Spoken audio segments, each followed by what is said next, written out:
what do you think about the new King Win team? My friend, new King Win team, my friend, they have no chance to be honest.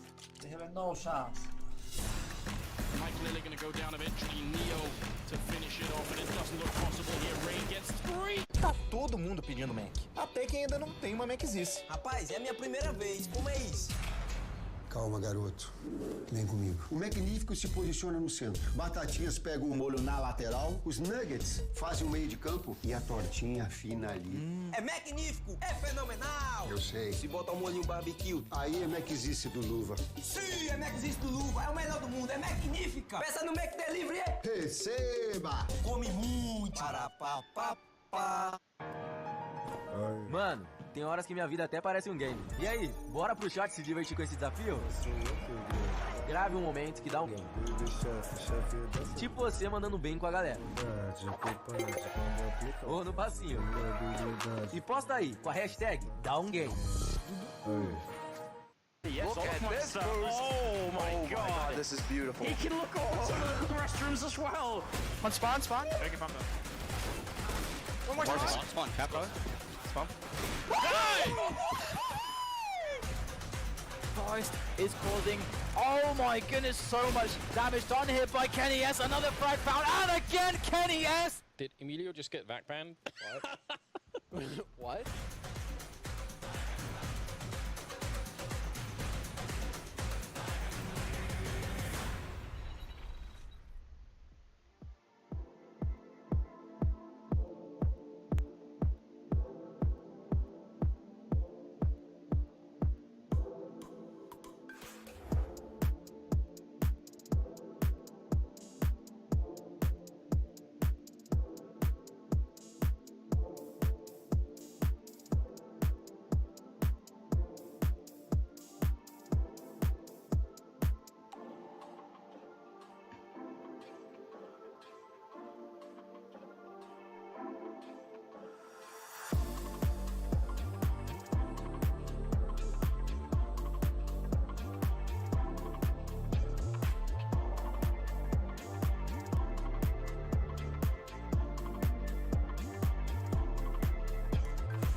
Cloud9 are officially legends here in Rio. Despite an abysmal 0-2 start to the Challenger stage, they run things all the way back through the Elimination Gauntlet to keep a hold of their tournament life.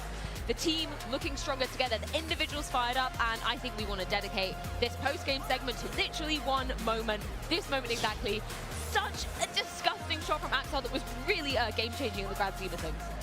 Yeah, I mean, this was a ridiculous timing. I mean, and you won on 13-13 on the second map, on 2-2 for the major round as well. It's just, it's just very fortunate, and but sometimes great players, you know, create good timings for themselves. So let's say it like that. Maybe you know, wanna Shut up. Shut up. This is reminiscent of the get right shot on device, or vice versa, right? The nuke from Catwalk, jumping down, hitting him in the Tech 9. Like, that's what it reminded me of instantly. I don't know how he does it. I don't know how this happens to some people. It just works for them, but it was a very important round. I mean, Game Legion just won the previous round. They want to avoid being reset. He does that, you know, just an entry kill mid-air, gets traded, but after that already Cloud9 took the side, and it was a crucial round down the stretch. I love how in the green room we were kind of perplexed as to what happened, because he jumps out, just about sees the pillar. We see there's two people on that position, and then one is just there when he actually ran. I'm looking at the kill notice, right? And I'm like, Axa got killed. But didn't he just jump out? Like, he didn't. Yeah. There was two guys there. I saw them boosting. Now there's just one guy. What happened? And, you know, it was just insane. And it's incredible to see him hey, pull stuff like Freya, this off. You miss every shot you don't take. If there So ever was a proof true. for that line, it's just kill. Axel really motivating us to get better at our own game of Counter-Strike, apparently. And I think it comes off the back of, you know, quite a slow start for Axel. If we're being fair in that first half, I think he ended with, what, 8 kills on that first side? The fact that he can get fired up, because he was a name that you were really pitting coming into this as being one of the high-rated players on. And he delivered on that round that we just saw. Now the thing is, like, let's be honest, like you said, he didn't really have a good start. I expected him to be more aggressive after that first map they, you know, took in their favor, and I was expecting to, you know, go super aggro early on to get that, you know, a couple of rounds advantage for them and a good start overall, but they didn't do it. And all this kind of default play from Gamer Legion brought them like, what, 7-8 rounds in the first half, and it was much closer. I give it props to them, because most teams, and it happened to me before as a coach in my teams, that when we lose the first map against a strong opponent like that, usually we crumble in the second, simply because you get like, you lose your confidence and you drop a lead at 12-3 or something like that. But they managed to stay in game a lot, which is a massive respect for them. They're going out right now, but they didn't embarrass themselves by any means. They have something to look forward to. And APOIAR played well on this matchup again. Important one. He played all right. He didn't fail at all. Yeah, any thoughts from you? Yeah, I think also I'm happy for Cloud9. Like, coming back on the T side, closing the game out on the T side, right? It's difficult. I know this guy. I played Mirage against him a couple of times, right? And I started CT, then I had to come back as T and just saving.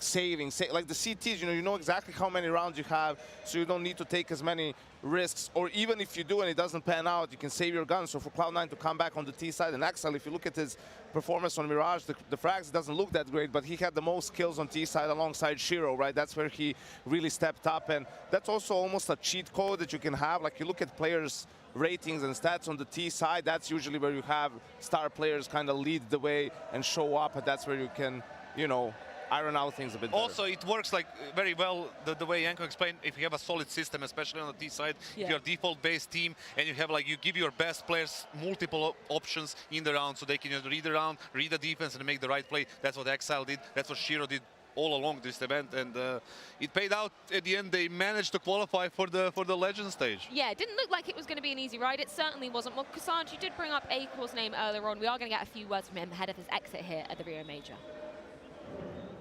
Unfortunately, this is the end for the Cinderella story. Akor, we first of all maybe didn't really expect for the whole team to get to the major, but you managed to prove us wrong. You had a great start, but when it comes to best of 3, it's it kind of started getting harder and harder and harder. Do you think it's because of the lack of maybe experience, like your map pool, or the fact that you've been playing together only for 2 months? It's hard to say what the problem was, but we definitely got a lot of experience playing here, and we beat the good team somehow. We beat Vitality. We played. I think we got smashed by BNE and yeah, no memory, but yeah. I mean, we played really good. I think we gave a good fight against Cloud9, and I think we established ourselves in around top 20 in my opinion, and I think we have a bit more time to keep pushing, and coming up we have a next LAN in Finland, and I think we do our best and see what happens. Well, I definitely think that the results that you managed to showcase here are actually pretty impressive, especially considering, you a new operator in the team, a new IGL, that's kind of the spine of the team. So you did amazingly good.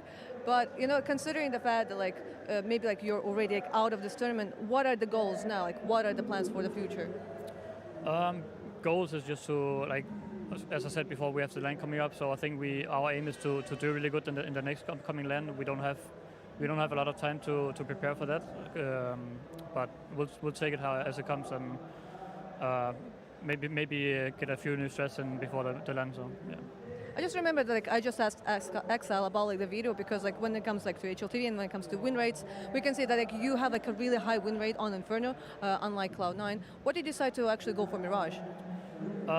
Mirage has always been a really strong map for us, even before we played it in the qualifiers for the RMAC, and it was a really strong map for us always, and we beat the good teams on it. We played really good against the good team, so it's like a map for us we can always go back to and play really good on. And one last thing, maybe you would want to say some shout-outs to fans, family, Anders, who actually picked you in the pick'ems? I mean, shout out to everyone supporting us. The Brazilian fans has been really amazing to play here, and it's just been an amazing experience to get to play here. And yeah, shout out to all the sponsors and everyone watching us, and thanks for supporting my family as well. Thank you very much. Thank you. Yeah, solid performance from Gamer Legion through and through. Heartbreaking though, because they did start off this very stage 2-0. Pop quiz time, guys. Which team in Major history started off 0-2 and actually went on to win the Major? Well, I know the answer. Yeah. Cloud9. Is it going to happen here again with a different lineup? No. No? You don't feel like they're going to be hot going into the Legend stage? No, I just can't. They failed too many times for me to believe in them, right? Like every time you think, oh, this might be it, or they just win a small, they won Dallas, and now Cologne, it's happening. They're winning on the stage, and then they go on and lose to Astralis and Liquid, like in that tournament, you know. So you have to remember, they were 0-2. They won 2 close maps against Imperial, who arguably should have closed at least one of the 2 and made it a 3-map series. So I think for Cloud9, obviously you're happy you're through to the next stage. You're very happy that Exile has started showing up, that Hobbit is delivering the Shiro. I think Shiro is a great story because it feels like we talked to him yesterday on the B stream, an interview with Haku, and he was saying, you know, he understood that the team is struggling a little bit, so he took more responsibility on the server as well, like playing a little bit with a little bit more aggression. I think that's great. It feels like he has unlocked a new level for himself with that type of play. So I hope that continues, not just in this tournament, but in the future for Cloud9. Maybe this is the win against Imperial, you know, the very close one will be the propeller for them to actually win the thing. I personally wanted, they are my pick to win the whole thing even before the event. It was a little bit of a struggle here, but I still cheer for them Cloud9 is your pick to win the whole event? Yes. Damn, okay. Yes, I'm just saying it right here, right now. So let's see. Obviously not very confident right now, not very confident. You know, they don't look so good, but I still believe they can play well, and, you know, they should be not written off, let's say it like that. I think Yanko's eyes say it all, but of course they will be moving into the Legend stage where, yeah, tougher competition definitely will be awaiting, but one more spot to be awarded tonight, and it is about to get hella loud in this arena. The final South American representatives of 90 taking on Fnatic for the final Legend stage spot.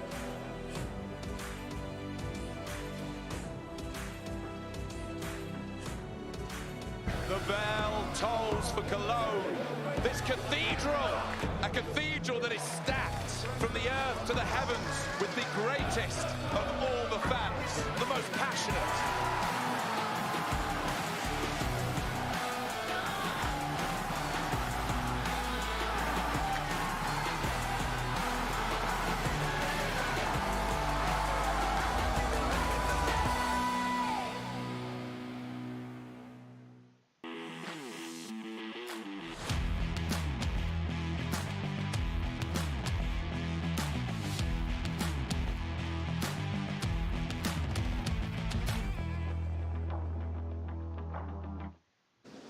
This event proved to be a challenge for you, all of you diamond coin seekers, but let's check how our analysts and casters were successful. I see like 2 of them here. It wasn't actually IHC. For me, it was Greyhound playing way better, which is cool. I mean, I'm happy for them, but they did ruin my pick'ems. I had them 0-3. I had 3-0, I actually had OG. Tá todo mundo pedindo Mac. Até quem ainda não tem uma Maczice. Rapaz, é a minha primeira vez. Como é isso? Calma, garoto.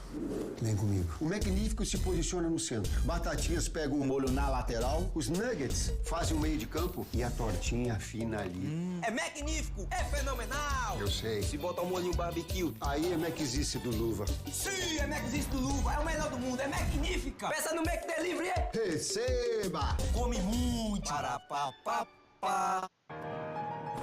Mano, tem horas que minha vida até parece um game. E aí, bora pro chat se divertir com esse desafio? Grave um momento que dá um game. Tipo você mandando bem com a galera. Ou no passinho. E posta aí com a hashtag dá um game. Primeiro dia? Quem está procurando? Estamos fazendo muitas séries e filmes novos. O Jack vai te mostrar tudo. Quem é o primeiro? O Master Chief. Eu trouxe seu expresso. E eu vou deixar isso aqui. Quem é agora? Miranda Cockrell. Novinho. Isso é meio especial, né? Anderson Silva. Pra tudo que você procura, tem Paramount Plus. Pick'ems. Looking real good. I can show you 1 second. One moment. We're looking all right here. Let me jump in. We're 3. We're 2, we're 1. All right, we got Vitality, we got Outsiders, we got Furia, we got Mouths. All right, thank you very much. Thank you. Guys, I'm really sorry. So, Banks, how are your pick'ems? Really good. I'm blessed no matter what happens today. And how are your pick'ems? I have to win today. Ooh.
Check it out, it's the last day of the Challenger stage, and that situates us right in between Fnatic and 9Z. Ultimately, we look at a matchup where at the very end of it, one of these teams does not advance. Of course, joining me on the desk will be Yanko yet again, and then my friend Peacemaker there in the middle. Gentlemen, are we ready for the last match of the day, of the stage, of everything there in between? I think we are, and it's going to be an interesting one. But first of all, Trace, did you watch Maniac's tutorial for the pocket square? No.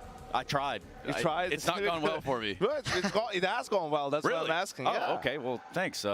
Anyway, yes, shout out Maniac one time, wherever you might find yourself situated. Watching the games, of course. You know that guy. Always watching. Always watching. Nonetheless, with 9Z and Fnatic, the teams are in two very different places. And I think that goes without saying, Luis. Oh, yeah, for sure. And I think that, I mean, we have an interesting matchup. I think if for the fans rooting for 9Z, Fnatic has shown some weaknesses throughout this event. And I think if you are a Fnatic fan, in the other hand, we still haven't seen 9Z being able to beat an European team. Yeah, and you know, speaking of the results and things they're in, this is how it's looked for them across the Challenger stage. Now, you're going to note that the Fnatic side does look like an excruciatingly long path. That's just because they're still trying to figure out what the hell happened on Overpass, surely. Man, it's not even that. Look at the teams they've had to play. I said it yesterday. I did their game versus Outsiders. I was like, I hope my boys catch a break in the 2-2 bracket. They had to play Cloud9, OG, Mouse, and Outsiders. It's like arguably 4 top 10 teams that they've had to play. So a very difficult road. And unfortunately for 9Z, similar to the game we just had with Cloud9 and Gamer Legion, it feels like their best chance to make it through was that 2-1 game versus Big, right? You knew that if they lose that game, they're going to have a tough opponent in this bracket. And, you know, as you pointed out, they've been struggling against European teams. And you buy into that, Luis? Oh, yeah, 100%. And I think that, I mean, we can see, right, yesterday also the performance from Outsiders against Fnatic, right? They're unable to get a single T-side round. It has been a problem for them throughout this event. I think we're going to touch a little bit on that. But for 9Z, yeah, I mean, they had to win that game against Big. They had a very slow start in the event. Got chopped by playing, you know, against some South American teams, Imperial. You know, they're able to pull up some good performance against those. But still, again, yet to see them being able, competitive, right, against tighter opposition. Yeah, in the Swiss round of 5, you know, for Fnatic, this is a team, well, when I say team, I talk about an organization that has a tenured history at doing well at majors. That, you know, they've obviously hoisted a few trophies here and there, but in recent times, this team has taken a completely different look, Yanko. Yeah, the international lineup, only Crims remaining out of that original lineup that's won 3 majors, and I think for him especially, right, he was frustrated yesterday. I saw him tweet out as well, you know, that he just couldn't, you know, he was maybe a bit too emotional during that game. That's why the team struggled. But you have to know Crims has 15 major appearances. That's wild. The rest of the server has 16 combined. That's so nuts. that's a wealth of experience that he has that some of the other players on the server are lacking, and that's why it's instrumental that he doesn't lose his cool, right? Like, he has to be the guy that the rest of Fnatic kind of looks to, and, you know, he has to be their rock, so to speak, and he has been that his whole career. He's been a guy you can rely on, you can count on. So I think yesterday he was a little bit disappointed in himself, and I think today he's going to come back with a vengeance. Yeah, he's had that Fnatic jersey on for quite some time, Peacemaker, but obviously, you know, this iteration of Fnatic, it has its trials and tribulations, perhaps the T-sides even. Yeah, I mean, we have seen throughout this event, right, like their T-sides has been very shaky. We can see the performances, right, like from the players. And there's even like a comparison between these performances throughout this event compared to the RMRs. Like, if you guys go and take a look, like, it has been pretty shaky. And I mean, we can see like none of them has a positive like rating.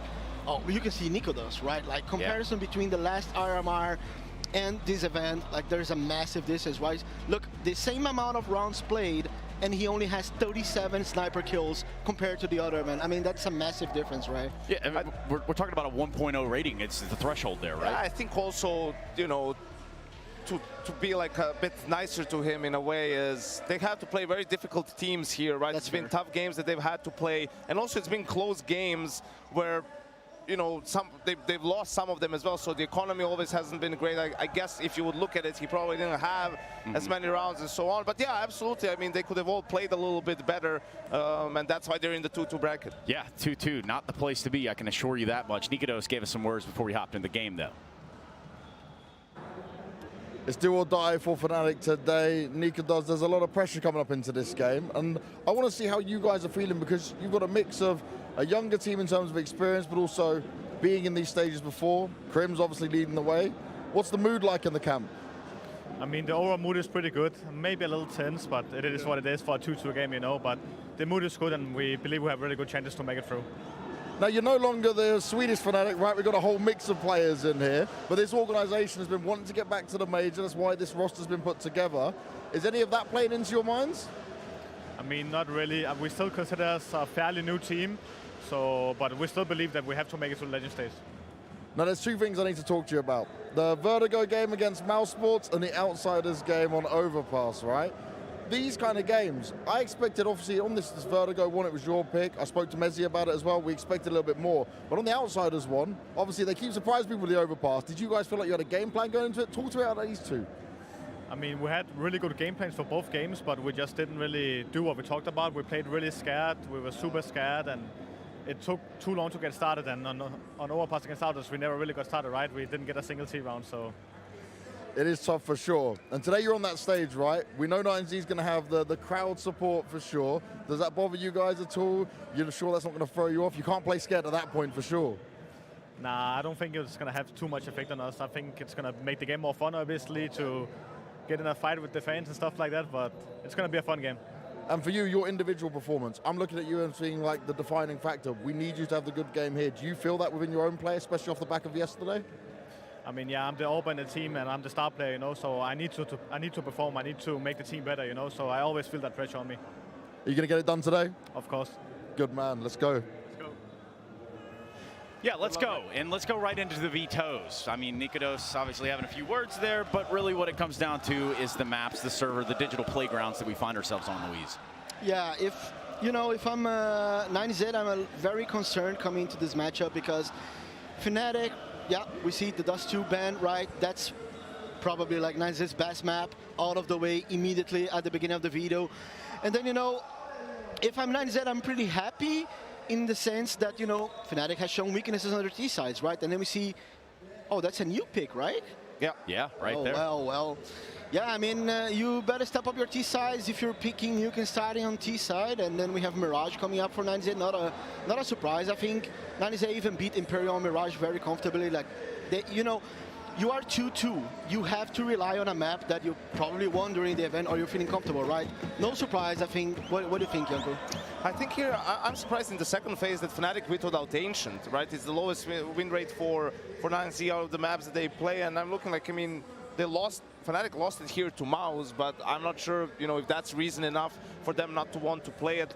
No surprise, there's no Inferno in there after the shellacking that 9Z got handed to them by Gamer Legion in the opener. So yeah, I'm glad they picked Mirage, because you want a map where you can get loose on, right? It's also have to take into account, you pick the map, the other team picks the side. So maybe you want something where the T side is a little bit more open, a little bit easier to play. You have more solutions that you can come up with. But for Fnatic, absolutely what Nicodo said in the interview, they were playing scary yesterday, and I don't think that was their true face.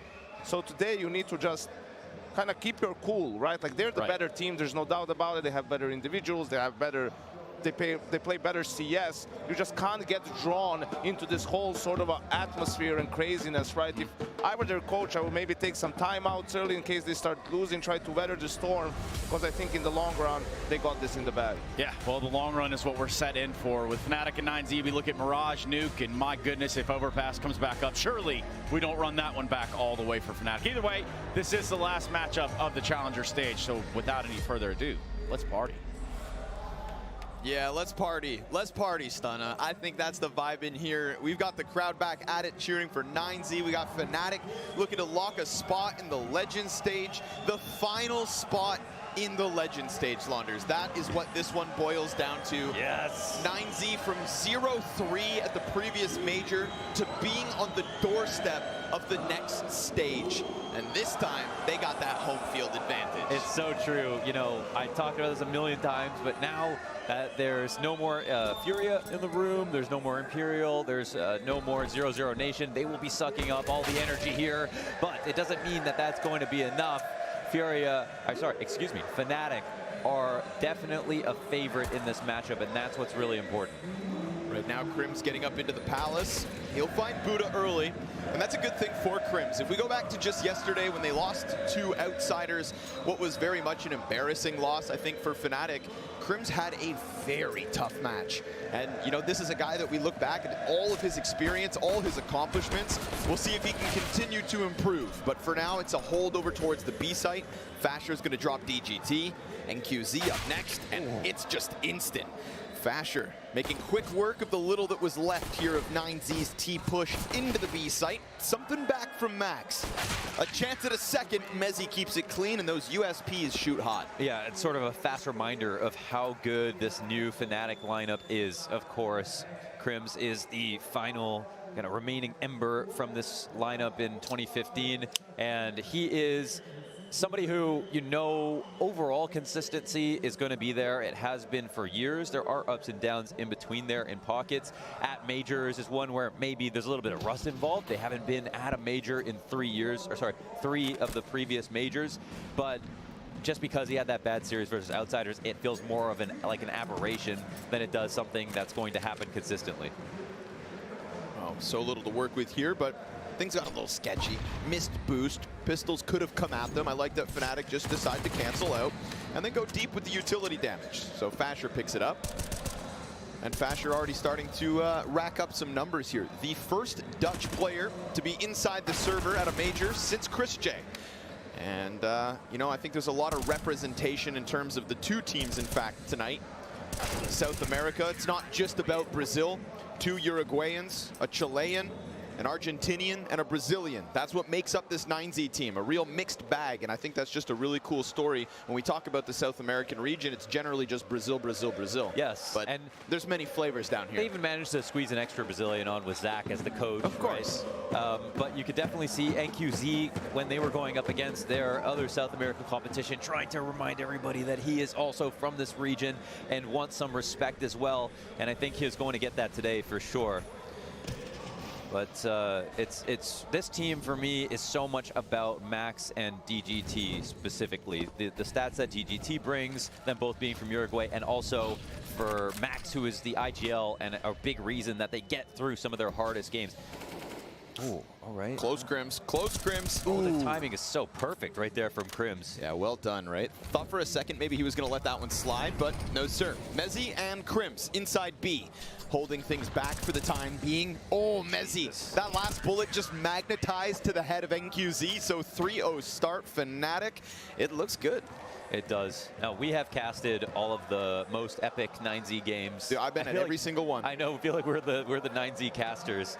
But when we talk about this matchup, it feels like, okay, you know, we casted the Americas RMR, right? So we have rose-tinted glasses for some of the teams that came out of there, how hard they played and how hard those games were, and some amazing wins. And that's not to take anything away from it, but Fnatic had to play, gotta say, a much harder RMR, right? Undeniably. Yeah, you know, just a few countries away, but versus all of the European teams.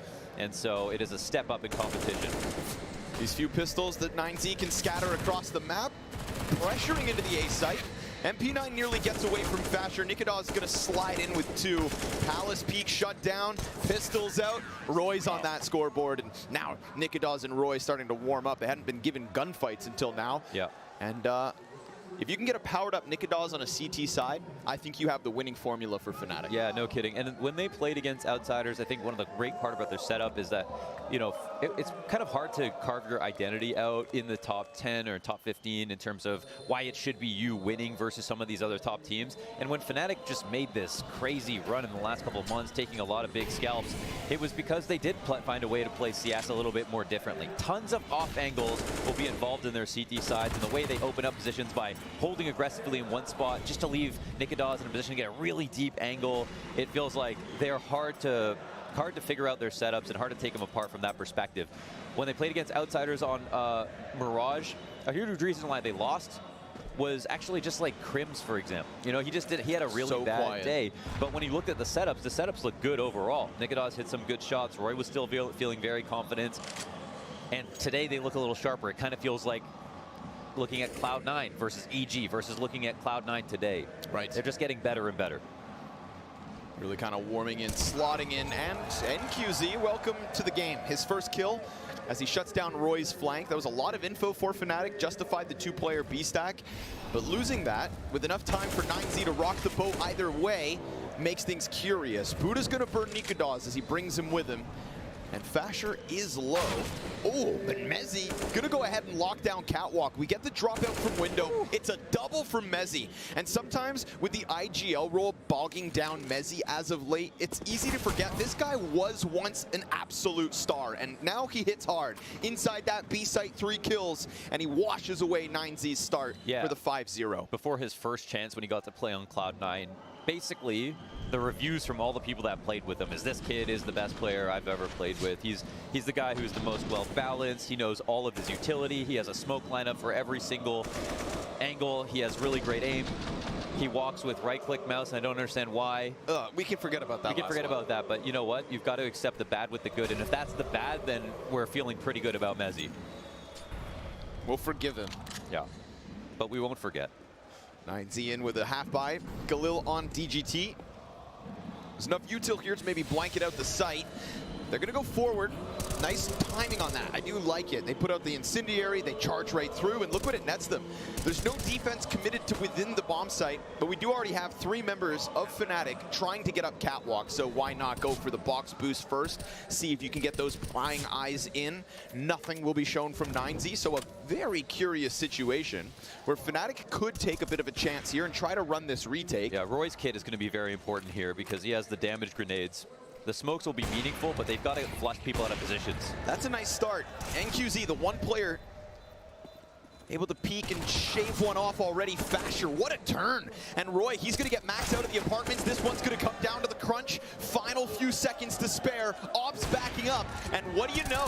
9Z pressing into that bomb site. They'll lose everything they invest, but they walk away with the round. I'm almost positive that this is a full rifle round both ways. Fnatic save if 9Z don't make some kind of blatant error in that post plant, because you lose the B site because you didn't play inside of it, and the reason they didn't is because they decided to go for mid control fast. This might have been a misread of the money, for example, but they should have known, since it was 5 straight, that there were either going to be a half buy or no buy at all, which means you want to have an anchor. Normally, if you know this is coming, you don't play 2 on cat. You play 1 bench, you play 1 in market, something passive, but something within the site to stop them as they come out. And we see what too much control can do. Ooh, Nikadaz, though, he's going to crack the whip into the A ramp. Oh, I wonder if NQZ saw this cross. I'm sure they're going to try to punish it if they did, and he's been holding on to this angle, but it's Mezzi who crossed up actually with an op. Man. The double op here from Fnatic. I feel like I would absolutely rather be the CT here. It just comes down to whether or not he wants to move. Might get a jump across. Player peek behind before the op moves in. No, it's David to go right into the angle. Gets slapped back. Yeah, With that, it's like the warning sign here for the CTs on B. Yeah, that was such a deep position for Mezzi to be in. And of course, the second op is just brutal. 9Z lost every single player last round. So anything that made that a bonus with some left over in the reserves, that's all gone now. Yeah, they've had to basically take out a loan to put together a buy, and Debt Collector's coming. Yeah, Debt Collector is coming. He'll break your legs. They really go above and beyond. Yeah, you know, it's called passion, you know? It's a career choice. Max, he's inside connector. There's still maybe a little life left on this. Again, huge risk, right? Talking about the economic problems that come with a loss. But with an entry, the hopes are still alive. The dream is still ticking, and Fasher comes kicking through the con side. He's going to get bombed down into the fire. He's going to be able to lock into this corner as well. Nothing NQZ can do. So you'd think, man, I'd love to save this off. However, now surrounded. Worst case scenario here, he dies in 10 seconds, but Nikodaz puts an end to him. 6-1 for Fnatic, and despite that one problem of not having a B anchor in the round prior, this has been a flawless start. Yeah, maybe just a small misplay by starting out with mid control when you don't really need it versus pistols in that situation. But outside of that, it has been nothing but wins here for Fnatic, and they can even go back to a setup like that. It'd be kind of unlikely to think that 9Z would go into a full B hit. Again, however, this time it will be with pistols, so maybe Max will keep that in the back pocket. And by the way he frags, you would never think he's the IGL of the team, and honestly, he is one of the core riflers of the roster on top of making all the calls. Nothing but positive things to say about Max as an up-and-coming IGL out of a region that just doesn't have any others that we talk about. And Zach, of course, standing behind them, former Immortals coach. He has absolutely been around the block.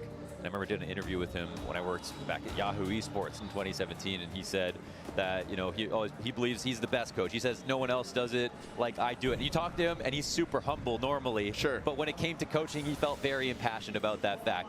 And I think he's shown with a roster of players that nobody has heard of that they really are a threat to international competition, and it's pretty exciting to watch. Yeah, that's what we all want, is for teams from different countries, smaller countries, to be viable on the world stage. You think about players who don't really come from countries with predecessors.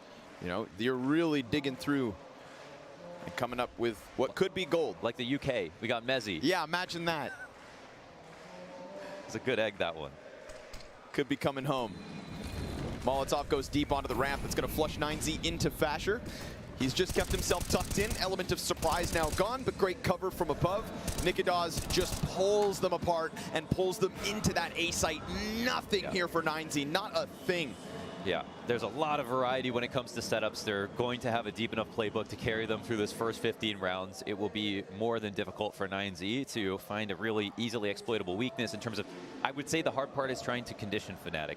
And I think on the T side, when we saw them play on Overpass, for example, you could see that some of their defaults were lacking a little bit, and I'm going to assume that just wasn't their best self.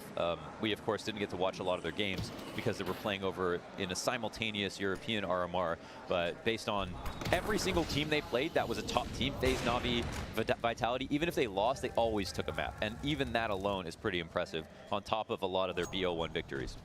I think the only thing as of late that is kind of this big question mark is that blowout versus Outsiders on Overpass. Barring that 16-1, there was no indication that Fnatic were going to stumble up that badly. So we'll see if they can just kind of wipe that off the slate. And then talking about the rest of the roster, we don't need to worry about Crims at a major. We don't even need to worry about Nikodaz at a major. Roy, they made top 8. At Antwerp, they kind of have earned their stripes in that regard. But Mezzi, as the IGL, he has every right to be a little bit nervous. High pressure match, and if your IGL's nervous, even if you have great players, that can kind of have a trickle down effect, right? Sure. That it sure does. Yeah, but it doesn't seem like that's the case today. look at this. The confidence already from Fasher. You know, he is, again, right, the one piece that could be shaky. 13-2 starting here on Mirage. Mezzi swinging the AWP, drops 2 bodies, bottom con. Great awareness. And it is just, again, yeah, awareness, right? Ready for everything whenever it comes at them. 9Z, I feel like right now, they can't even contain this CT side from Fnatic. Yeah, and they're trying to play fast, and they're trying to play active, and they're trying a few different things. They're just getting cut off at the pass almost every single time. So 2 players left alive in with 25 seconds left. And I know that also they try to stretch mid-rounds as thin as possible. That's the other exciting part about watching 9Z. When we watched their qualification game at Antwerp, and they, you know, closed it out on Dust too. I think it was versus Pain. Very heated matchup. It was rounds that went down 4v5, they still won. You know, they did that consistently because I think they like to break out of theory and the 5v5 and those setups and make it all about improvising. And in those situations, I think they really show their range. They really show how smart they can be. They really show how much they believe in themselves. And they're also a team that makes great comebacks. So if you're watching right now, that's something that should hook you in. 9Z, they still think they can win this map. And I think that's one of the most fun parts about watching them. The belief is there, but to be honest, right, remember, one round the anomaly from 9Z comes by way of that mispositioned Fnatic setup, we'll call it. And even then, every single player died post-plant. But this time, it's going to be quick. DGT already looking to test it. They're going to go back into that B hit, and it's Roy behind Arch. Nikidaz eyes in middle. Nikidaz has been really active. You got to appreciate the amount of positions that he's played so far. Ooh, there it is. That's a good find. Good flash from NQZ, gets DGT active. Now Mezzi, he's floating around while Crims, of course, still sits on that B site. But Crims isn't the kind of guy to panic. He's not going to force you to over-rotate. But as he suddenly finds himself set on fire, Nikidaz knows that mid was compromised. Crims, yeah, he's going to need some assistance here. So Mezzi starts to come over. They're going to be occupied with apartments. There's already a player on the front side of site, and that is Buddha. He catches Crims with a headshot. We've got both these ops trying to scour the site, but nobody's giving angles. Nikidaz decides to go in and take one on his own damn terms. And in doing so, starts to unravel all this. He gets past the windowsill, catches DGT deep over towards the arch side, and now he hunts the window player, but Max is still front sight. Max catches Mezzi, Nikidaz slides between, and we've got 9Z back with a round win. That's right, talk to him, Max, leading from the front. Some really great rifle frags there, good positioning, good awareness. I mean, he couldn't see Nikidaz as Nikidaz was so actively hunting his position down, and yet he was able to avoid him entirely, still find these other fights, and this was a real battle of the minds here, of course. We know it's all about lock-offs when it comes to attacking the B side. Getting into the window and holding down market is the first step. Anybody who's past that point when the exec comes out, they're free to roam a little bit, and that's what Nikidaz was doing. But Fnatic were very careful about not giving up a kill until some action happened, and here we are, already into round 11, halfway up the A site. Roy's gonna, I was gonna say force his way through, but he holds back, at least just for the second. Mezzi comes in with a kill on Fasher, and we've got Max, the only player up, tapped back by Fasher. And just like that last time 9Z put a round up, it just gets deleted. You'd almost forget about their success by how damning the follow-up is from Fnatic. Yeah, and honestly, it takes a lot of balls to go for a fast strat, like right after that round win. I mean, you could be rattled, but now that you've lost that, you're kind of back to square one. And you'll always think on a fast strat, if you get melted down that quickly, oh, we could have tried to draw out a default and do some damage to the economy while also having a chance to win the round. And now they kind of feel like, well, we just got multi-frag on an A hit that just didn't work this time, and that can be kind of depressing. So 9Z with no money left over, and this half kind of closing in around them. We'll see off the T timeout what they can do. We can see a very kind of emphatic Zach behind them, trying to inspire some confidence. And with that Immortals lineup, you know, he has found himself in a major final before as well. So that's the kind of experience that can make you believe. If he says something, even if he's lying, it might be what you need to hear. I would believe a liar who won the major. Right. You know, or made a final. Give the benefit of the doubt. Yes. Sometimes lies are necessary. Right now, 9Z need to be told that this one's still in their control.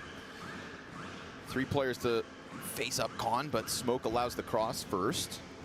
And we look again at these incredibly active positions. This is new. Yeah, Fasher is just coming through, pushing down. Mid control is being taken. We're getting too many picks, though, with these ops.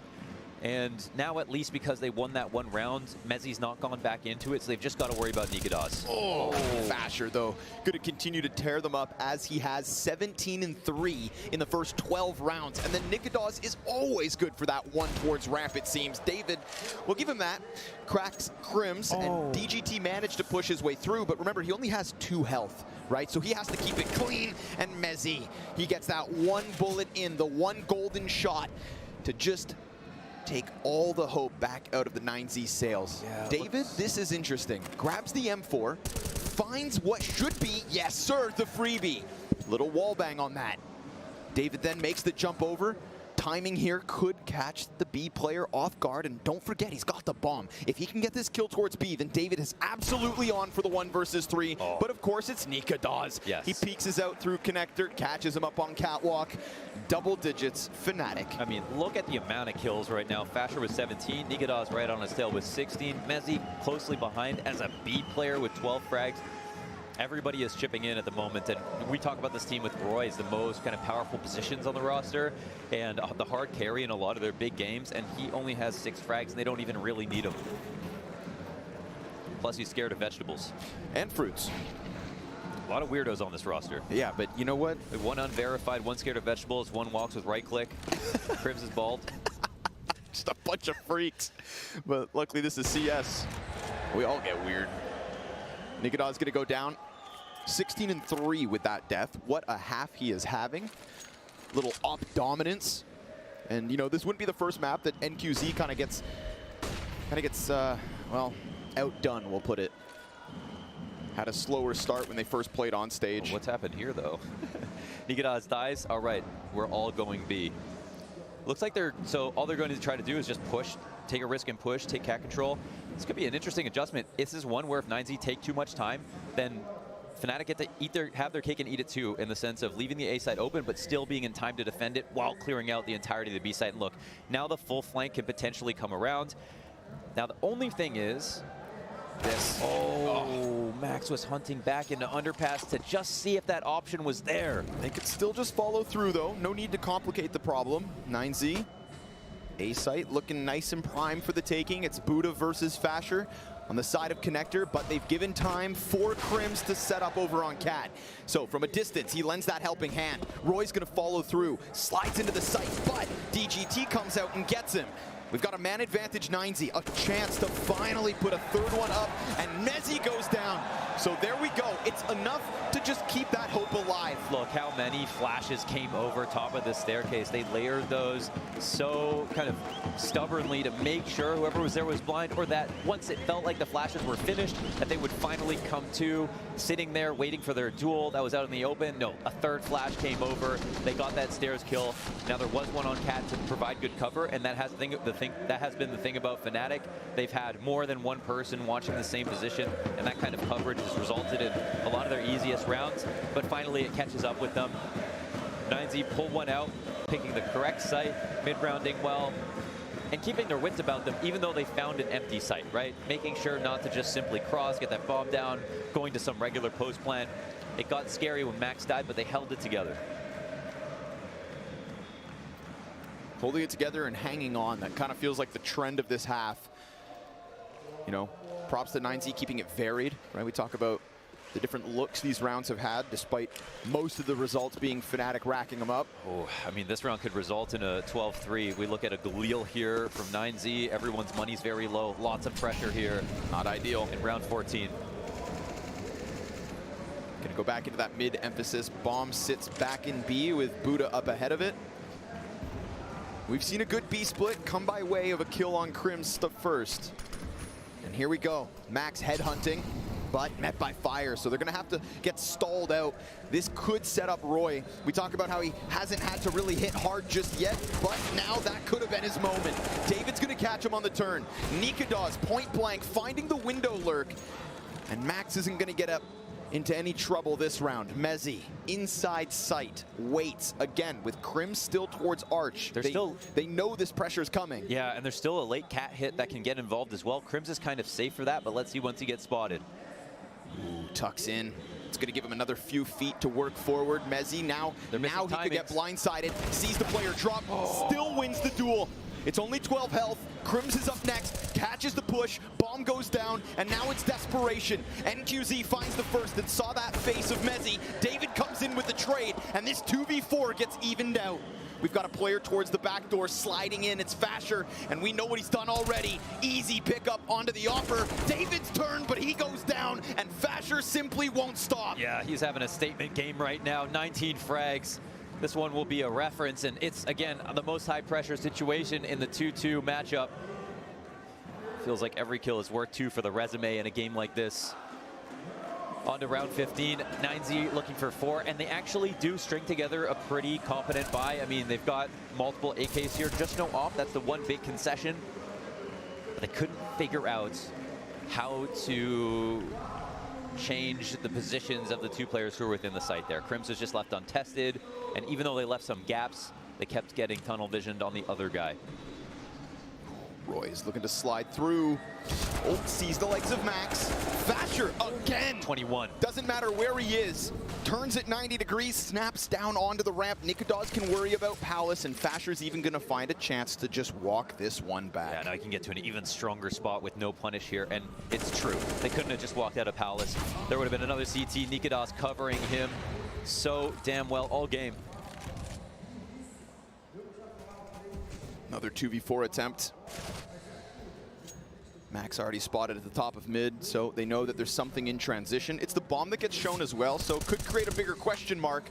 Poor NQZ just looking to slide out, and even with the lesser health, that's a hell of a headshot. Now they just close in on him, though. In Tetris is not a fun spot. Crims will take him out. Max down, 1v3. Down to Max. Down to young Max here. Seen him put up the numbers, but it's been all of 9Z that kind of gets snubbed out of this half. They're going to figure out where he is. He could slide under the op as Nikodas gets pressured back into the jungle. Ticket player yet to peek. That's Crims back at a distance. More of Max's health shaved low. And now that clock also starts to work against him. He knows at least where 2 CTs are. But these are going to have to be the sickest headshots that you have ever seen. And as he comes through first, Nikodas does get dropped. Max only on 10. Every step, it felt as though it's simply too much to ask of him. Crims, all you have to do is peek, but now that gun's back out, and Max has the smallest, slimmest chance at this clutch. Oh, he's floating, but he's safe from triple right now. But Mezzi's gonna find him, and there for Fnatic. Sure enough, playing numbers round after round, a bounce back from the beating that Outsiders gave them. 12-3 on the half, and 9Z's defense needs to be impenetrable.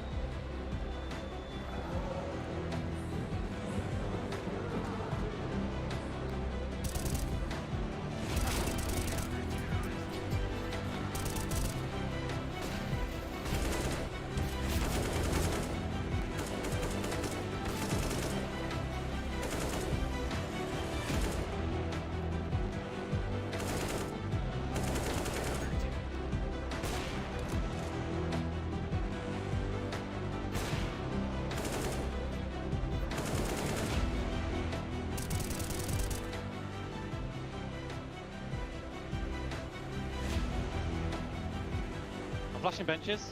I'll come CT. I have AF. Main site. One stairs, There. I'm low. Stairs on. On stairs, Tetris thing. Tetris. I'm holding him. I'm holding him. Nice! Good shit. Hold boys. Nice, good flashes, guys. Yeah, great flashes.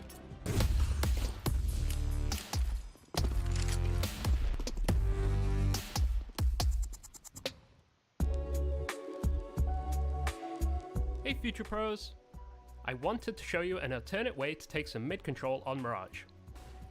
To get the most out of this, you'll need 4 Future Pros, 2 smokes, 2 flashes, a molly, and a HE. Future Pro number 1, you'll be throwing the top mid smoke. To throw the smoke, stand beside the stairs. Aim at the wire above the corner of the building. Then just throw the smoke. Future Pro number 2, you will throw the smoke that lands on the mid ramp. Stand at the opposite end of the stairs as Future Pro 1. Place the tip of your smoke over this dark smudge. Then just throw the smoke.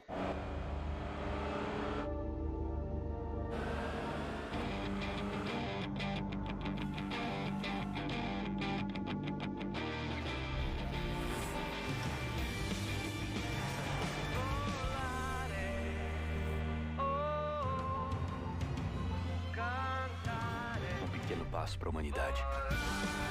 Salto gigantesco para os SUVs. Novo Fiat Fastback. Pode tentar se esconder, porque o terror está sempre por perto.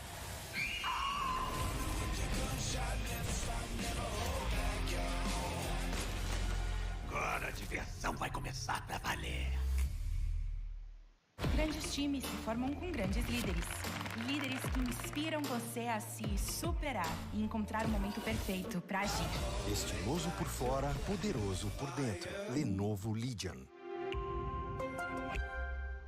Tá todo mundo pedindo Mac. Até quem ainda não tem uma Maczice. Rapaz, é a minha primeira vez. Como é isso? Calma, garoto. Vem comigo. O magnífico se posiciona no centro. Batatinhas pegam o molho na lateral, os nuggets fazem o meio de campo e a tortinha fina ali. É magnífico, é fenomenal. Eu sei. Se botar um molhinho barbecue. Aí é Maczice do Luva. Sim, é Maczice do Luva, é o melhor do mundo, é magnífica. Peça no Mac Delivery. Receba! Come muito. Para pá, pá, pá. And so as we jump back to Mirage, we get an absolute domination from some of these anchors. Fasher, 21-6, 18 kills on Nikodas. It just feels like the individual levels of Fnatic are simply regions above that of 9Z at the moment. You can almost recount exactly what they did to get those kills because they were all so memorable and there were just so many. I mean, in terms of the individual level, they just seemed way ahead of 9Z. And you got to hand it to 9Z. They never looked like they were playing without confidence. They kept trying to do things every single round. It's just they got hard stops. You know, the top frag on the team, 9 kills in max. And right now, at least they get CT side to look forward to. But this is, of course, their map pick. And Fnatic are having a great time.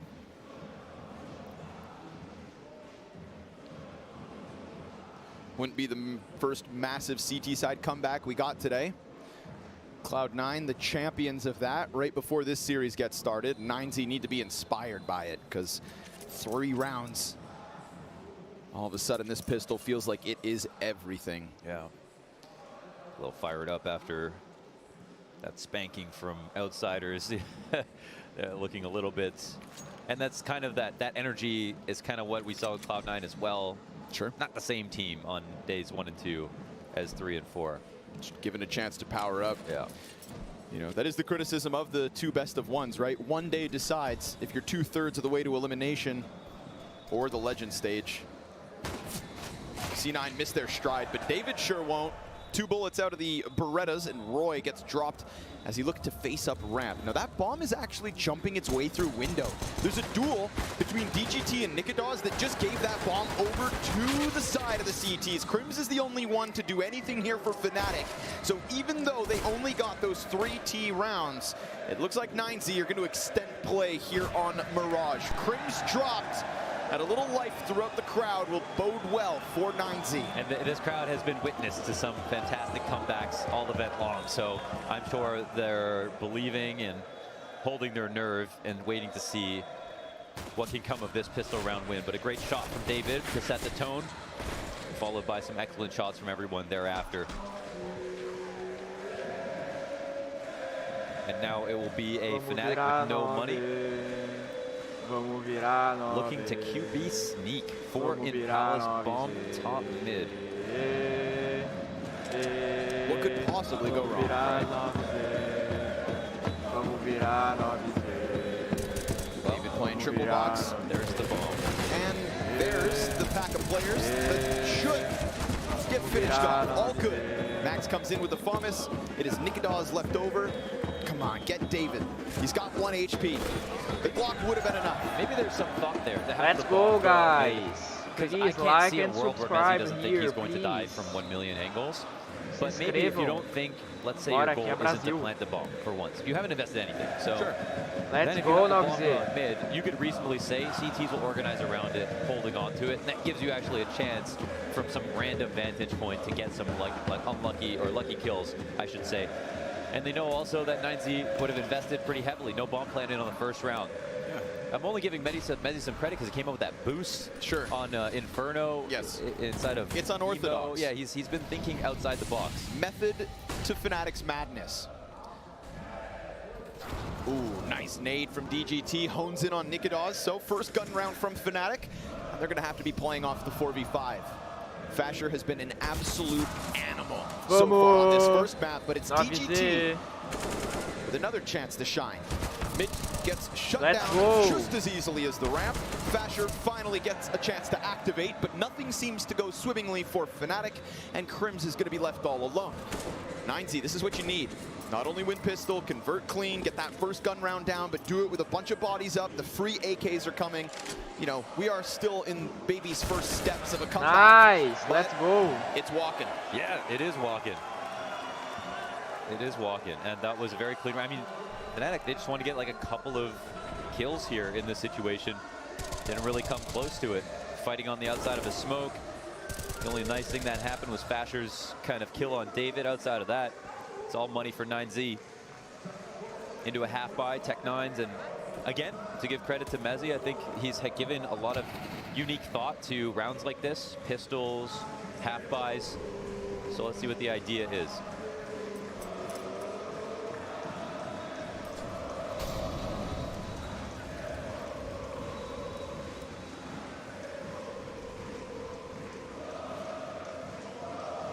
No, Buddha. Take that nade back out. That's the big one. No early damage, so they're going to press in close. Buddha's got support, but still found out in the open. And NQZ, well, he's going to keep on tapping. Makes it nice and easy. Fasher and Nikadaz down without a fight. Roy to 32 health will answer. This is a 1v3 with a huge health disadvantage. But DGT's sliding out, and sure enough, Roy's not ready for that let's one. go, So now 9Z, within 5. let's go. Yeah. 9Z, it's not just one gun round they win. They get through those half buys, and now it feels like anything is possible. Turn, absolutely. And it makes up for some of the damage that wasn't done that previous round to grab these 3 kills for Fnatic, but that's not all they need. The banks are starting to be built up here. The crowd is at its maximum decibels, the max decibels. They're basically a fighter jet at the moment. The amount of noise that is being made. And it's only after the game we realized how loud we had to talk the entire time, just to be able to hear ourselves. This whole building is so alive all day long. It's amazing. It's amazing. It really is. Day 4, by the way. Day 4, by the way. Ooh, nice Roy. shot from Roy. Oh, nice. God. The wall bang. Nikadaz, little style on that one sprinkled in and just, oh, sorry. I don't hear anything anymore. 3 kills just like that, and this place is silent. Oh, that's that library we heard about. I gotta say, those ones come in quick. But even when it's quiet, there's still noise. That was a beautiful play. I mean, overall, first of all, first shot makes it a lot easier for other CTs to make some mistakes. So got to give credit to Roy for that quick one outside of mid. Salve, then coming over top of the Playbox. balcony, De boa, meu mano. letting Seja one run bem-vindo. by, and then having one comecei lá spam recentemente, where you would tava stand to na see up the escola. ladder. I mean, Yeah, Vamos really que cool. vamos, 9Z. really thinking there. Redondo in case. em dia, So it velho. means that even if there's no one there, A gente precisava ser. Eu precisei acertar 6 palpites e acertei os 6. Meu redondo tá garantido. Partiu moeda diamantada. that's how you know it's a great idea. Quem sabe hoje mesmo vai sair no canal como diamantar essa moeda. Oh, the knife's coming out. Oh, he's... Oh! Crims, he was so close. One right click away. So close. Meu também. Vambora, vambora. Ryan's walking away with some scars, but at least 9Z's heart's still beating. But with the op carried forward, that's an op that they wouldn't have had. So this could mean a lot. So sick. Yeah. Cerebral from Nikadaz. Almost every bullet hits here. Check the health. Let's see if Buddha doesn't even move, doesn't even cara move, virou, gave him mano. his back. Doesn't even react. Ele ia tomar direitinho, velho. He wants it. Nem meio segundo o cara morria na faca. It's been a while since Crims has gotten a knife at a major. Yeah. Cara, eu tô torcendo pra 9Z, Yeah, velho. back on Fnatic was like Mas every day. a And he was Fnatic only vai like ganhar, the third velho. best at doing it. A Fnatic tá muito mais preparado que a 9Z. And it's a hell of a high.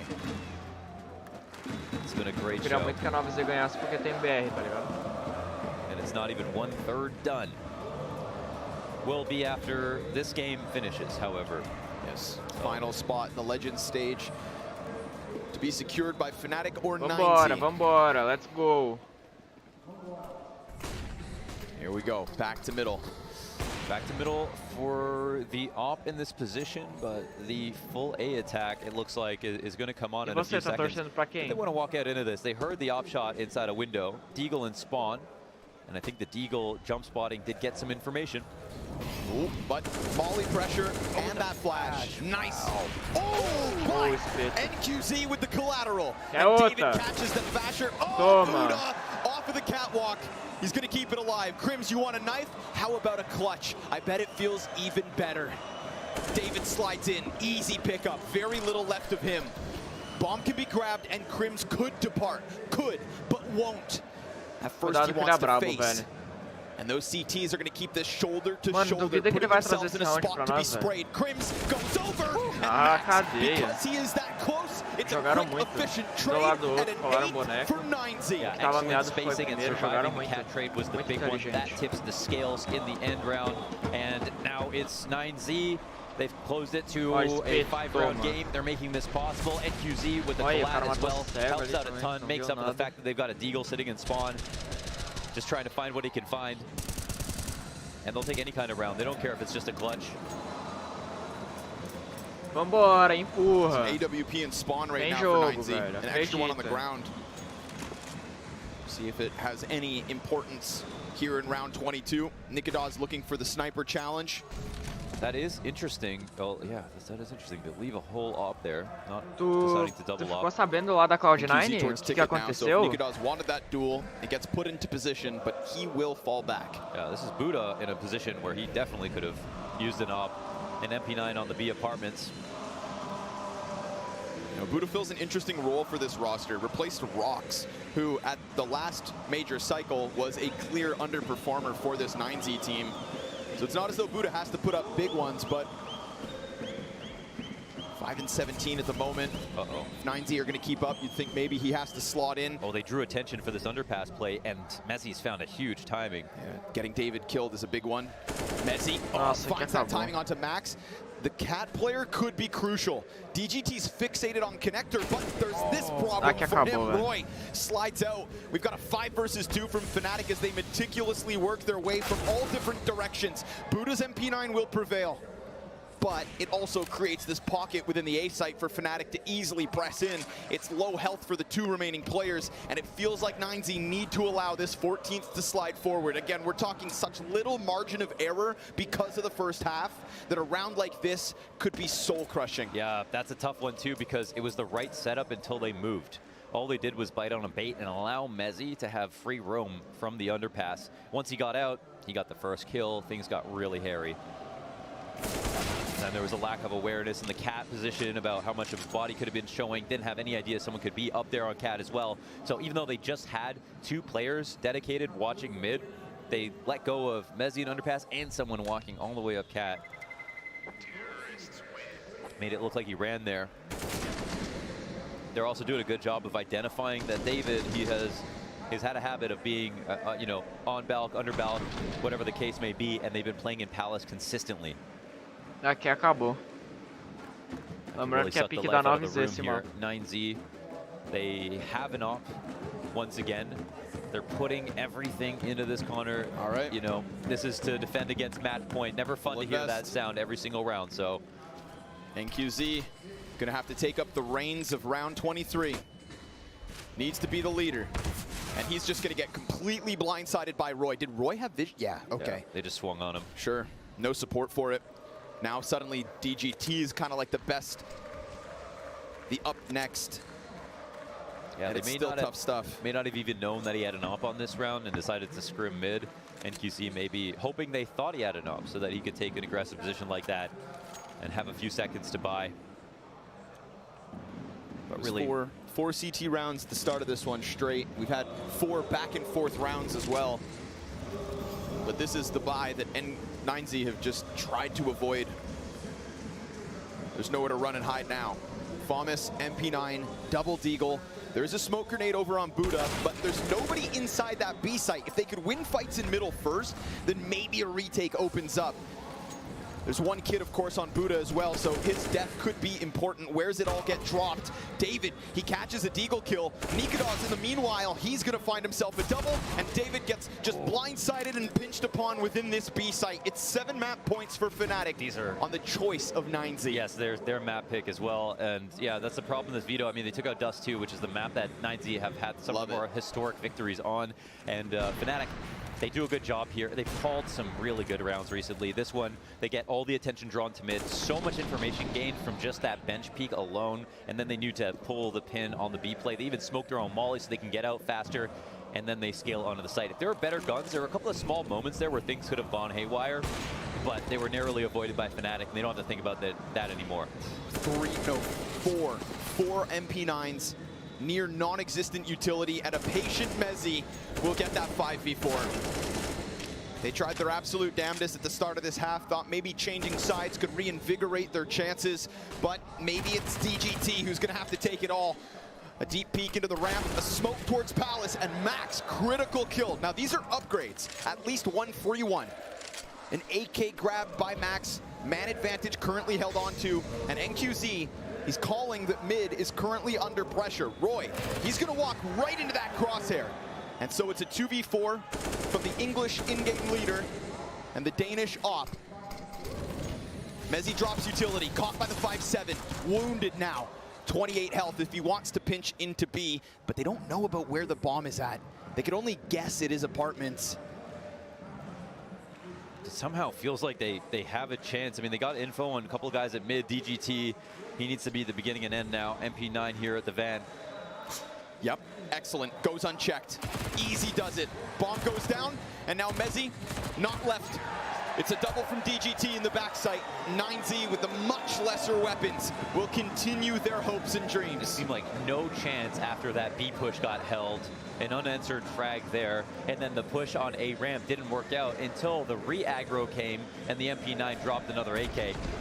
Then the upgrade started pouring in, and they did a good job of maintaining info but not actually dying. They got spotted by Mezzi inside a connector, and QZ gets this kill. And so again, a lot of their proactivity has been paying off. 9Z might be losing, but you can't say it's because they're playing scared. Each of them putting up numbers, but with Fasher in this current form, Nikadaz and Mezzi not far behind him, it does just feel like all it's going to take is one more big heroic. We had it on so many CT rounds from Fnatic, so many multiple kills off of Fasher. A site, B site, doesn't matter. Put him in the pocket, and he's going to grab as many frags as he damn well pleases. He's defaulting Palace. You better believe he's going to get one more kill from that spot, and sometimes that could be the only kill you need. So let's see it. It's been a very kind of dangerous, aggressive lurker on the roster on this map. Long play, Max. Whoa, whoa, Max. Oh, it's smoked. Yeah, he's good for some time, but the thing is, his position in mid right now, it's not really, it's not adding or taking away from the round. They're still kind of very vanilla when all the dust settles. DGT kind of has to be able to get back in time, and he's starting to get away from his post a little bit. We don't know if the idea from, it seems like the idea from Fnatic is simply wait and then exec, but look, the underpass crawl actually starts coming out. So maybe this mid control early on is going to pay off, but DGT leaves his post. He gives it up. Yeah, it looks like they put a little pressure on B, dragged him away. He's going to come, oh my God. Twice, two potential moments. They're still selling fakes. They're still selling fakes on B. They're allowing this walk-up to take place, and he goes down. Oh my God, this call is insane. Meanwhile, we do have that top mid push, but it's being watched by Nikadaz. For a second, he looked at his teammate's screen, and he can't react fast enough. Max comes through with what could be the recovery. Because Lord knows that the cat play could have been critical. Crimson Roy gonna find 2 more kills. They're low health though. This is again doable for 9Z. 30 seconds. Oh, they want to hold on to the site, but the bomb has to get recollected. And now Fasher has a new job. He's got to delay long enough. He's alive. They can get across. These smokes are here. They've got a molly inside of the palace, inside of the jungle, and they're forcing a big rotation. Late con smoke comes up. Oh, actually, it's in the jungle. Fasher has to fight, but he knows now where both players were. These are those kinds of moments that Fasher's going to deliver. 8 seconds. He's going to have to cover that plant. So, sure enough, CTP comes through. Roy doesn't have the health for this. And 9Z. How many moments did they miss in that round? Wow. And yet, still in the end, they recover. Yeah, they're comfortable with the kind of very fast and atypical aggressive plays coming out of Fnatic. The call looked so good. The way they spread the map, the way they pulled DGT off his post 2-3 times. The Opera died on triple with no answer back, and DGT's like scratching his head. Man, there's so much pressure coming into B. He's trying to listen to the comms, but also trust himself, and so he keeps fighting with this idea of peeking down in the mid or going back to help his friend. He picks the wrong option, and then they still end up winning. Fnatic on pistols. fruits of their labor. 9Z, this should go down smooth. The utility's already starting to rain over, and Fasher's gonna go over top of the staircase. Oh boy. Now he's in a dangerous spot. David almost gets away from him, but he'll catch Mezzi and the bomb goes down. Gun's empty. Roy's gonna activate. In with the Deagle. The M4 gets picked up, but it's empty, and the pistol gets shut down. Nicely done here from 9Z. It's a little chaotic moment here. Pressure applied, but all good for 9Z. The South Americans within 4 of overtime. Yes. I interviewed that man actually earlier, and with the twirly mustache, and he said he was super nervous about this game, and he knows and respects Fnatic. I would expect nothing less but that kind of courtesy from a 9Z fan. You know they're good guys. But he still believed, of course, that 9Z could do it. I asked him for his truly most honest opinion on it. And he knows they fight until the very end. They're not a team on everyone's radar, but some of us were aware. They limped into this stage. You know, they look like a shell of themselves as they started the event, and now just a shell is all they have in round 27. Crimson Fasher out the gate. And at the bottom of middle, Max will hold on. He's not alone. Oh, this is tough. All the resources right now. They've got 2 and no control. Followed. Oh, but that's still sitting here. Interesting. We've got tons of utility, but they are all on the other side of the map as an A plant comes through. There can be no time wasted. They need to sprint the distance into this retake and then hope that one can work his way out. The flash out from jungle. It's Buddha on his own on one end, deep CT position. And the hopes of the 9Z fans on this retake, but by the time they arrive, the bomb is beyond the halfway point. This is so incredibly desperate that it's gonna have to take instantaneous kills. Knives out from Mezzi. Inside the smoke, he's lost, and there's not gonna be a defuse here. No how, no way, no sir. Fnatic serve up defeat within Mirage. It's 16-11, and off of the back of that 12-3 half, but you've got to say, 9Z tried their damnedest.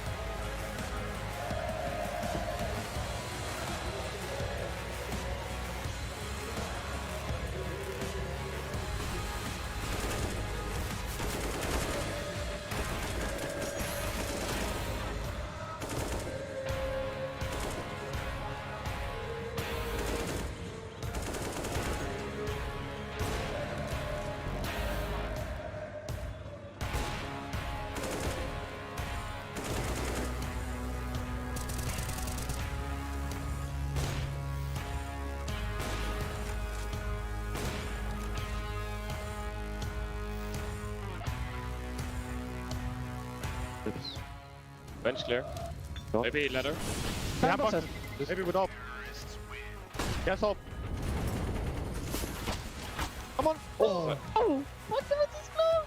We're rocking and rolling with AI Identity. This is a whole lot of fun. So we were just talking, you haven't heard of this AI generated art before? No. Super interesting, like new emerging technology where you can pump in any descriptors and it will generate an image really almost exactly to the specifications. Tá todo mundo pedindo Mac. Até quem ainda não tem uma Maczice. Rapaz, é a minha primeira vez. Como é isso? Calma, garoto. Vem comigo. O Magnífico se posiciona no centro. Batatinhas pegam o molho na lateral, os Nuggets fazem o meio de campo e a tortinha fina ali. É magnífico, é fenomenal. Eu sei. Se botar um molhinho barbecue. Aí é Maczice do Luva. Sim, é Maczice do Luva, é o melhor do mundo, é magnífica. Peça no Mac Delivery. Receba! Come muito. Para pá, pá, pá. Ô, mano, você não acha que a vida às vezes até parece um game? Então cola no Shorts e vem se divertir com esse desafio. Mostra o momento que dá um game. Tipo aquele rolê de irmãos. Ou aquela trollada. E bora postar um Shorts com a hashtag dá um game.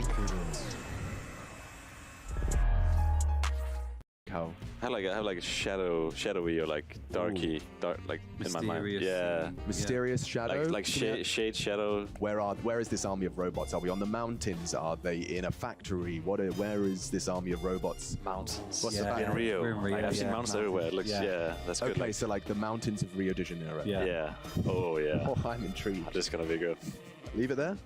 We don't want to overcomplicate. Yeah, that's true. Let's see. I'd love to see. Whoa! Oh, this is the more. second one's are more badass. Yeah, that's good. And they look like an army for Yeah. sure. Yeah, the second one is really. Yeah, good. the second one's fire. Yeah, that's Those robots looks as well. Like they look dark as well. You know, they look evil. They do. It's really good. Wow, you guys are modern artists. Yeah, we made that. We made that. That's yours. I mean, yeah. That's old baby. Yeah. I'll try and post it to my mom and say that I made it. And Hey, Mom. Yeah. I'm a digital She's like, artist oh my now. god, my son is such a good artist. I'm gonna show all her friends.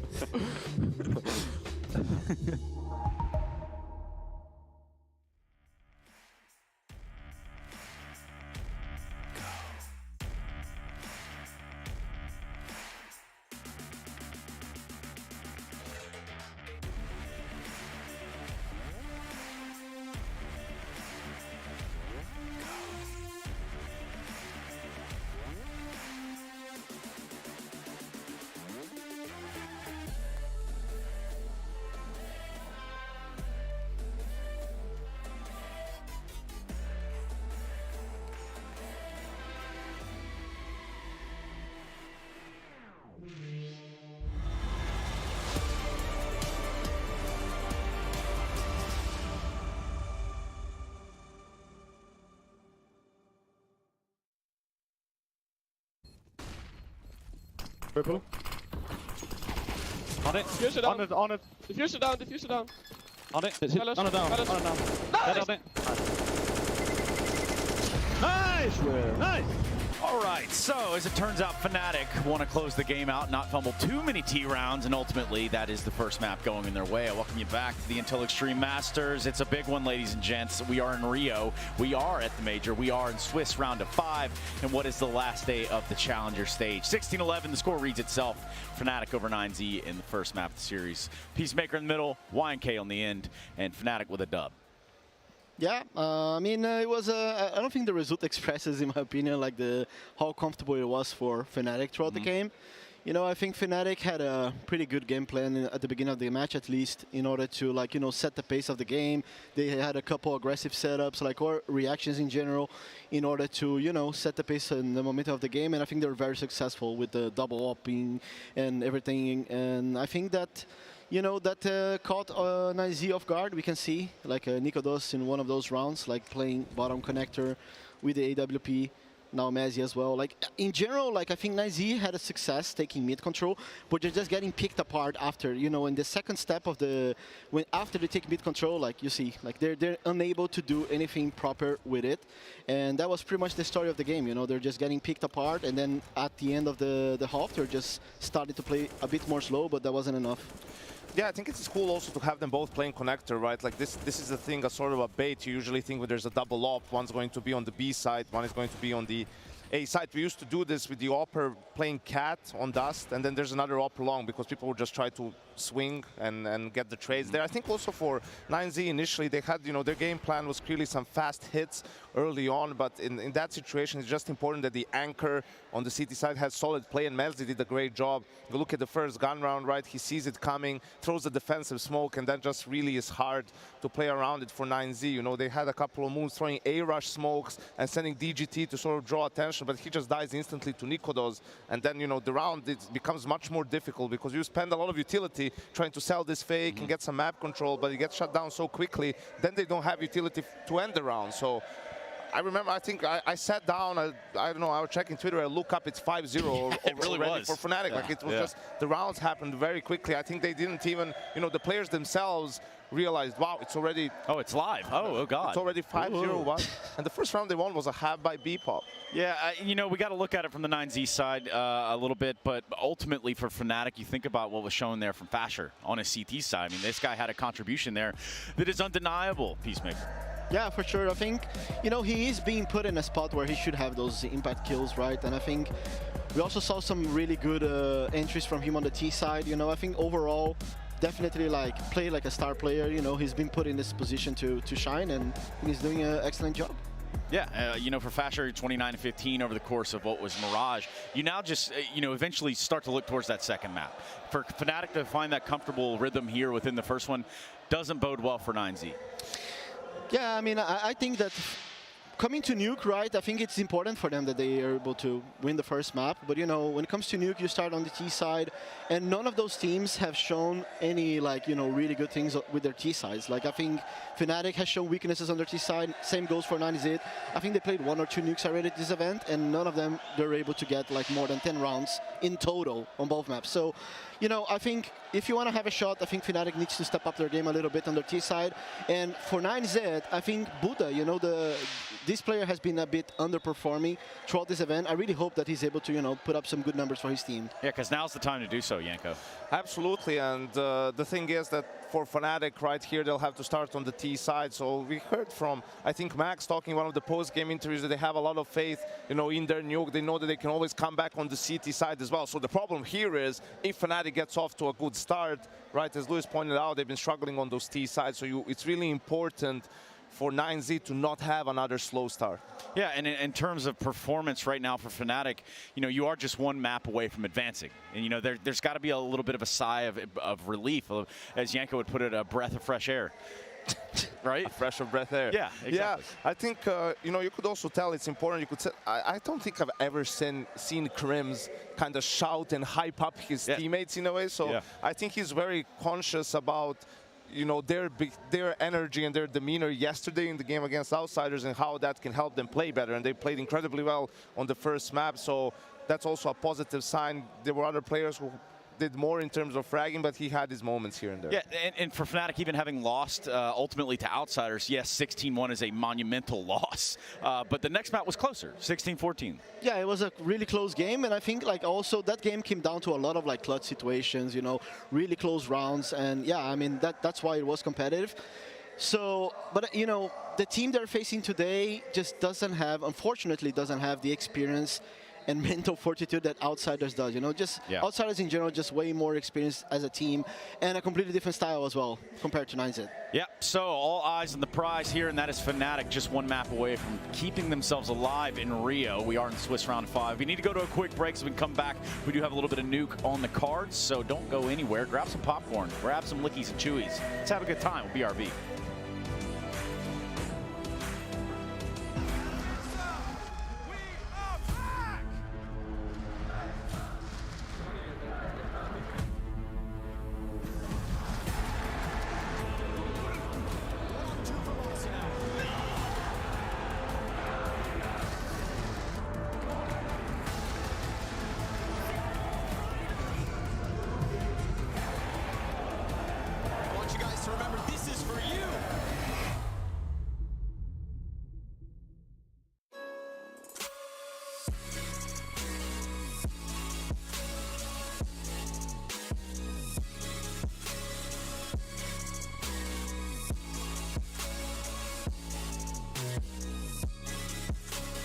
You love it, you wear it. What's your style? Get your merch at shop.eslgaming.com.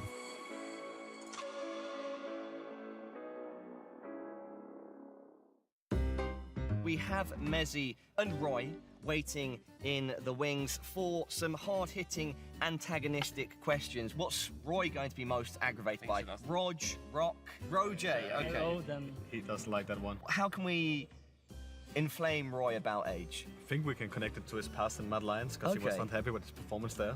Okay. I think that will get to him. You performed like shit. Like shit. That's nice. Was that because you were already in an age crisis? In an age crisis. See, this is the material we need. Thank you, Grim. He doesn't eat like vegetables or like fruit or anything. Like if you eat a banana next to him, he's going crazy. A crippling fear of vegetables. Would you be a better CS player if you ate your greens? We don't need the context of the fruits, just if we have a random coconut in the room with us, perhaps some magic will be made. I mean,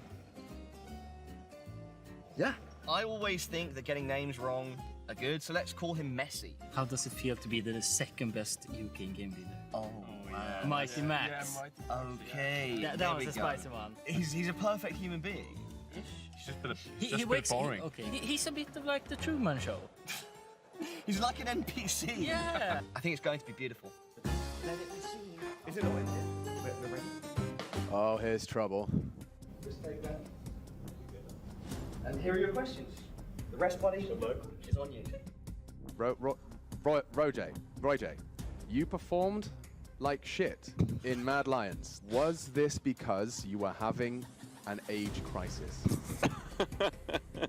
I think back then I was 26, 27, and when you look at the other star players from other teams, then they're usually 18 or 19. Yeah. So I guess I was in a different place in my life. I had like an injury back then as well in Mad Lions. I think that was more like why it's gone downhill a little bit. Roy J, you have a crippling fear of vegetables. That's true.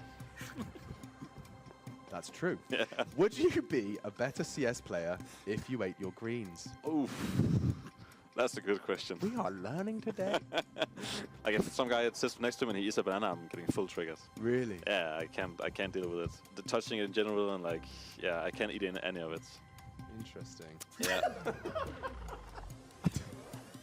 So, Messi, how does it feel to be the second best British in-game leader? Max. Yeah, I mean, yeah, the mighty Max. I beat some IGL, so if I'm second to Max, it's fine. Yeah? Yeah, I'll take that. You are famous for being infuriatingly boring. Yeah. You are a literal NPC. How do you respond? That's good. My dad would say the same thing as well, so it's true. That's true. It's true. Oh, he's leaning. What's inside? It's a coconut. It's a coconut, apparently. Really? And that ends hard-hitting journalism. What a joy. What a pleasure. Give a round of applause to Roger for leaning into the coconut, actively facing his fears.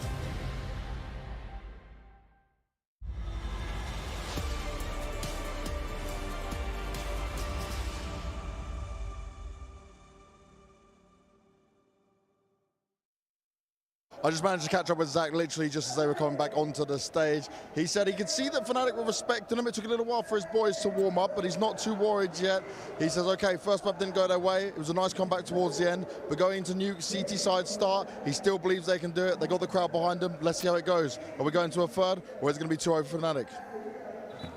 Yeah, that's right. CT side for 9Z to begin on Nuke. The individuals starting to power up a little bit. And despite this being, of course, the map pick of Fnatic, I think it's, you know, I've seen 9Z on Nuke before, Mo. It would be a real error for Fnatic to assume they're a bunch of chumps. Yeah, that's very fair. And I mean, the thing is, you mirror the stats, and it's like, yeah, good, both good on CD side, bad on T side. Yeah, that's everyone these days. But Fnatic's teams that they play against are a lot better. They have some bigger wins. 9Z's exposure to a team of this caliber is literally just Fnatic right now. So that is one thing. In terms of comfort, you can kind of say the same thing about last map. Yeah, like 9Z, they pick Mirage, but Fnatic, they play it. You know, they're happy to play that map. And I think it's just the veto got really bad for 9Z when Dust 2 came off the table. Yes. So at least they're given the gift of being able to play into a map that they have a lot of reps on.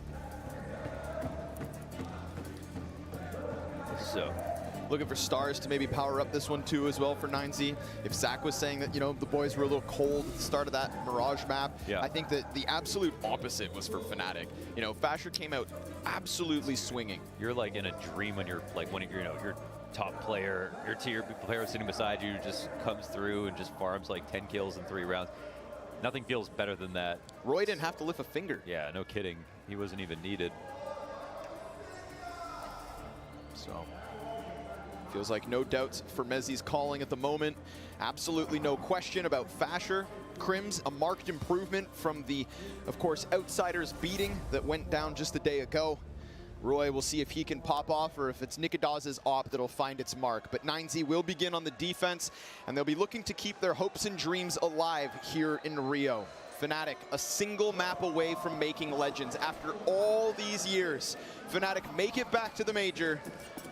And this is just that final step to continue their run. T-side already, outdoors, smoke down.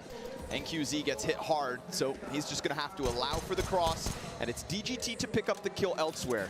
So at least a 5 versus 4 going the way of 9Z. A little tail end to that cross. And NQZ, a chance, but Mezzy hard hit in from Mini, and that's going to create some little bits of ambiguity here. Buddha falls down into the site, and now things go quiet. Yeah, that is a key move, though. When Buddha going down, I'm not sure if that was the right play to make, because there's the threat of wrapping Heaven based on what Mezzy saw. One sitting in Tetris. I'm not sure if they want to take it here. They could of course, still go downstairs, and now they've got two passive angles still watching the same thing. If you will, but we'll see if Fnatic even find this. The bomb is still downstairs as we cross the minute mark. The majority of the players are here.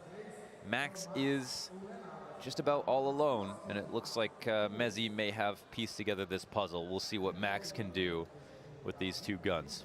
DGT was just starting to slide back from what was his adventure into lobby. Sees that that's entirely clear, so yes, Buddha would probably be more comfortable up in Heaven. But it's going to be the B commit. Those A players a world away. Dual Berettas find Mezzy first. Can't get the better of Crims. DGT tries to slide wide, and it's Roy with the answer. But David's real quick, and now he's real dead. Nikadoz point blank with the pistol. And Buddha, tough spot. 3 players to drop. Bomb already ticking, and so much time for Fnatic to just slide into the after plant. But Nikadoz goes down for free. He clears the corner, and Buddha, getting shot at, tries to bring it back. It's Roy with a little bit more health, and Buddha just needs to get it, but no sir, Roy's gonna deny, and Fnatic pick up T-side pistol. That would have been a crazy 1v3. You just don't see them happen that often, especially in such a comfy post plant like the one we just saw. So my heart goes out to him. But this round, I think, also has to do with his position and giving up Heaven. And it's not because they didn't go A, but because they didn't know. And because he wasn't in Heaven to get info back and they couldn't update in any meaningful sense, they overstacked the upper site. They felt insecure, and it was exposed by Fnatic, who now have been gifted a much better buy. And will take it outside fast on the cross. Max not going to be able to stop anything. Massive weapon advantage. We got a player hiding behind the generator up towards Heaven. We'll see if somebody does manage to crawl his way. Could get away with something weird here, NQZ. Do a good job of shooting and baiting. Oh, he went around. USP taps, not half bad. AK upgrade could go big.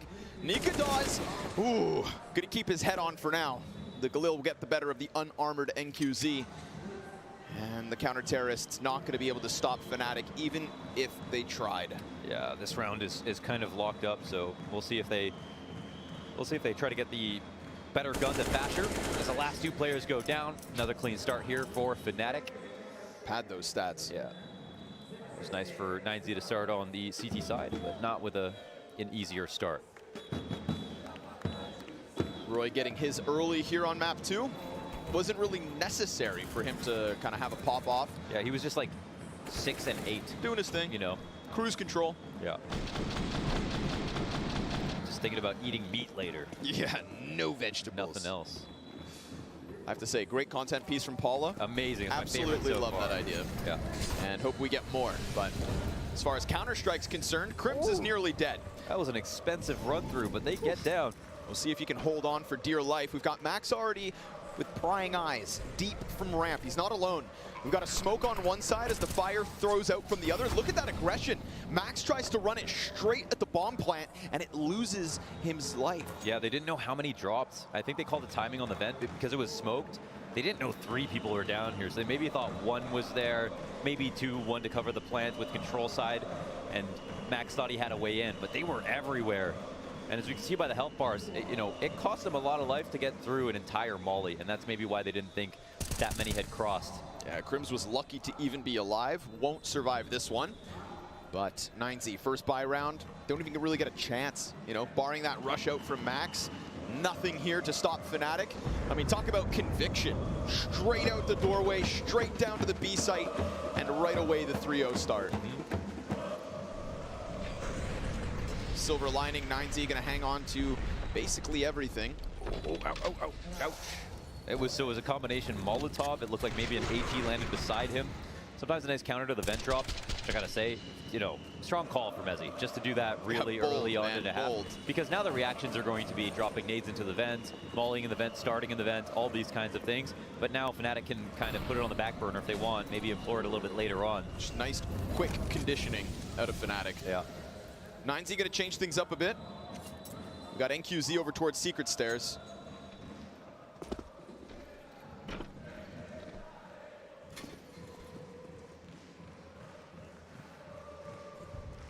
He's just going to await any type of a cross here from Fnatic. So sure enough, they make sure nobody goes down the vent fast, but it's not as though there aren't protocols here outside. NQZ about to peek off Max's flash. Nobody there though. Not even behind Red. Instead, they press close along the side of Mini. What a reward. DGT decides to get aggressive in Trophy. Bomb falls at his feet. Meanwhile, Max holding off on Mini. Soon that smoke's going to come up, and the A site could fall.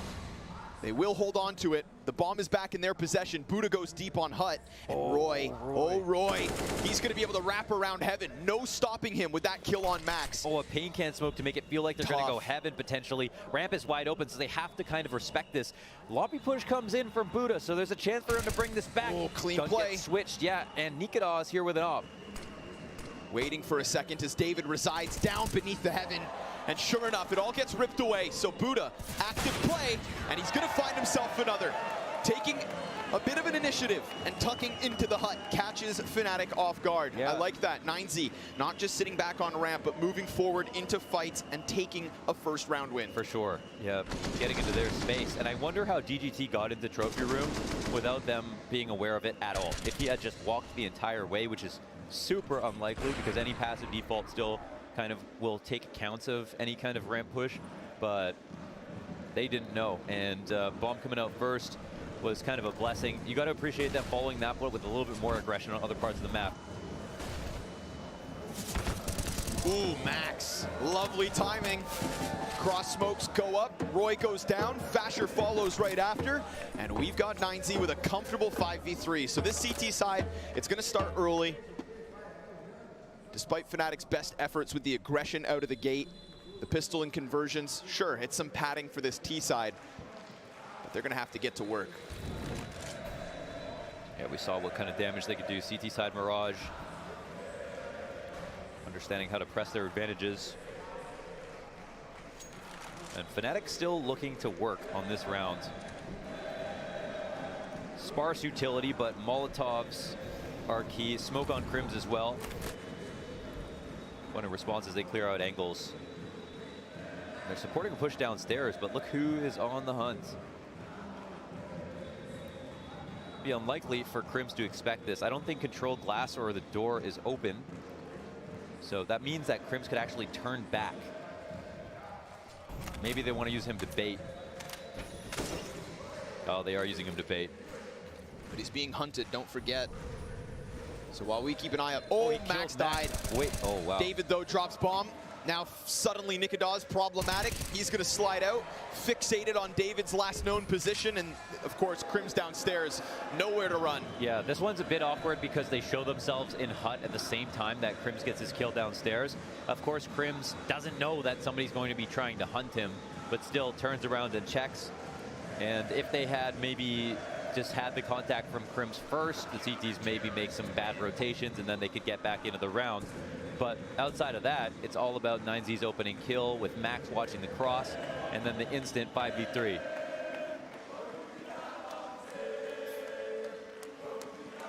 Yeah, we gotta say it. There is no short supply of 9Z fans out here in the crowd tonight.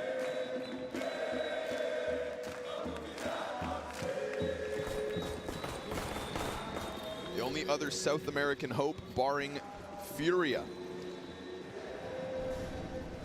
Brazil's legends go down, both teams 0-3. 9Z, rough start. A loss to Evil Geniuses, or excuse me, overtime win. They clawed that one back. Felt as though they were gonna get swamped twice.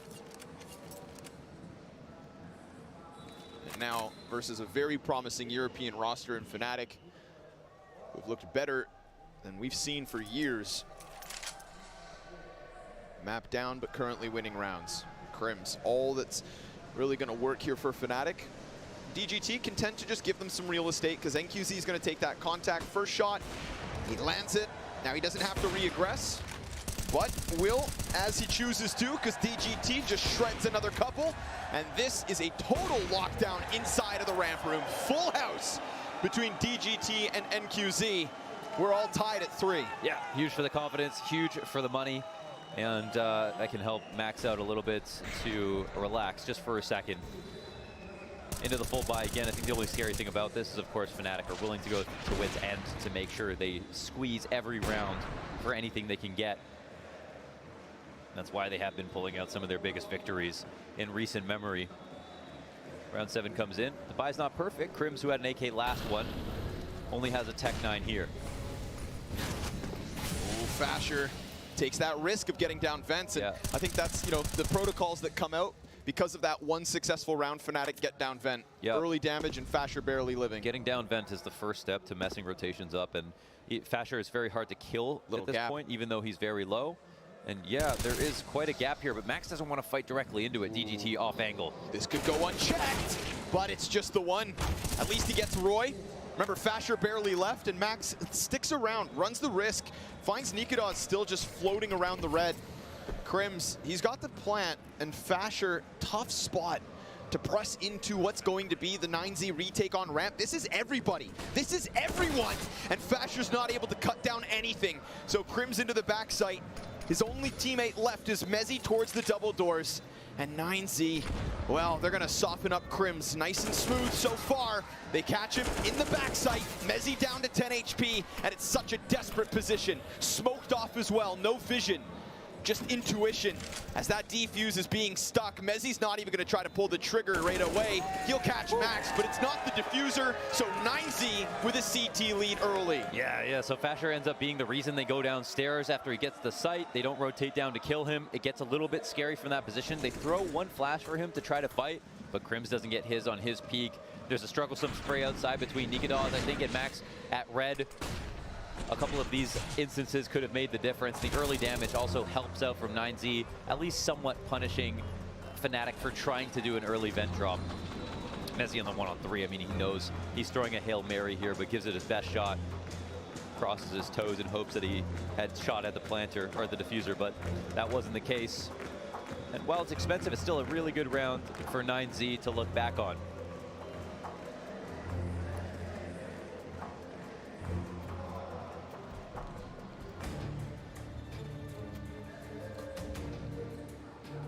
This game continues to heat up. The half investment once again. And we see a persistence of kind of 1 AKs on this type of buy because on T side, you don't have all 5 players doing something all at once. It's really easy to pick up a gun. So you can really bolster an eco. If you can knock down 2 players, it's always worth it to get that 1 gun. That's kind of the idea. You don't always have to aim for winning the round, but now you have odds for actually winning it, plus a really good chance to actually get kills. Easy. Crims and Roy. That 1 AK hits the ground. Fasher is going to bring it back with the Tech 9 bursts. NQZ drops bombs. So all good here from 9Z. They've got their last player pinned. Shots through the hut. And rounds to the scoreboard. A 2-round lead now for 9Z with 4 players up. For an AK buy there, Fnatic get nothing. Absolutely. And we're at the point of the game where Fnatic are just very happy they won the pistol. Yeah, yeah, right. That buffer early probably feels good. But 9Z knows what the deal is. When this flips over, there could very easily be a comeback. So they're just trying to keep a meter stick between them and their opponents. Doing a good job, man. Money's building up massively. NQZ on 13,000. That's the kind of economy you love your Opera to have. Crims is going to take the top rope, falls down, slides straight through Max, and then drops a smoke front window. NQZ chasing, clearing this, and Crims survives! Oh, but NQZ spins it back around. David comes out from Mini, and DGT's picked up Roy in the meantime. 3v3 with Mezzy Pin dead to DGT. Oh, that's 2 outside those spots. And the hut hold. Buddha back inside the A site, keeps it clean. And 9Z racking up the round wins. That's so well handled. I mean, every little step that Fnatic take out of the open to be a little bit aggressive, 9Z are right there following suit. And right here is just crazy. 2 players outside. It looked like NQZ could have given up this position, accidentally shooting through this wall, not getting enough damage off, and thinking he killed the target, but Crims can't kill him fast enough to make him pay. Very nice upper hold here from Buddha as well to deny any chance for some sort of bomb plant or weird post plant situation. And it makes perfect sense that Fnatic try to hit upstairs right after that, because that was the opportunity after seeing 2 far away from heaven.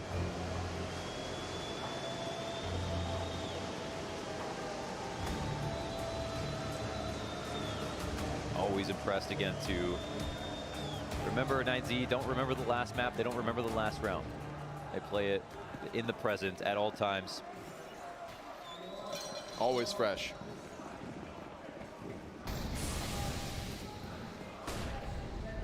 Trying not to get bogged down in the thought that this has to be the big run. Ooh, Buddha sees a little skin. Basher gonna pay the price. So lobby belongs to 9Z. And those few smokes that Fnatic buy in with gonna trickle down outside as Max loses his line of sight, but he will be given assistance from NQZ. David's also not far away. DGT successful in catching Roy, means this one's going down nice and smooth. Max waits as the nade finds its target. Perfect spot on the side of the smoke there. Could get caught by the bomb carrier. Mezzi's looking to press in, but Max, yeah, he's got teammates. Friends always help. Buddha, Nikadaz down. It's all good here from 9Z. Comfortable 7th added to the tally. And again, now they're maxing out money. Yeah, they have so much money. So few deaths, so few casualties on the full rifles, on the eco rounds. And you can feel the dominance on top of just seeing it. There's just so many rounds that look like there's actually no chance. Early 5v4s, early 5v3s. I think Max winning a high percentage of his duels outside is a big one. That's where a lot of these defaults have started. And he has kind of confidently been able to be in the open and swing on players. Not a care in the world. And we know that is just in the job description when you're playing outside as a rifler.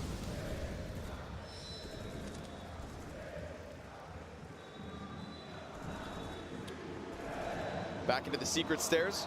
We've seen NQZ here before, but not with the op. So now this time he can more confidently post up on the red angle. He's not alone out here, though, in terms of snipers. Any extension to clear close mini could put him in the scope of Nikadaz.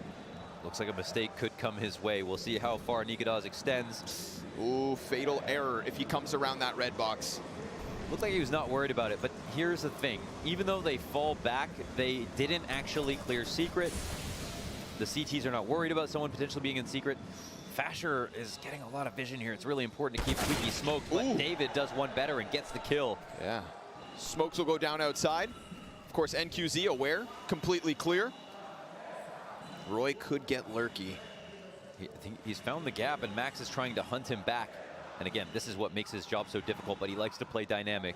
It opens up mini. That's one less player to try and hold this A site, so David's going to have to do it. And his other support's over towards ramp. David extends in, traded out by Nikadaz. Now Roy could activate, goes ahead, takes down Max. They know about the Opper. Critical cross, critical timing.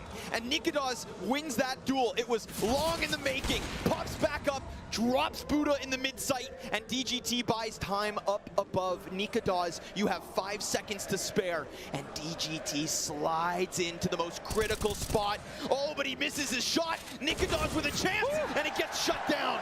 9Z continue with winning ways, 8 straight. That got very scary for DGT after that first pick, and Nikadaz switched out to an AK. That might have saved DGT's life in that position. Couldn't really fall off, couldn't really fall down. He just didn't want to let that bomb go downstairs potentially, and it dropped just in front of Tetris to make it a little bit harder for Nikadaz to safely secure it, and that made the difference. David with a very clean kill here. That helped out a lot. Pragmatic round, though, from Fnatic. I like how they used their smokes to get Roy into Big Garage, but to actually be used as a lurker to help them dislodge the mini player. And even Max forgot about him after knowing that he had tried. There was somebody out there doing something, up to no good. It's another hard round one here for 9Z. I think cool to see as well as NQZ, who was over towards Secret, didn't get the engagement he wants on red, doesn't get any action, but still slides in and deals with, of course, the squeaky push. Holy hell. I mean, Nikadaz winning that duel, op to op. Hot damn. Yeah, he is fast. He is definitely he's the opera to watch in Denmark. He's the guy who has been turning heads for sure. Yeah, any other ops in Denmark you can think of? Device is back. Oh yeah. Nikita's top spot now under question. For now, it's all good. Single player on Fnatic with a tech issue. We'll get that one sorted quick. Yeah, big thing for the two Fnatic players who came from Copenhagen Flames is that they kind of broke through their own mental barrier after Stockholm into Antwerp of actually getting into top 8. Yes. You know, and so impressive. To even just repeat in Challengers with no top 20 players, kind of brand new team all doing it together. Just doing the voice. You'd think they kind of paved the road for the likes of Bad News Eagles, who have now done that here in Rio. Sure, yeah. You know, same tale. Hell, who's new to the game this time? We've got Gamer Legion. Yeah. You know, it's like it's almost this like repeat trickle-down effect. Changing of the guard, man. Yeah, absolutely. I think people were kind of calling the changing of the guard like a few years ago, and it's kind of felt like some of the legendary teams are going to fall off. But it really feels like this year, it's not just that, but now also new teams are kind of every bit as good. Right. And I think it's been the year of the floor being raised as opposed to the ceiling. And that has made it so there's just tons of parity in the top 15 and top 20. Very exciting time to be a CS fan at the moment.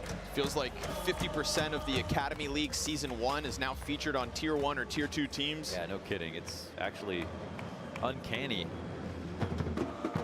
how much output there has been from the Academy League for how young it is.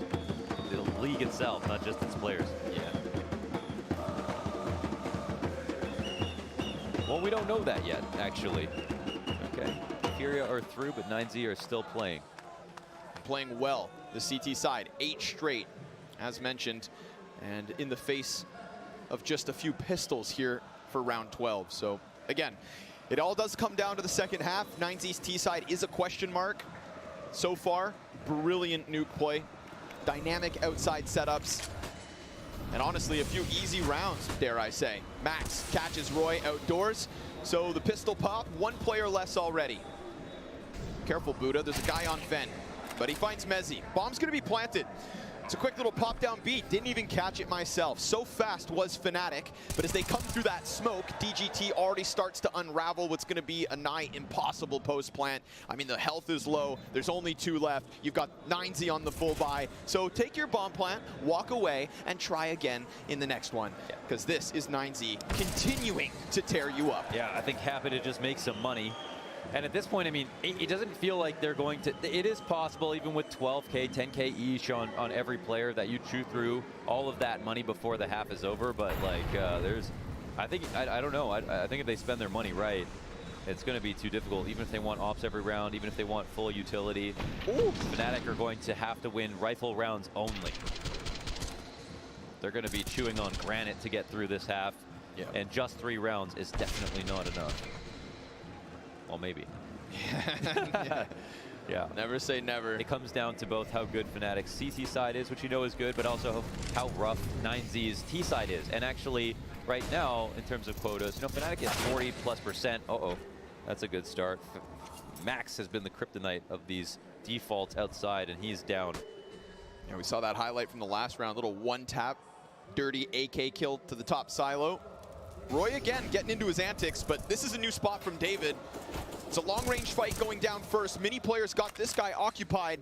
Now Roy knows there's a player point blank, and it's Buddha to just pick up the frag. No answer yet from the rest of Fnatic as they try to press in from outdoors. Nade finds its target. Nicely done. Crim's going to exchange that damage, and Nikita's in the perfect spot to find David on the fallback. Yeah, the smoke isn't as good as he thought, and this is a 4v3. Let's see if they can hold this advantage. Buddha has to move out.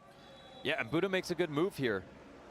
He could likely catch someone, but no, Crims finds a 2. Gets caught himself. 2 versus 4. DGT. They just keep moving out. Yeah, 3rd player, right? Try and try again. Without try, that is. You got to like it because they're not playing from sight. They're not going to win from sights, I should say. Fasher locking in the ramp room, so total map control here for Fnatic. Crims doesn't need to do anything. It's crazy, though. It's already at the 30-second mark. Time flies when you're having fun. Fnatic finally not getting beat. Fasher, great spot, but there is still this. NQZ behind the vent, slides out, will not get a chance to go huge. He does get caught by Crims, who eventually decides to pull the trigger outdoors. And Fnatic, that's a 4th added to the board. Yeah, they're just happy to take a round. They know that 9Z just have so much left over. Take a quick glance at how many people have been alive every round, and they know that they're going to have to go up against another 2 full buys, even if they win. Cash cows here for the CTs. Yeah, yeah. Basher, that's good timing, man. I feel like, you know, a second later, he gets caught with his legs dangling down from heaven. Then that vent player doesn't actually have to leave his position. Could have got 1 kill and tucked in. And it becomes too late to go downstairs. Who knows? But yeah. Who knows? That's Counter-Strike for you.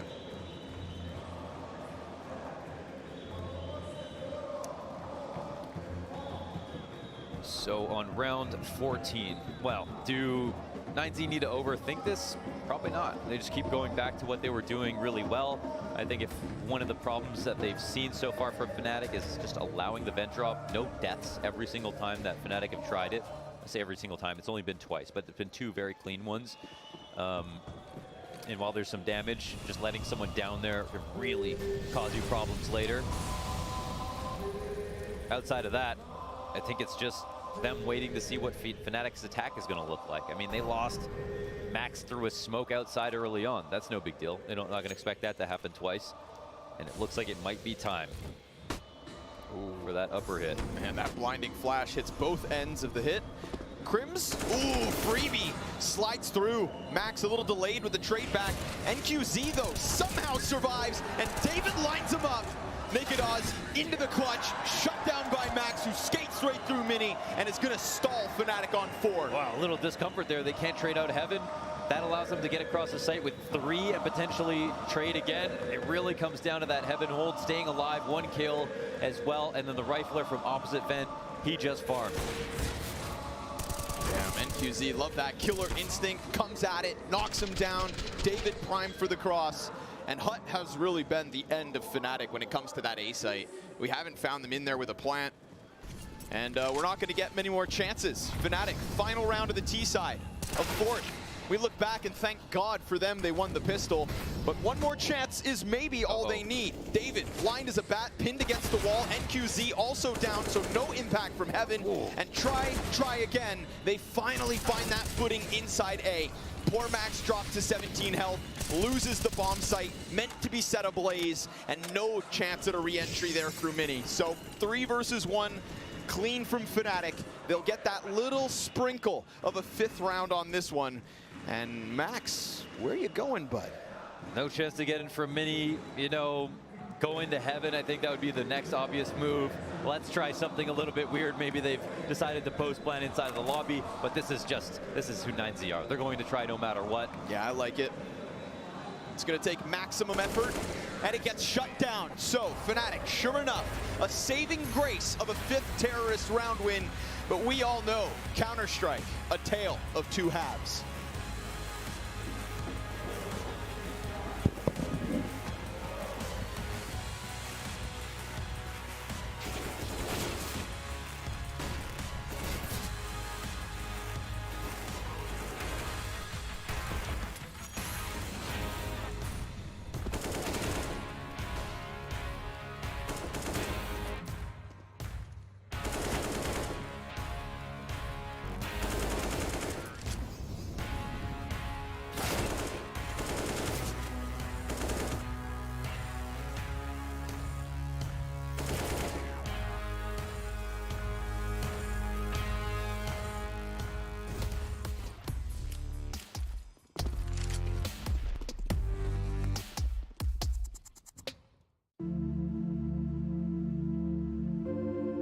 Hey Future Pros! On Nuke today with a util set you can throw to help your teammates pull off a vent dive.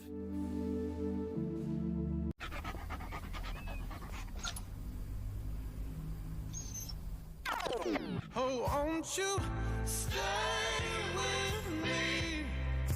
'Cause you're all I need. Tá todo mundo pedindo Mac. Até quem ainda não tem uma Mac existe. Rapaz, é a minha primeira vez. Como é isso? Calma, garoto. Vem comigo. O Magnífico se posiciona no centro. Batatinhas pegam o molho na lateral, os Nuggets fazem o meio de campo e a tortinha finaliza. É magnífico, é fenomenal. Eu sei. Se botar um molhinho barbecue. Aí é Maczice do Luva. Sim, é Maczice do Luva, é o melhor do mundo, é magnífica. Peça no Mac Delivery. Receba! Come muito. Para pá, pá, pá.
A 5-round lead for 9Z as we're about to kick off their T-side here on Nuke. Map 2 between them and Fnatic, fighting for the final slot in the Legend stage of IEM Rio.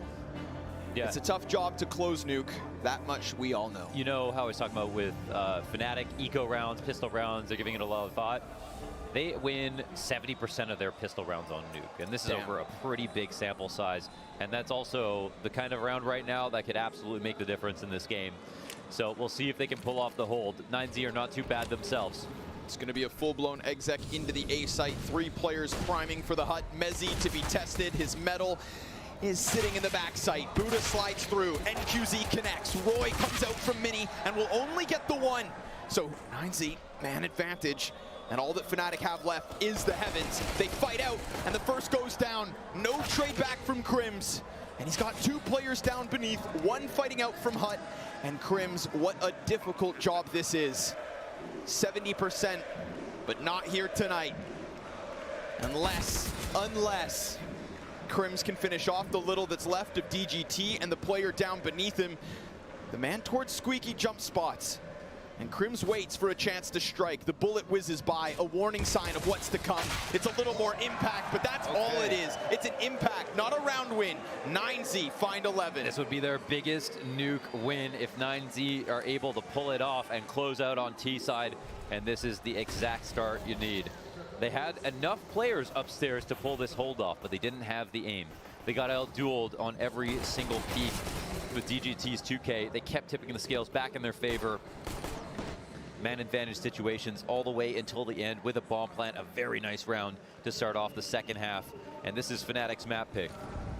Fnatic come in with the force. Triple pistols, MP9 and Scout. But that MP9's in a big position, safe from the fire. Mezzi's gonna get the opener. We've got 2 Ts just stranded outside the door, and it's a dink in versus NQZ. Mezzi primed to finish somebody off. Do they know about this another gap? bad smoke, and they're, oh god, they're gonna drop vent because they could do that, but they're a little scared about it. So now they wrote back over to ramp, and now CTs are meeting him here. He's gonna hit a couple. Nikodas goes out, gets tagged to 56. Crims will sit and wait, and he does not have to make his move. Okay, there's still time on the clock here. It's about 9Z not getting worried, but at the same time, the CTs are in pretty much the prime optimal positions. Oh god. And they don't know about Crims at all. The little that's left of NQZ, Nikodas comes back at it. Second player tagged, and that's all.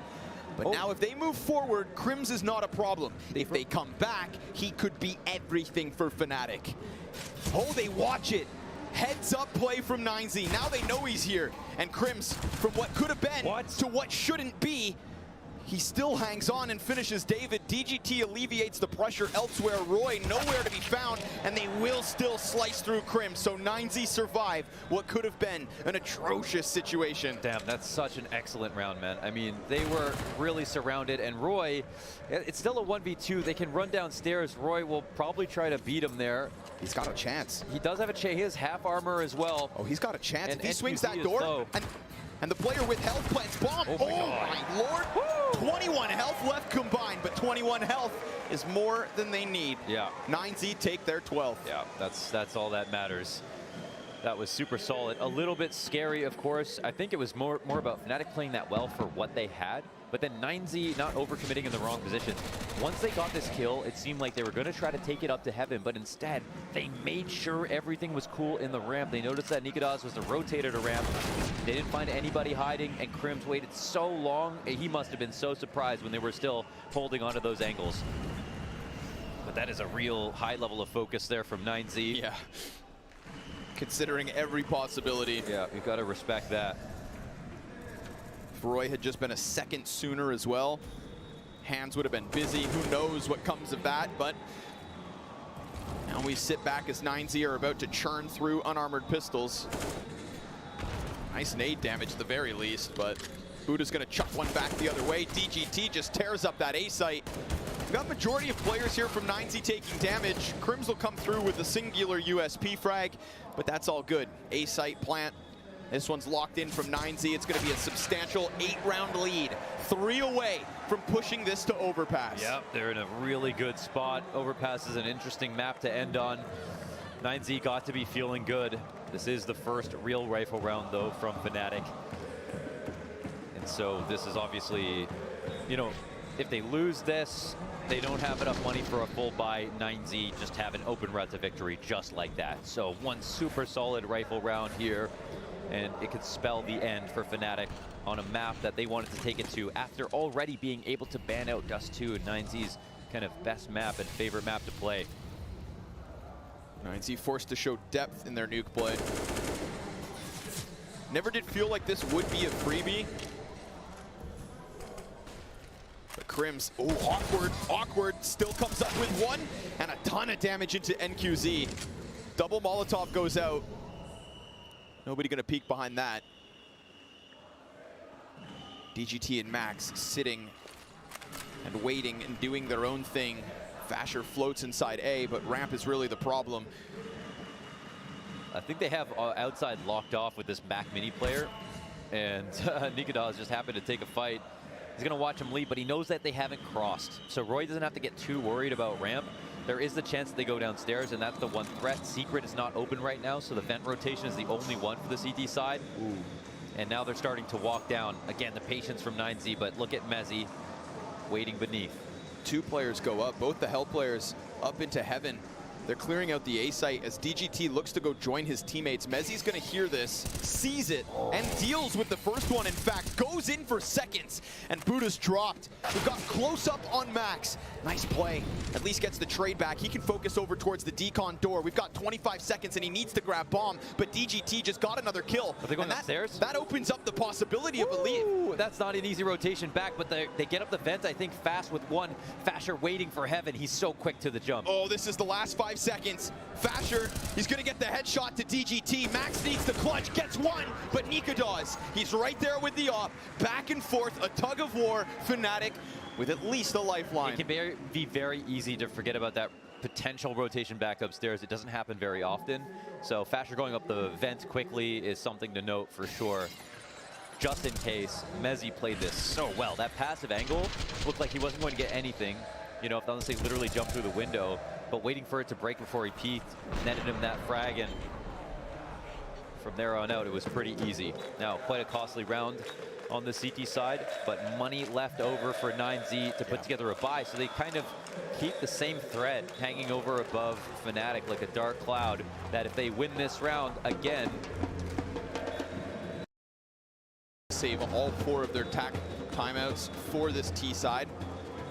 It's going to give Zach the most amount of time to try and offer assistance to the 9Z camp. Yeah, look at all the kills they got. It results in a UMP here for Crims, who was holding onto the ramp with his life with an M4. Mezzi, who got the 2 kills with an M4, is now on a FAMAS.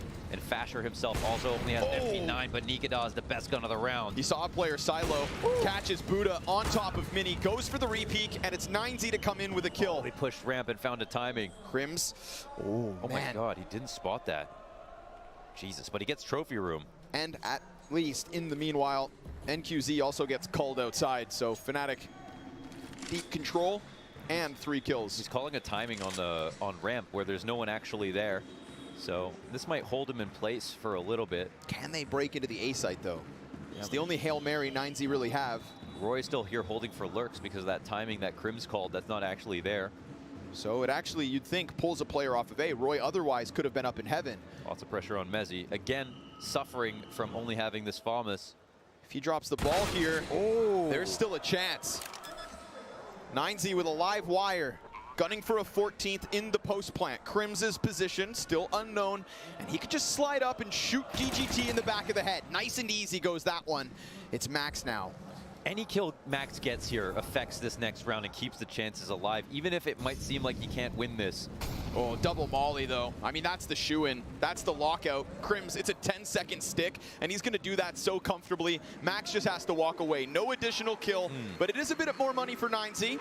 And of course, it's only the 7th for Fnatic. Still a meter stick between the two teams. Yeah, the trophy room push was the big one. I think that was the final nail. Even though it created that question on ramp, still good, still worth it.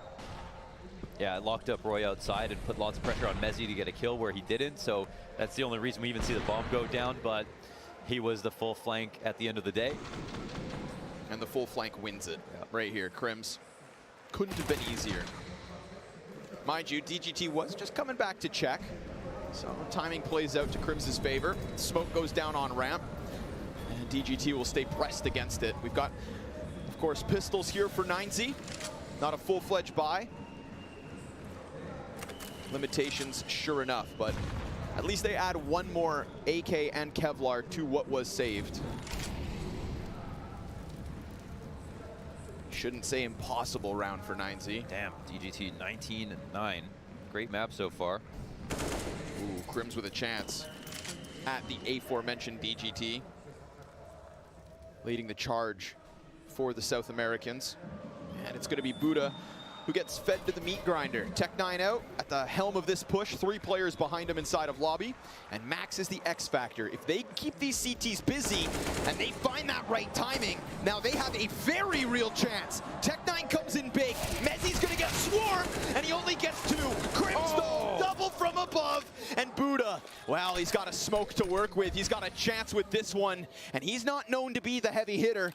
But goddamn, if this clutch wouldn't be felt by Fnatic. They're going to give him space to back up as well. He's got a one-way here sitting on the site. He's worried about Mini. He's worried about everything, looking at HUD as well. Trading pieces, Flash goes first. Buddha up with the first, sees the next. Tech9 tap, further damage. And oh, it's desperate, but he just hides in, slides down as Nikadaz reloads fresh, and there we have it. A singular survivor for Fnatic. Oh, forced to reload. If he wasn't, of course, he could have really played with Nikadaz up there in heaven and made his life hell. Man, that was a trying moment. Nice lurk from Max to get that kill in upper, and his team were so ready to explode. They looked better than Fnatic when they had full guns trying to hit the upper site. Really kept the pressure up with full credit to Crims. The fast rotation up into heaven, the 2K for Mezzi as well. Man, have to feel for Buddha, right? He gets that first, he gets in with the Tech9. Once that first M4 kill is his and he runs out of ammo, his Tech9 has 2 bullets. Yeah. Both his guns are empty. Yeah, it's tough. If he didn't have to reload there, for sure he takes a much more confident fight.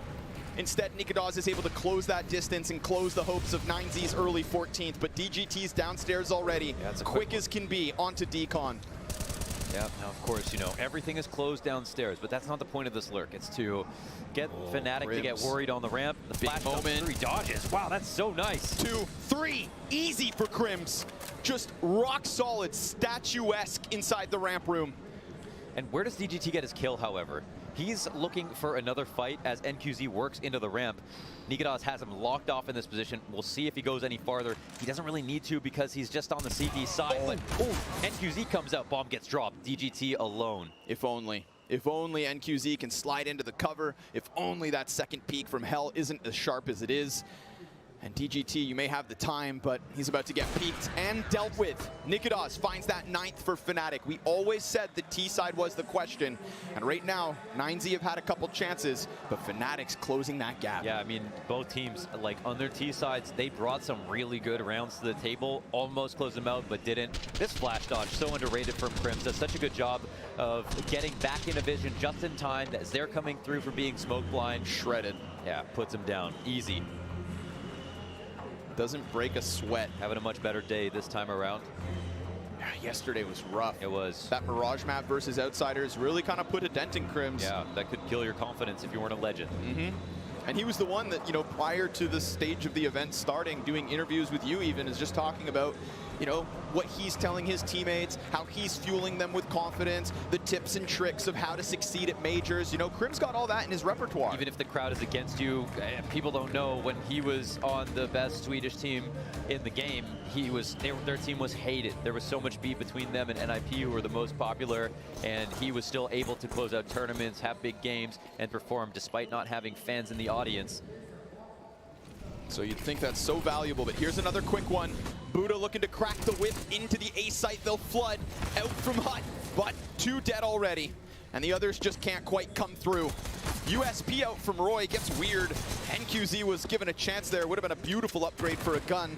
Outside belongs to 9Z, but what can he really offer? There's a player up in heaven, and David's died in the meantime.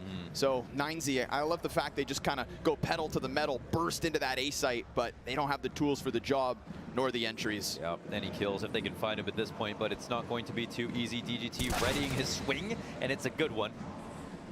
Hang on now. NQZ's spot. Oh, Messi with the drive-by. He definitely just started clicking.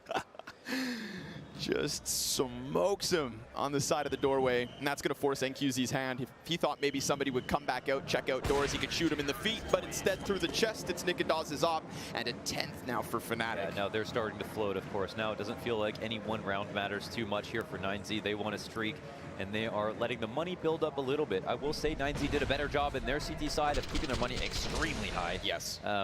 And I think that could matter. That could matter for sure. Fnatic don't have a big enough bank, then they're still always under threat. So the little bit of damage that 9Z are doing on these eco rounds, nearly winning one straight up by getting 4 kills, all of that could have a knock-on effect. Only 8 rounds won by T-side so far in this map, 6 of them by way of pistol round and the conversions. That is all. The 2 anomalies for Fnatic across their half come in the last 3 rounds. So goddamn, is it ever close? Fasher gets even closer, just stuffs Buddha as they're trying to set up for what looks like another A hit. They are gonna press out towards Vent. They're kind of getting scrambled, double knife! Nikedas! Oh, and the op shot! Just absolutely shreds them to pieces. Limbs sailing down through vents as the hopes of 9Z deflate. This was the full buy they waited for. Oh, that's the call out right there. And they get nothing. They waited so much time for any kind of vent drop to take place, and Nikedas is sitting there with his knife in hand like it's a pug. That's brutal. And we were just talking about the bank. That's $3 grand right there made from those knives as well. There it is. Up to 7.7K now. A nice little buffer for Fnatic. And not to mention a kick in the nuts. 9Z, you just got double knifed inside a vent by the Shredder. Yeah. Wow. And now this game is uncomfortably close. Uncomfortably close. Not only that, but the full rifle idea is totally called out. A hut push comes in, and they shove right on the player who's readying his flash for the pop, which is a huge telegraph. And then the players come out of the vent. They can't kill Fasher. He's even able to escape, get around to Tetris, put some more damage in. And 9Z are trying to live in the animosity zone, trying to keep the pressure going at all times so that they can create chaos and confuse Fnatic. But Fnatic are also able to keep up in those moments. And their composure is what's really, I think, making the difference now. So 2-round game. It was a 5-10 half with a pistol to 9Z. We're seeing history repeat itself in the second half. Oh my God, after he sees him leave, he just pulls out his knife after. Oh, Jesus, to do that in this moment is insane. Just stuffing him. Fun Counter-Strike fact, of course, if you knife someone in the legs, they die instantly. He's essentially the bathtub plug. Vent's a less cool nickname than the Shredder. Yeah. Yeah. That's true. Yeah, you're right. We'll stick with the first one. But funnier. Dawn can use that. Fasher, ooh, saw that right before he got blinded. Fasher still able to recover. Mezzi's in the open. This one's so quick, but Roy slides through, and as fast as 9Z hit this A site, they all hit the ground. But NQZ, oh God, he's out here. He's wrapping around the silo. CT doesn't see him, so that one's the freebie. Bomb can be retrieved. The next fight's low HP, and that's if he chooses to go mini. This would be the most godlike clutch, and Crims is busy on the ladder. But now he's in position, and that's what's gonna save him. Crims, oh God, what could have been another ladder kill. Yeah, he went into a safer spot, but there was a timing, and NQZ was really working. He was thinking, how do I get a kill before I get this bomb down? It was definitely the right idea, but the timing didn't work to his favor. 7 rounds straight for Fnatic. And that was that a full buy? They had a couple of guns, but it looks like they have a little bit too much money now, so maybe they didn't invest fully. I'm not sure if they spend all of it here. And we'll relive this Roy 3K spray down. 3 different targets, all very far apart. Actually beautiful by him. Nice, man. Just a rotating turret. Right in the middle of an age crisis. Still putting up numbers.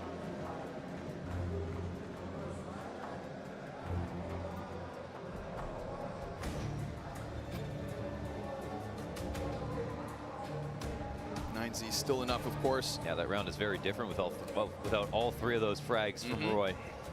Bomb could have gone down. Heaven player was exposed in the open.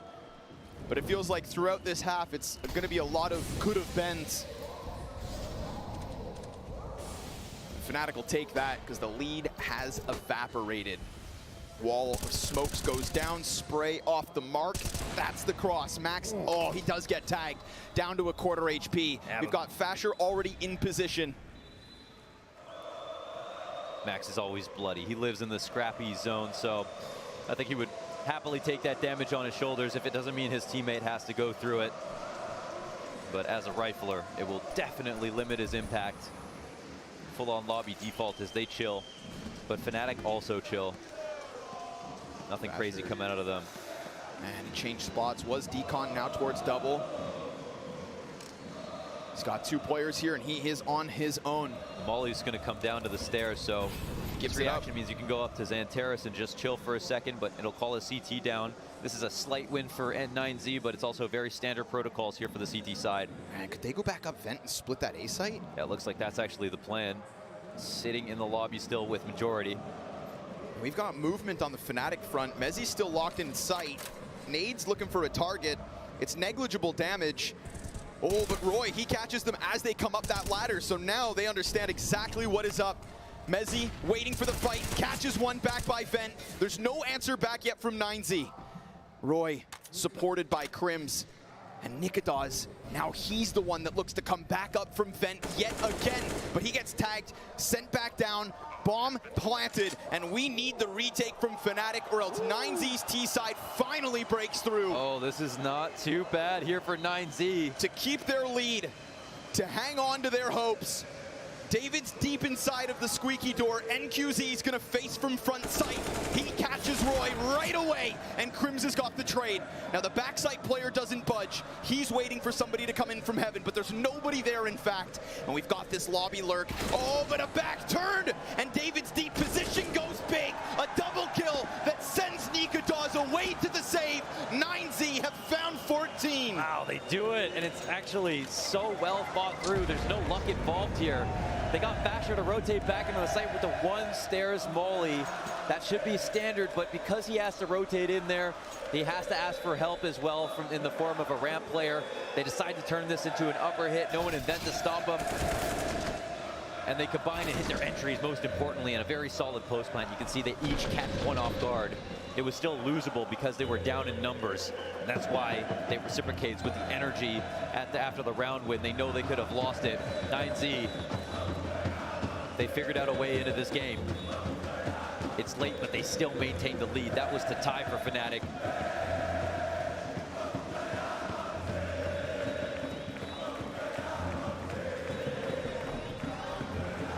sheer amount of rounds that Fnatic have won.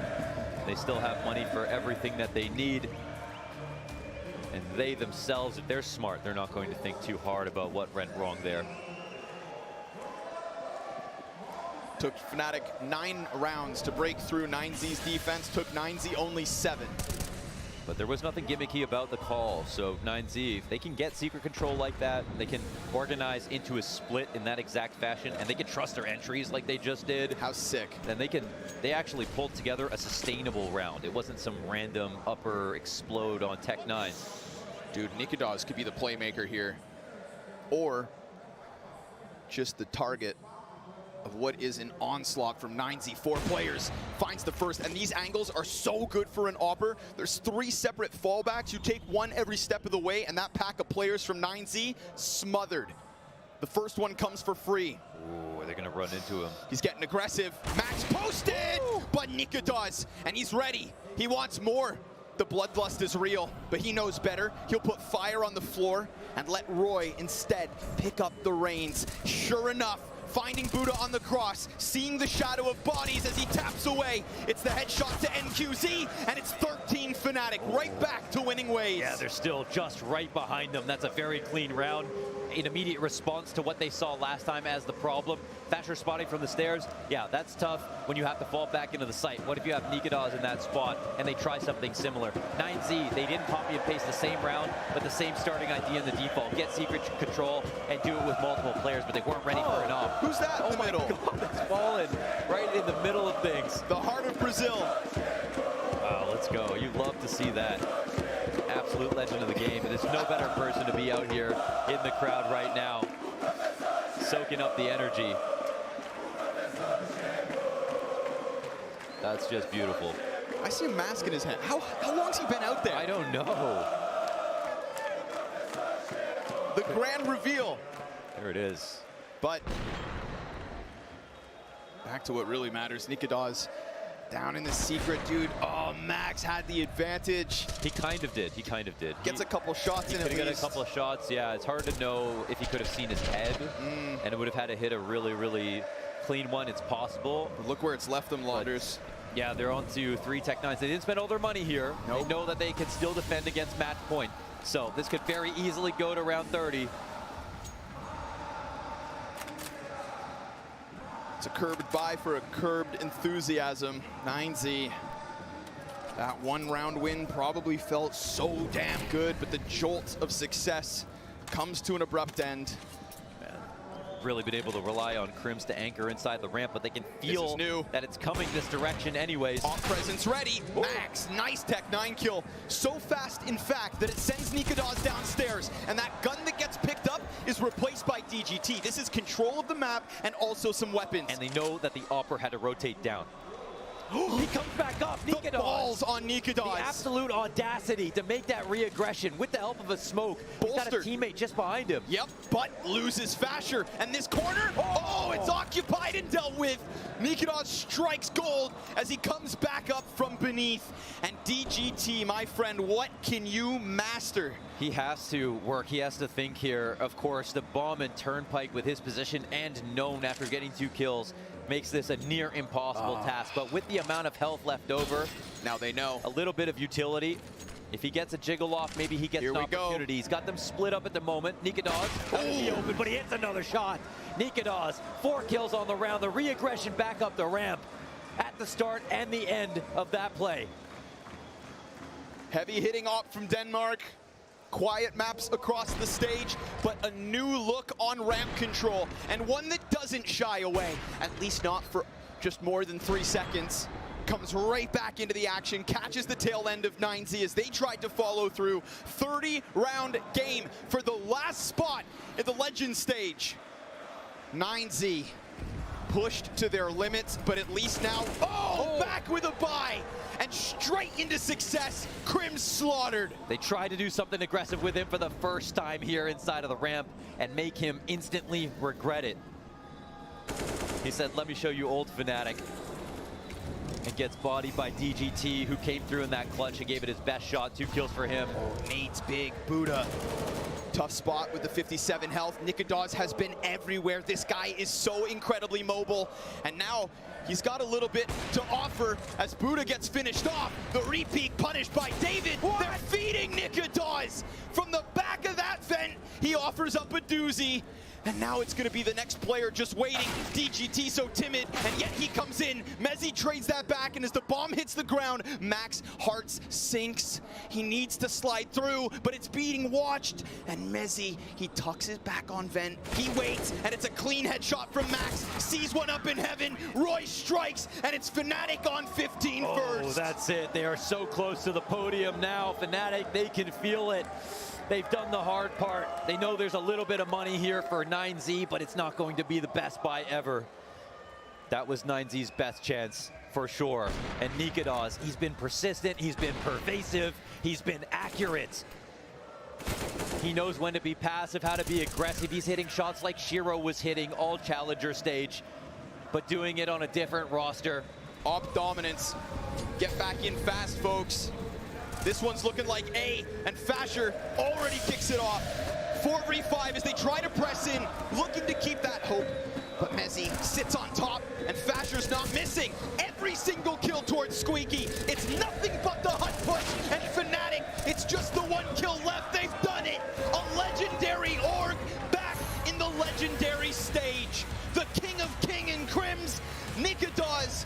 The embers of the Copenhagen Flames return, and this team goes on. The final spot is theirs.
Final map. Fantastic work from Fnatic to make it to Legends and save not just Nikodas' pick'ems, but probably a lot of other people's pick'ems out there. Mezzi, let's start with this, mate. You're running the UK scene, you had the Cloud9 moment, you then go back to Endpoint, to then join Fnatic when so many people doubted you. You've just made Legends, mate. I know, it's like a real roller coaster, even at this event as well, going 2-0 and now 2-2 and all on the line. I think had a tough run, but I think, yeah, it means a lot to all of us, and especially for me, first experience at a major and making it to the Legend stage is good.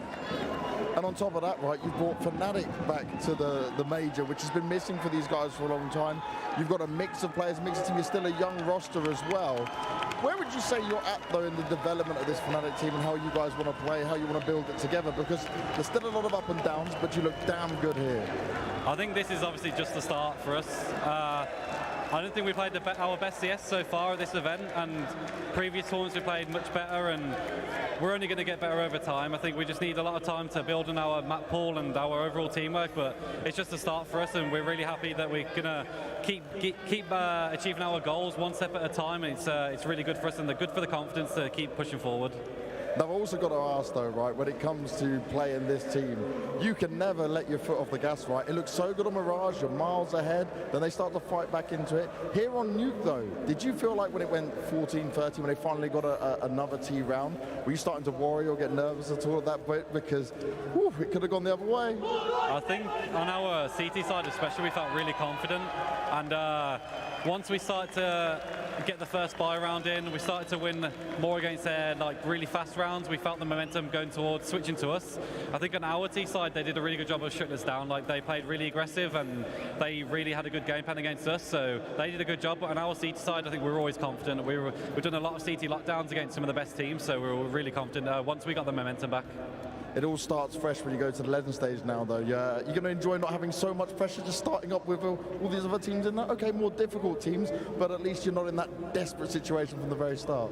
I think for us we had a good warm-up. I think we played a lot of top 15 teams at this event, so I think we've had a good warm-up and the pressure's definitely off. We've made, achieved... Vambora, Brasil! Pequeno challenge aqui, atualizado para vocês, beleza? De última mão aqui, ó. Última mão. Cloud9 bateu a Gamer Legion hoje. Fnatic bateu agora a 9Z. E a Vitality ganhou mais cedo também da OJ. Classificados todos esses aqui. Cloud9, Vitality, Fnatic, Fúria, Big, Outsiders, Bad News Eagles e Mouse Sports. Eliminados: Imperial, 00 Nation, IHC, Evil Genesis, Greyhound, 9Z, OJ e Gamer Legion. Esses 8 times foram eliminados, enquanto esses 8 aqui passaram. Vou abrir aqui o CSGOzinho para mostrar para vocês em game como é que foi o meu redondo. Beleza? Atualizado para vocês. Lembrando que amanhã, não lembro quando começa a fase das lendas. Eu não lembro. Alguém sabe aí do chat quando que começa a fase das lendas? Então, foi um abalo. Foi um abalo. Ali o Brasil 03, os dois. Mas ó, trocar aqui pra ter outro CS. Beleza? Fechar isso aqui, ó. Um desafio cumprido, agora 2, né? Daqui a pouco, em algumas horas, acredito eu que daqui a umas 2 horas, a Valve já vai atualizar isso aqui. Greyhound não acertei, 03. Gamer Legion muito menos, eliminada. Aqui eu coloquei meio precipitado, isso aqui. Porém aqui eu acertei os 5 que precisava. Ao acertar 5 palpites, eu acertei os 5. Por exemplo, eu acertei Vitality, acertei Fúria, acertei Mouse Sports, acertei Cloud9 e acertei Outsiders. Os 5 eu acertei. Amanhã, ou a partir de depois, a Valve já vai atualizar isso aqui, atualizando no mesmo dia. Ela já vai atualizar. Então, mano, se inscreva aqui no canal, que daqui a um pouco já vou analisar os times que vão estar aqui. E já vou montar o Picking Challenge na fase das lendas. A moeda vai ser atualizada aqui pra nós também. Vai ser qual moeda? Vai ser a moeda prateada. Já vai ser a moeda prateada, tá certo?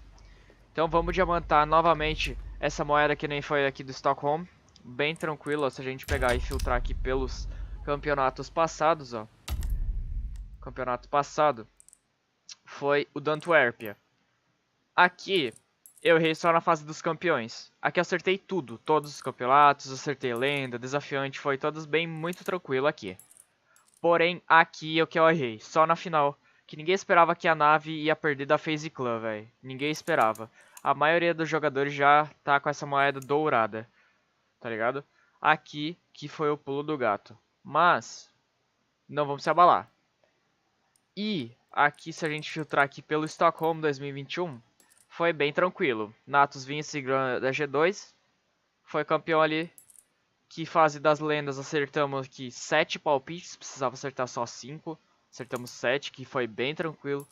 Desafiantes aqui também, acertamos 6 palpites, aqui foi tranquilaço também. Então, com base nesses gráficos aqui, ó, com base nas lendas, a gente pode colocar os principais times aqui também, ó. Tá vendo que tem mais variedade de time aqui agora? Então, a gente vai analisar aqui hoje e vamos trazer aqui no canal daqui a umas horas. O CS vai cair, vai atualizar aqui. Assim que atualizar, já vou lançar o videozão aqui no canal, por isso se inscreva. Então é muito importante que você se inscreva para não perder esse Picking Challenge, né? Vambora aqui, ó, diamantar essa moeda aqui do Rio, né? Sempre muito bom aqui, todos os brasileiros. Bora diamantar essa moeda aí, quem é brasileiro, quem não é também acompanha o canal, que vai estar saindo hoje, beleza? Eu espero que a Valve não demore muito para atualizar isso. Eu acredito que não vai demorar muito não. Porém, se demorar, aí fica para amanhã. Mas amanhã mesmo eu trago a fase aqui, o Picking Challenger da fase das lendas. Mas acredito que daqui a pouco já vai ser lançado, ó. Aqui vai ser atualizado. Vitality foi, Fúria foi, Mouse Sports foi. Cloud9 e Outsiders, os 5. Eu aqui de baixo eu acertei. Então aqui foi tudo certo. Já prateamos pelo menos a medalha aqui, né? Segunda fase. Se a gente for aqui também no Major, ó, acertar, faça todos os 9 palpites das fases desafiantes antes do início da data. Isso a gente fez. Acertar 5 palpites da fase desafiantes, a gente acertou. Faça todos os 9 palpites da fase do início antes da fase das lendas, a gente vai tá fazendo isso hoje, já vai atualizar daqui a pouquinho, certo? Então assim que atualizar aqui no CSGO, nós já vamos lançar o videozão, beleza? Eu vou ir aqui agora um retakezinho pra pegar o XPzinho, tá no rumo aí da medalha aqui do Verdinha esse ano, que ainda não peguei, né? Quero a segunda medalha desse ano. Então vamos lá, rapaziada, vamos lá. Dar uma descontraída, tá ligado? Ó, retakezinho da Mireja. Ninguém esperava esse 0-3 aí dos brasileiros, dos dois times brasileiros, mano.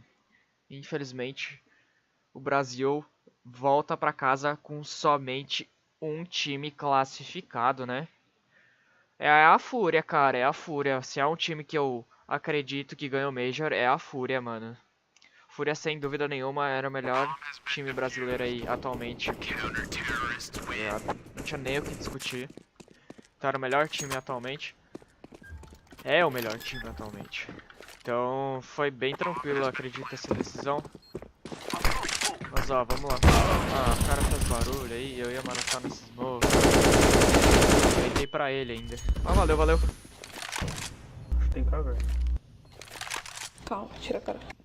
Pick and Challenge tá bem de boa pra vocês? Como é que foram os Pick and Challenger de vocês? Deixa aqui embaixo nos comentários que eu vou estar vendo. Toma, aqui é outra. Quais foram os Pick and Challenger de vocês?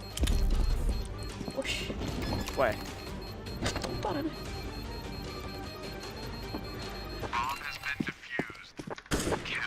Eu já vou ficar de olho aqui, ó. Se aparecer alguma atualização, já vou lançar o videozão pra vocês. Brabíssimo, tá ligado? Já vou lançar. Aí o cara me quebra de todas as maneiras, né, mano? Tapete. Tá olhando L.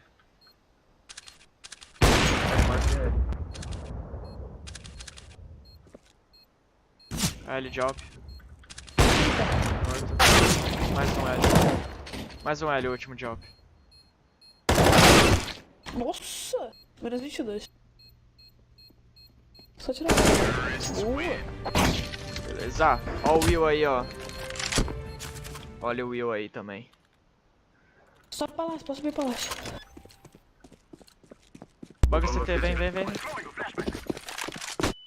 Nossa. Palácio.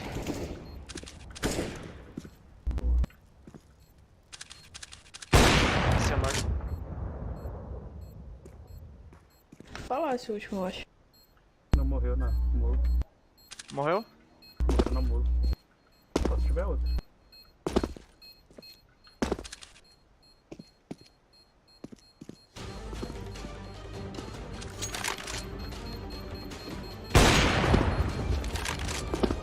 Guardou, guardou.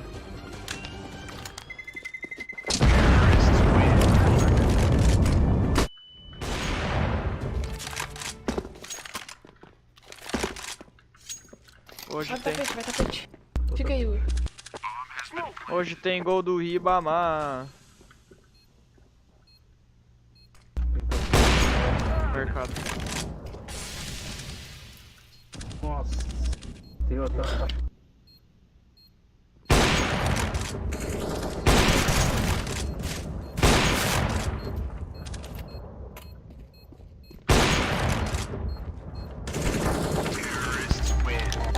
Vambora, vazou o campeão do Major, rapaziada. Vazou o campeão do Major.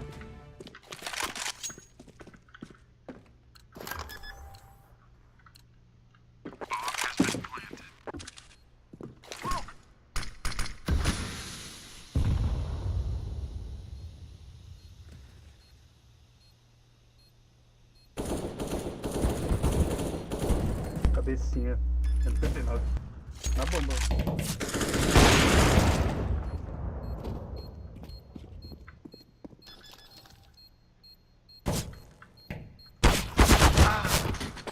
Defusou direto, carai.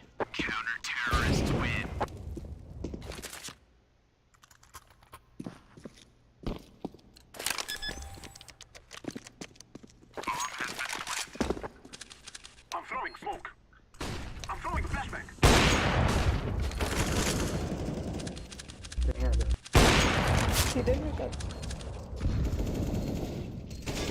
Tá os dois mercados, tudo miado, os dois. Nossa, sombra. Boa, caralho. Filha da mãe, velho. Pensei que daria a volta no O cara fez mercado. uma aqui no jogo até agora. Ele acabou de entrar. Ah, tá.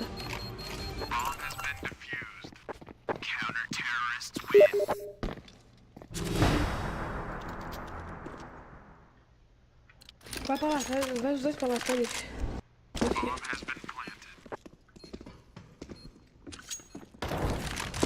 Ah, mentira. Fica aí, Will. Fica escondidinho. Você já sabe que eu tô aqui. Caverna tem.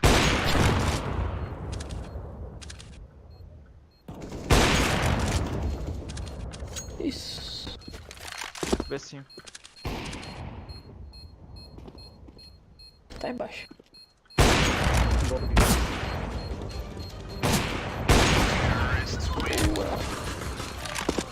Beleza, vambora.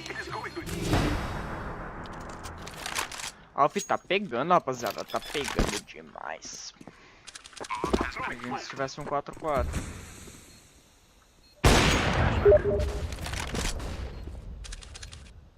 Tem tapete. Pelo menos dois. Fez mal, cara. Meti aqui 4.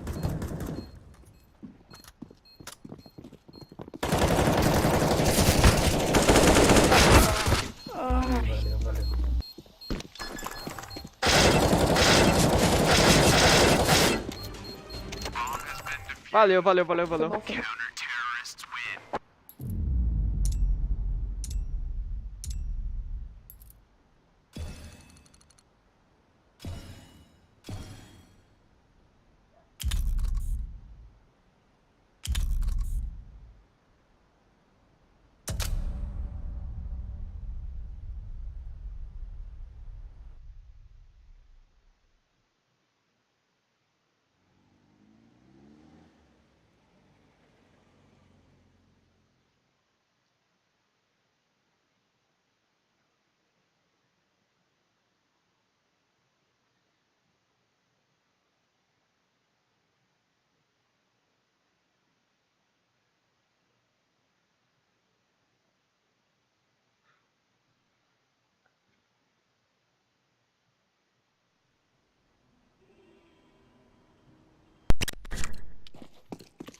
Ih, já joguei com esse cara aqui, velho.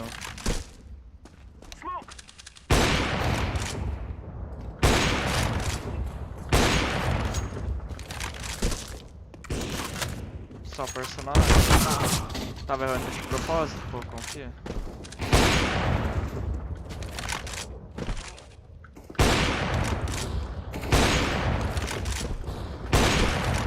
Papai.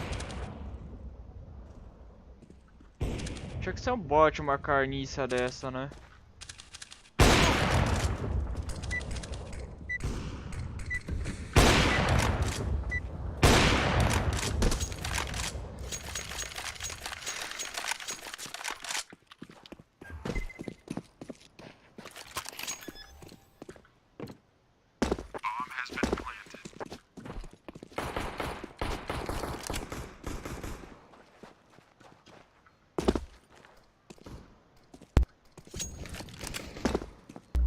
Dois CT miado aqui. 3 CT e varanda. CT varanda. Tirei a cara.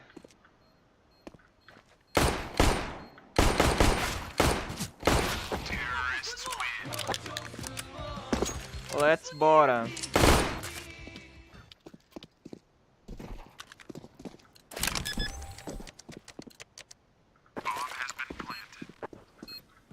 Ué, tá bugado aí. Foi.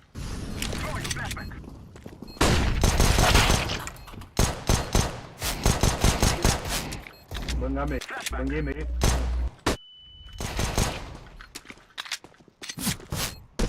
Only one man left. I'm throwing smoke.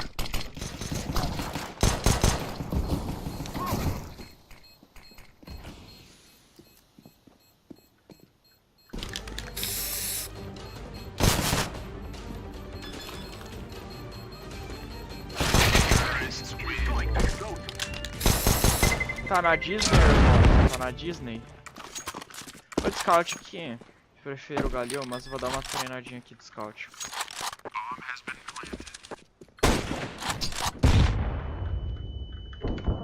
Tá cheio, mas tá cheio de duas. Meio, o cara errou tudo. Os dois menos 70. Ué. Ué.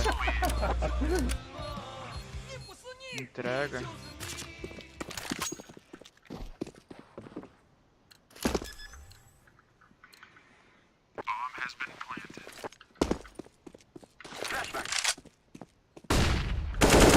Ai, Calica, tava cego, papai. Você estava cego de alpezinho cravado. Que isso, amigo? Que isso, amigo? Olha lá, ó. Ai, tava de alpe. Eu ia garantir o pixel ali no fundo.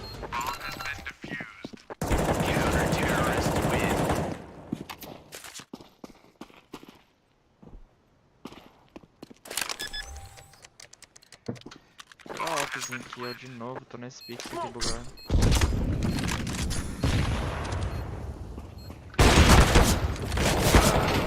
Cover, amigo.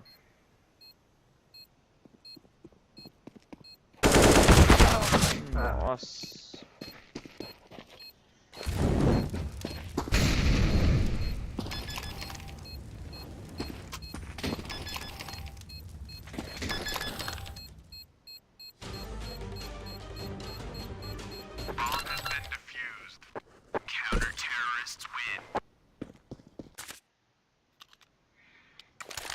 Plant pro fundo, velho.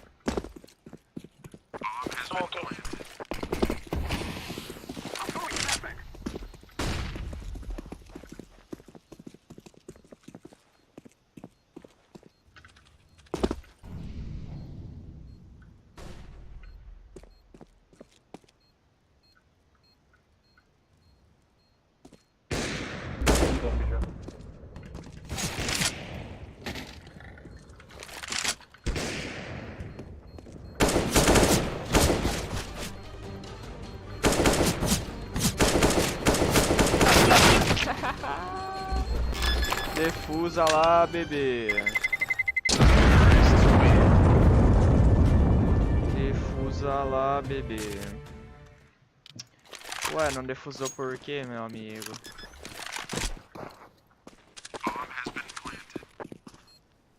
NA cover, eu queria.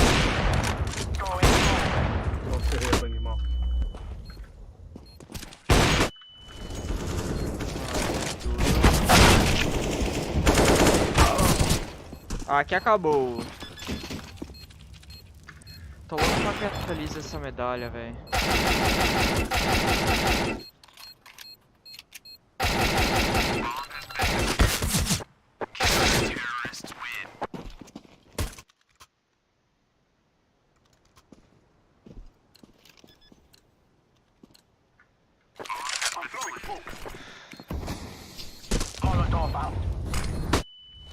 Ganhei meio.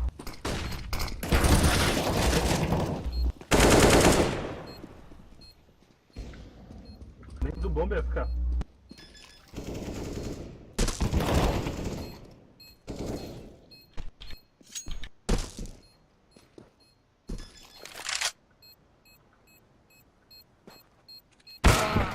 Nossa, não sabia onde tava a bomba, velho. Achei que tava ali e o cara tava defusando do outro lado. Desgraça, mano. Entregada. Ah, varanda. Esse aqui não tem história não.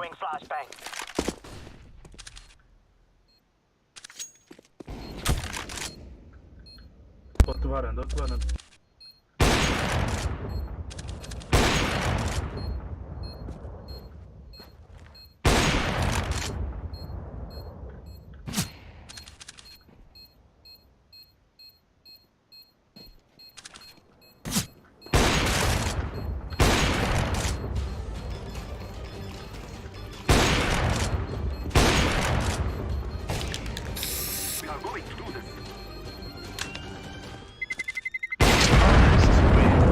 Toma o tapa pra ficar ligado, mané.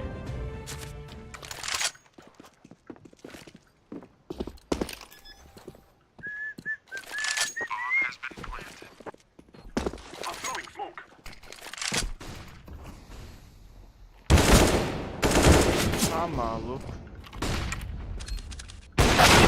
Nossa, ele é muito forte.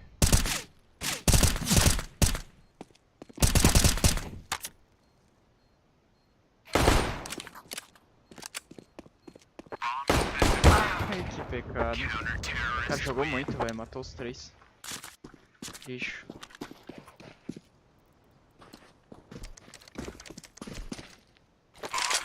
Vou copiar esse aqui.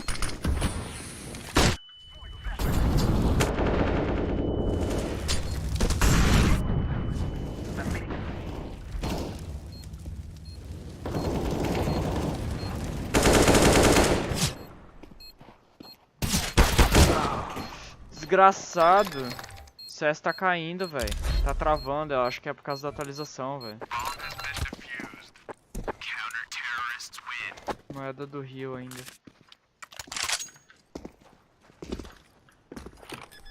Ó, se liga nessa bang perfeitinha aqui, então.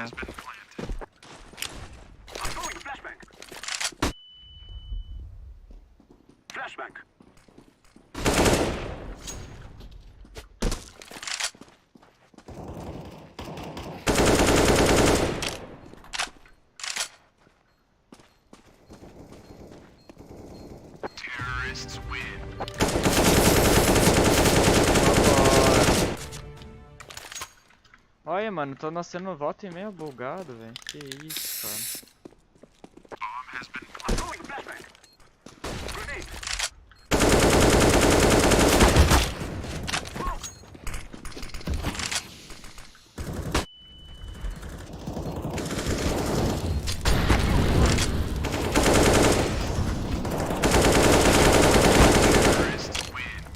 Bora trocar tiro junto, velho. Abrir junto.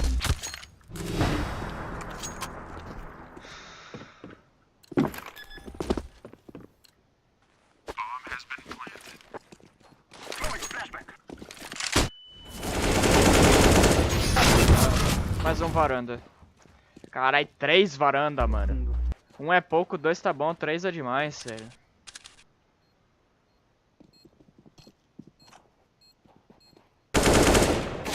Os 2 varanda.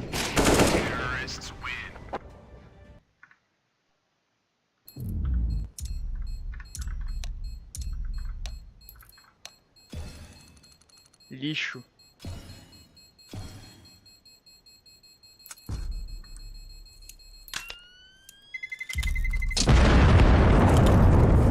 É Trengal, é Trengal.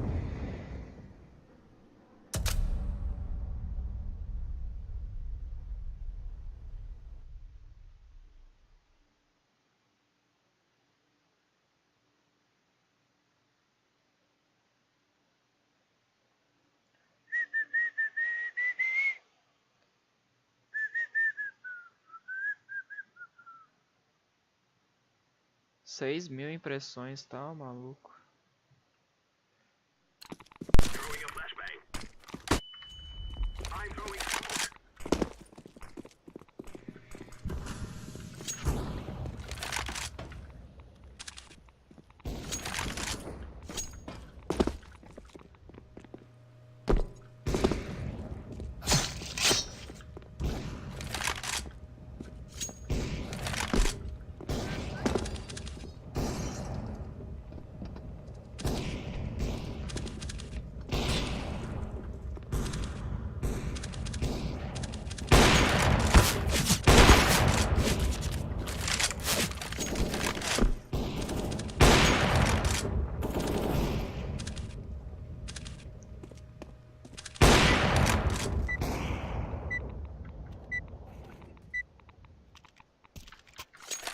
Vambora, vá.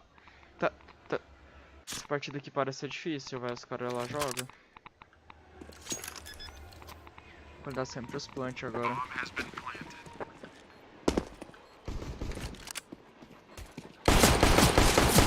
Nossa senhora, morro muito fácil. Sem colete. É duríssimo. Toma, quer outra?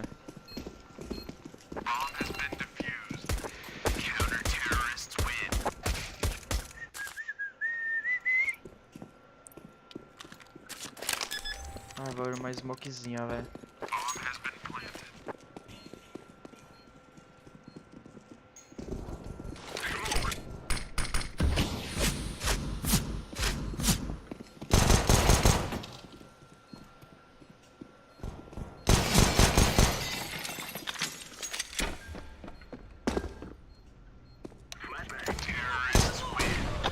Beleza.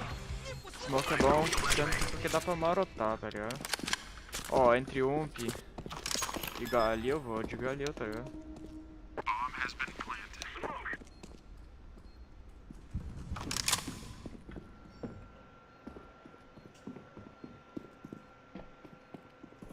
Nossa, tinha mais um ali. Os dois lá pro bomb.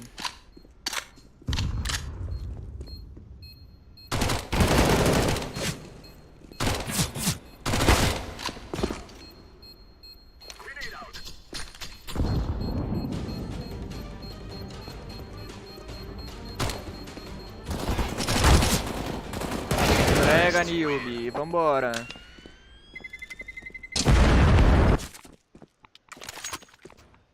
C4 tá pra cá agora.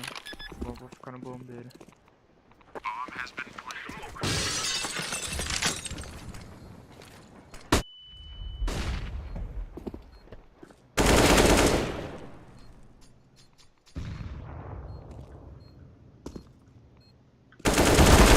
Ai, carambola, tá sempre esse bruxo, velho.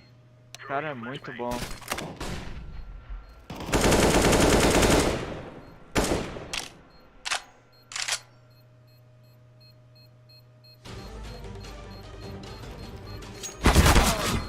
Não se apavora, primo, não se apavora. O cara tem tempo.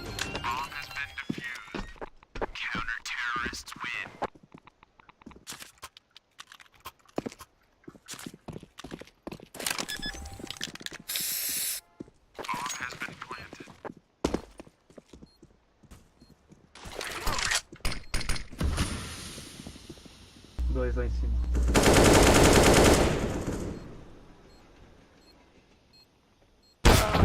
Filho da mãe. Tem costa já.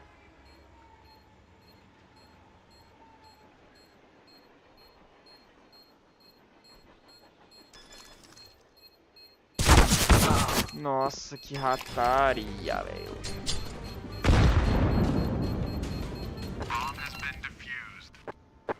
Vambora, 3-2.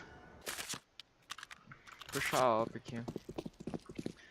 Seria uma molozinha aqui, ó, tiro quente.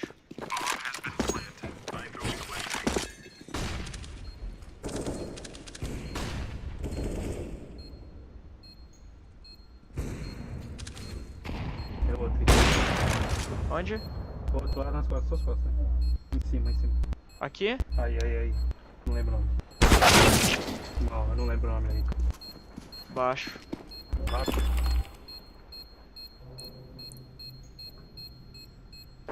O cara só parou a mira, velho. Caralho, muito bom.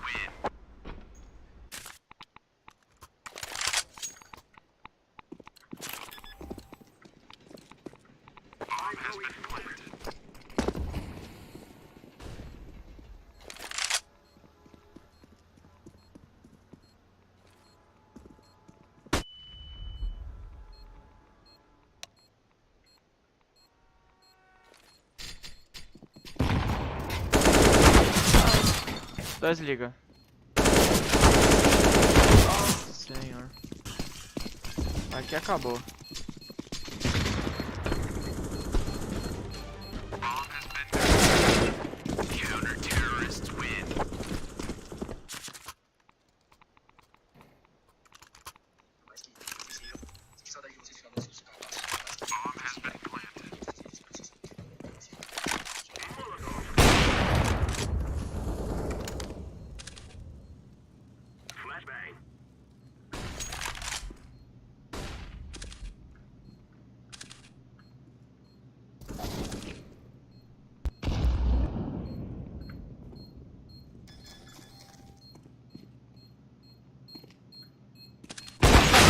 Ele tava subindo, cara. Que ódio, velho.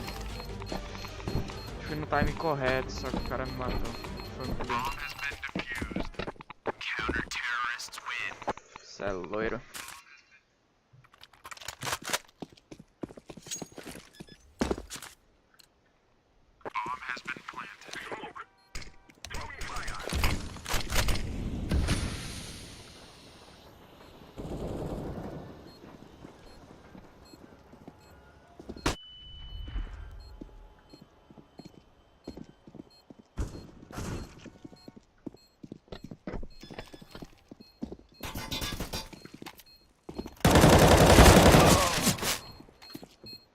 Quanto tirei dele?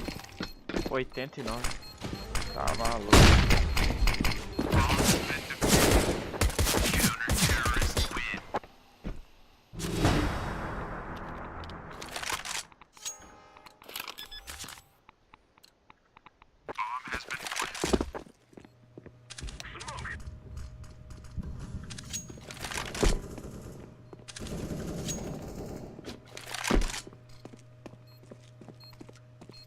Liga a TR, quer dizer.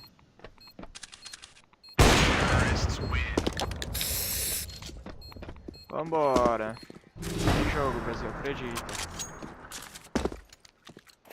Ih, que isso, velho. Ué. Que acabou.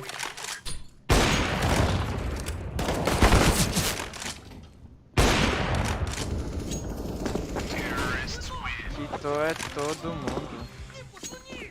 O amor da sua vida.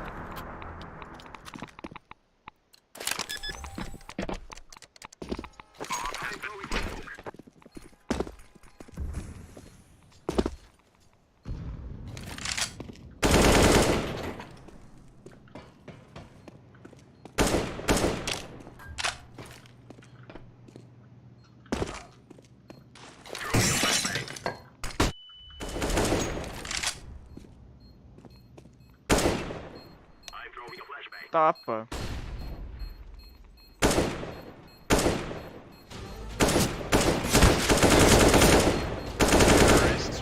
É só tapa pra cima de tapa. Não adianta. Ih, perigo agora, hein? Perigo. Todo mundo.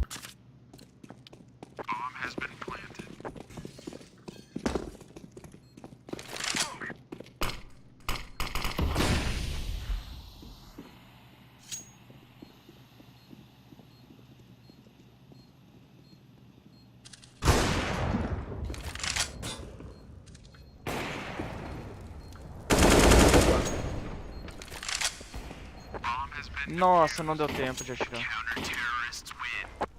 Caralho, 5 segundos mais rápido da minha vida, senhor. Valeu, valeu. Ó, como se não bastasse 4, entrou 5 de uma vez. Chama. Inferno, né, mano? Inferninho.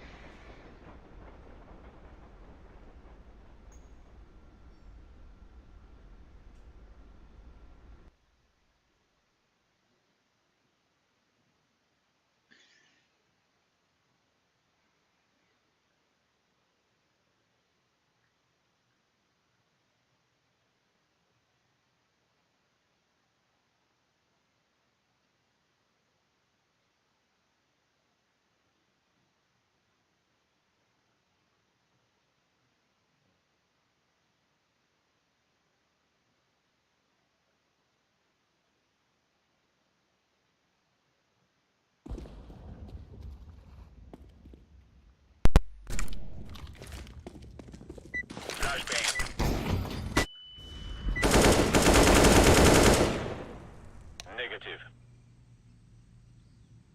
C4 is ticking down at Alpha. Bomb has been planted.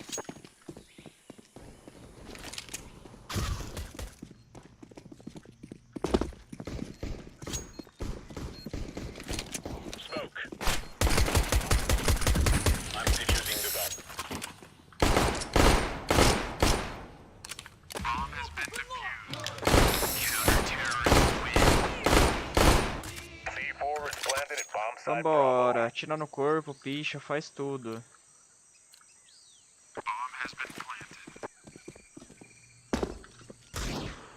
Deploying flashbang.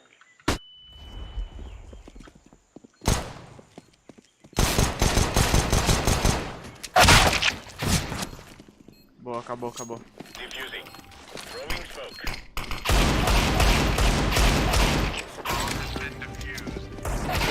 Olha o urso, os aços azul C4 is do active cara. at Alpha. No.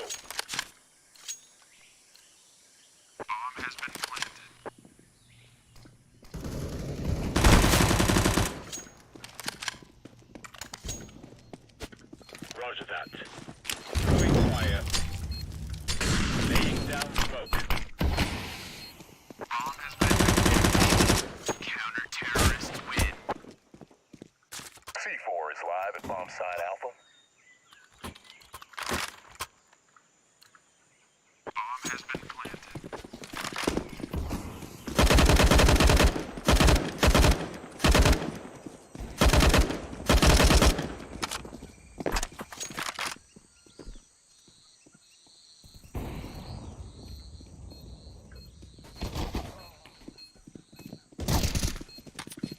Defusing the bomb.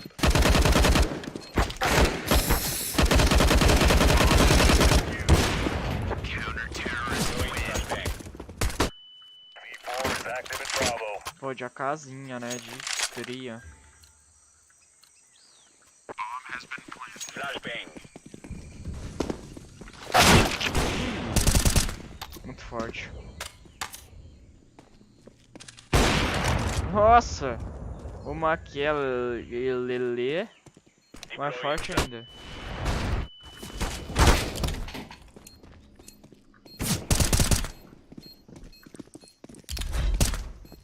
Grenade out. 52. Diffusing.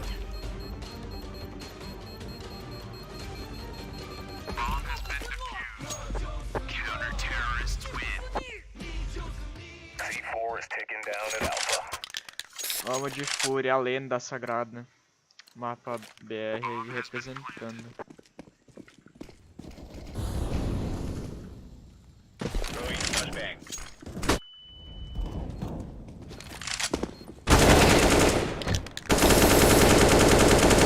Diffusing. Grenade out. Throwing flashbang.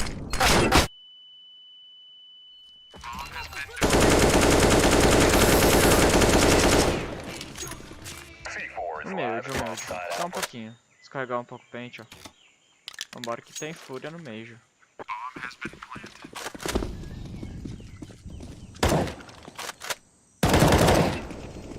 Flashbang. O cara já quitou, já tá em choque.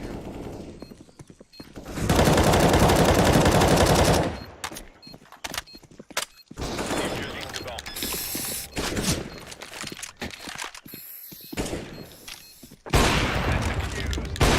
Counter-terrorist win. C4 is live at bomb site Aqui, Alpha. ó. Já banga ele atrás, ó. Bem coladinho na parede, ó. Deploying flashbang.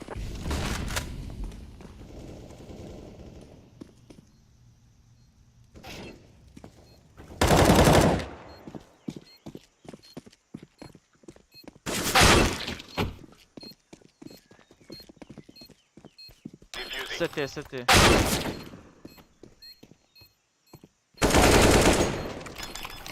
De 0 é melhor. 9Z perdeu, mano. Infelizmente perdeu. 9Z eliminado no Major. Como é que tá seu Piquin? Você fez o Piquin Challenger? Como é que tá a tua moedinha? Tô esperando eles atualizar, tá ligado? Atualizar pra mim já lançar como é que é a moeda?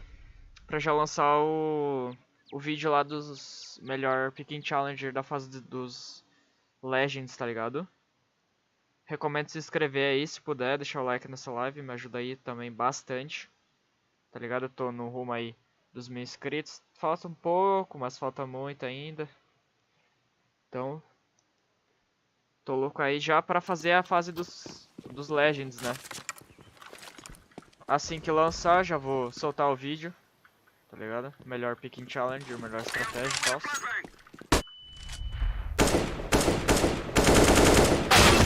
Ô louco, só queria brincar com o maluco.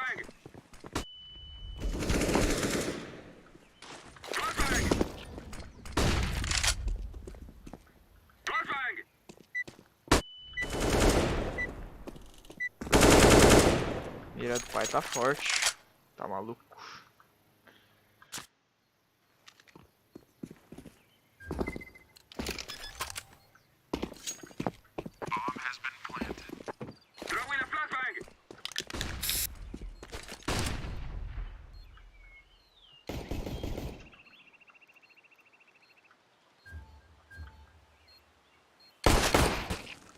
Toma HS, BT pra ti. Boa.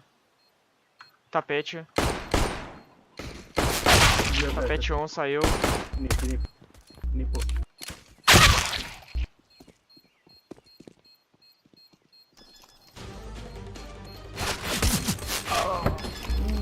Tem kit.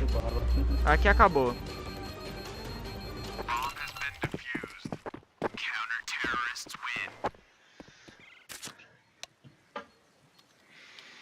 E aí é duro. Vou jogar mais smoke pra tentar dar uma marotada, velho.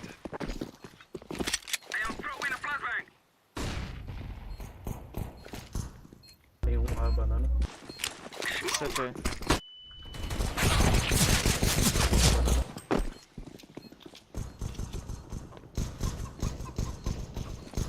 Tem no bomb já.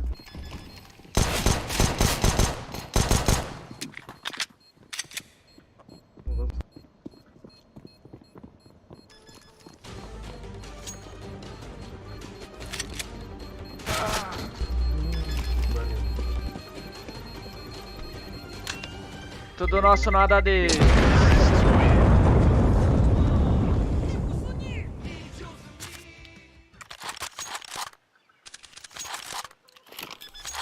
Vambora, scoutzão agora.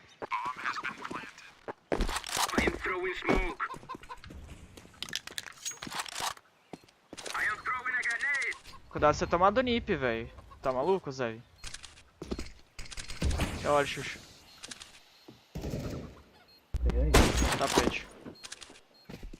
Caiu. Bomb. Entrou bomb.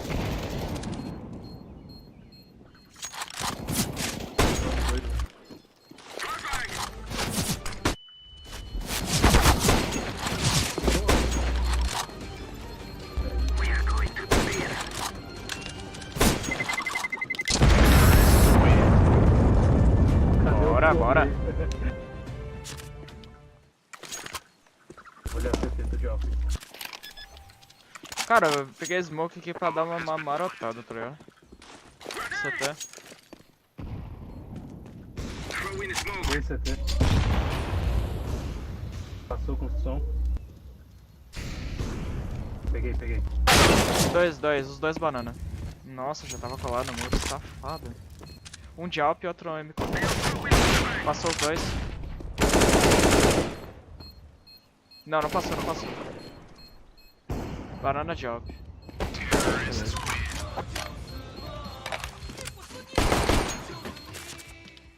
Tô de Alp, quero ver se eu tenho.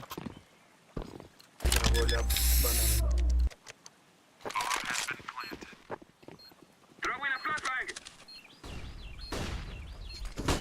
Cego. Tinha um aqui. CT passou 2. 3 CT. Um tá dando a volta. Morto. Paixão. Boa.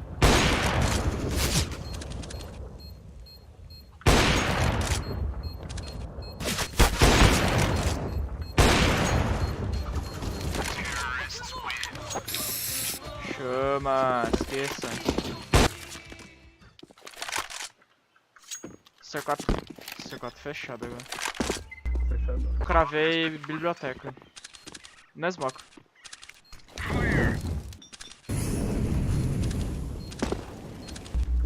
Cuidado aí, tá de costa.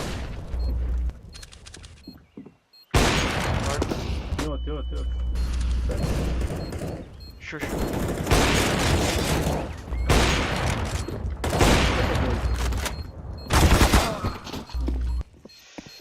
Ai, ai, que duro. Valeu, valeu.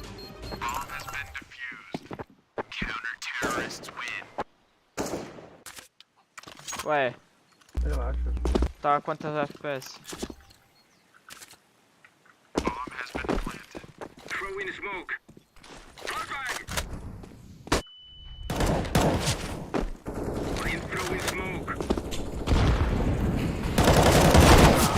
Rapaz, menos 90, que pecado. Que pecado.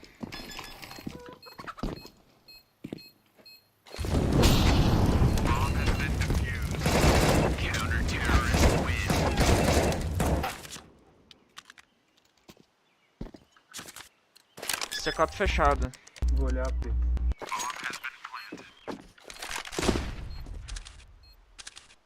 Tem AP. Ah.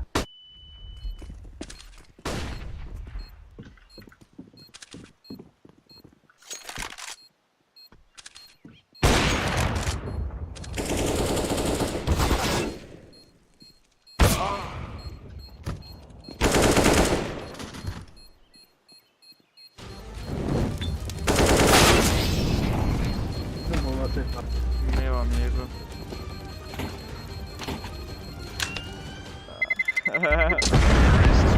Cara bom, velho.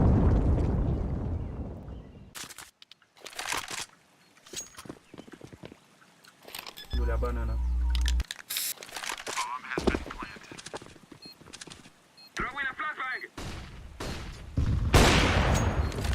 Tem outro 1,50 banana.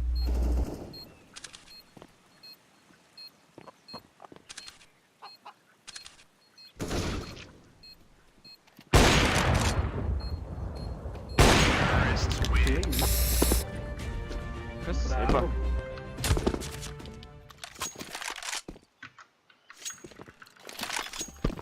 Se falar que não cheatou, tá mentindo. Deixa eu matar onde?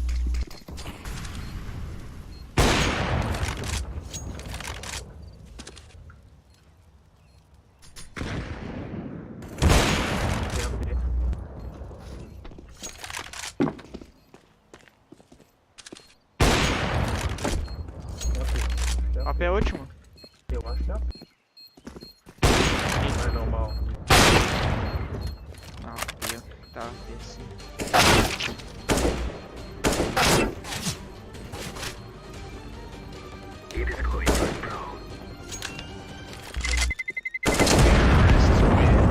Quase que o cara ganha, hein?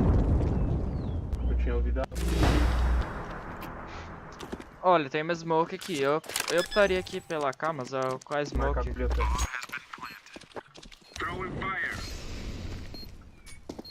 Olha a pelo.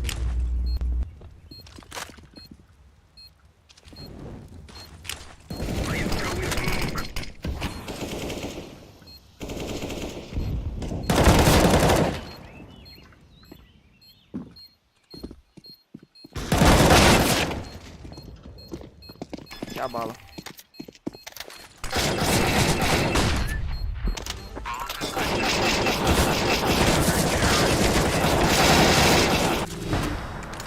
Mas qual é que era a smokezinha? Era aqui de cima? Era aqui com o botão direito? Definitivamente.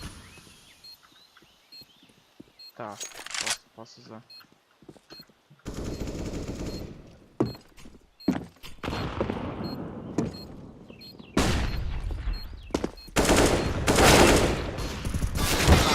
Mais um mob. Caralho, C4 só tá fechada, mano. Que ódio. Porque, cara, a C4 não tá ali assim, plantada pra Xuxa. Mas seria bem melhor pro tapete também.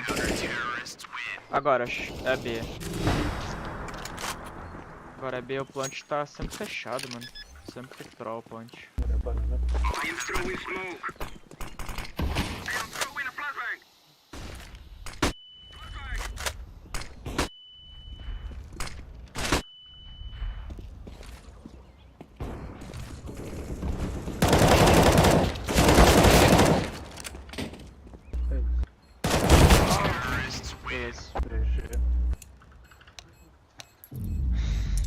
GGzaço.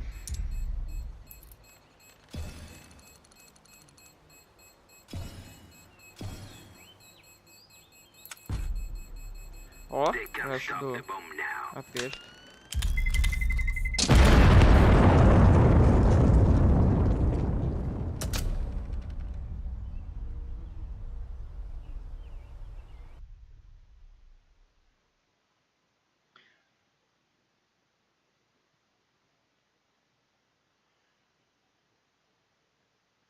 Tô louco pra que atualize aqui o CS. Os Picking Challengers, pá.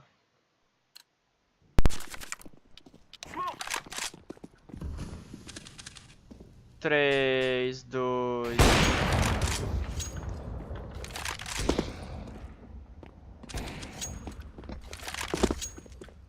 Carai, novas invenções aí, né, mano? Só que dá pra te ver, velho. Você sabe dessa aqui, ó. Conhece essa aqui, ó. Essa aqui, ó.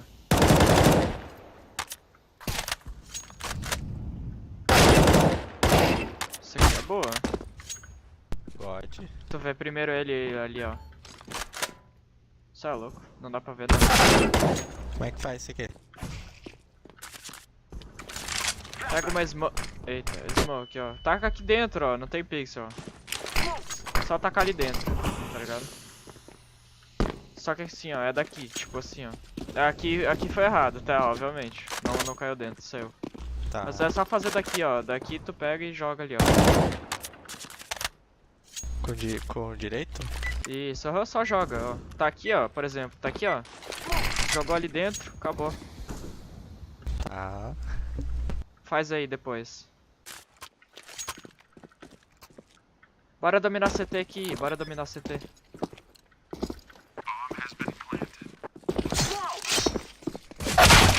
Nice. Boa. 3-2, isso aí, muito importante, acabou. Caverna. Nossa. Cabecinha.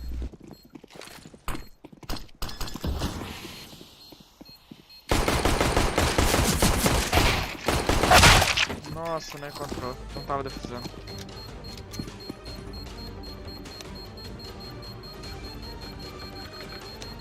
O cara que defusou soltou, velho. Caraca. 0.5.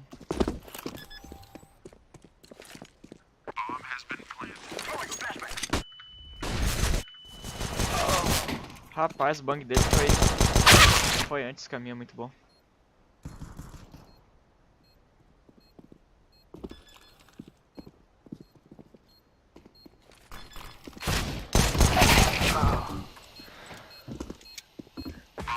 Não matou o cara.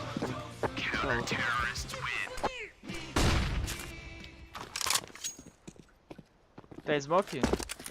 Não, tem. Ó a bala.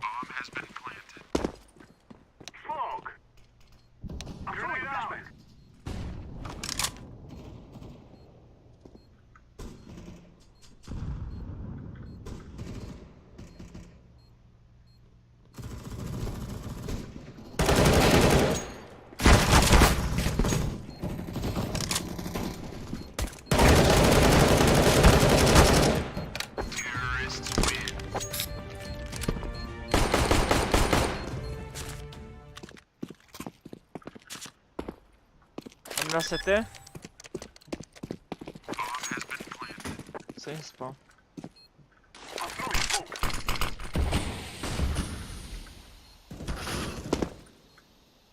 Que isso?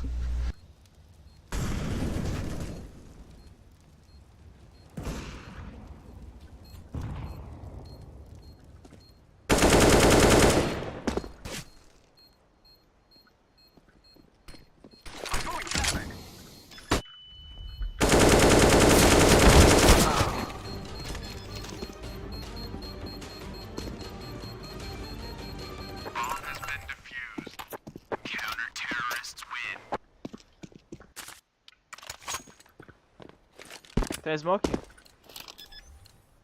Não tem.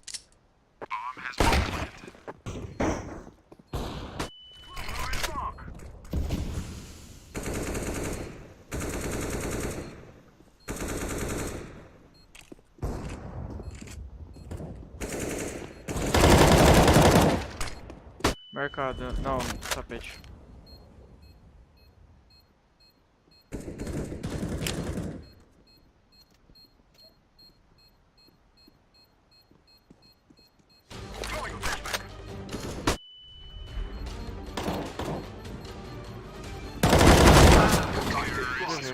Tradou, legal.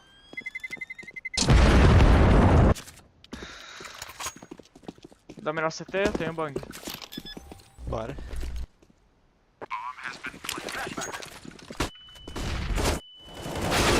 Olha, o cara tá cego. Nossa, aí faltou tradar. Acho que o do cara do time ficou mais cego ainda. É outra.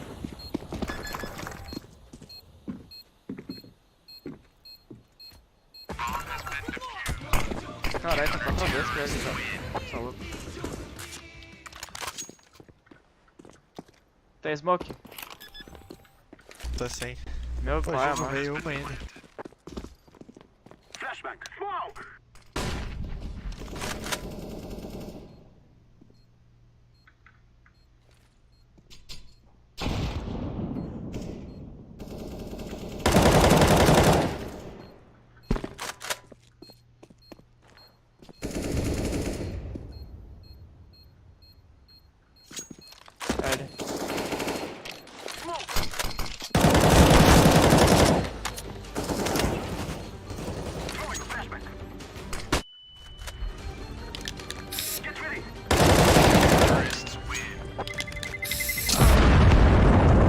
Vambora.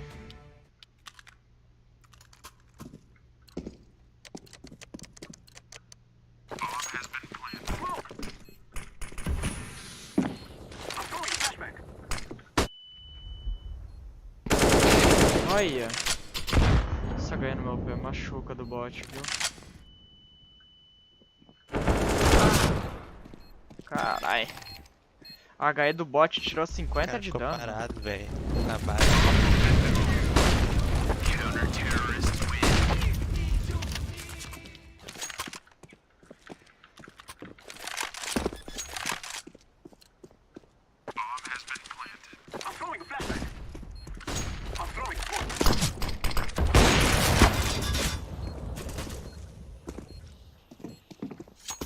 Vai CT.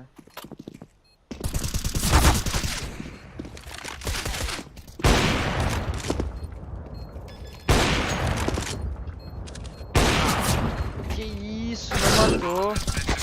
Eu atirei antes de cair, velho. Ih, aqui já foi, rapaziada. Aqui já foi. Flashback. I'm throwing a flashback. Throwing smoke.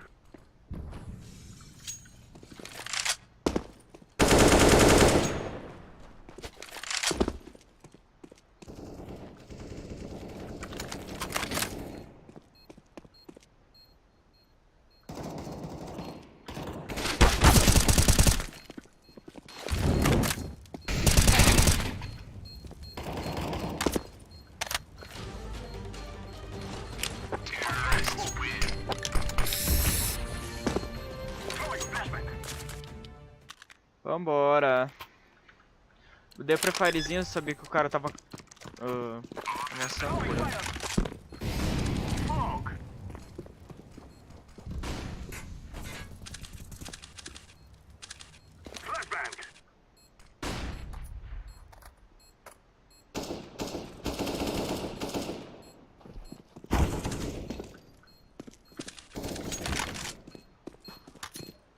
L. Beleza, time. Agora é B e você vai ter smoke, não é possível. F. Bora dominar CT aqui, tem bang. F.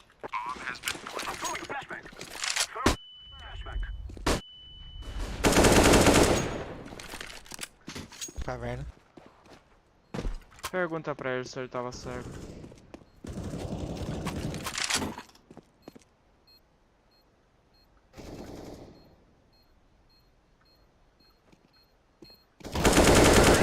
Aí, ó, já tava pra tradear, tá ligado? Boa. Já grudei boneco, já tava pra tradear. Se ele morresse, eu tava ali. Agora tem smoke. Ah, agora você faz.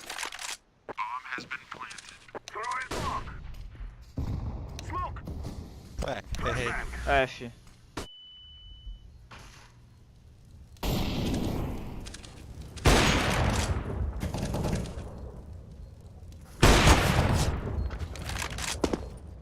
Tem mais marcado.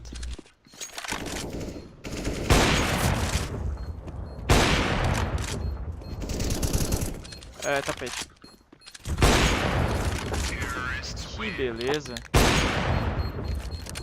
Não tem segredo, só jogar no buraquinho ali, pô. Você tem smoke? Tem, agora tem. Boa, taca ali, ó, dentro do buraquinho. Nossa, botão esquerdo ali, ó, só jogar.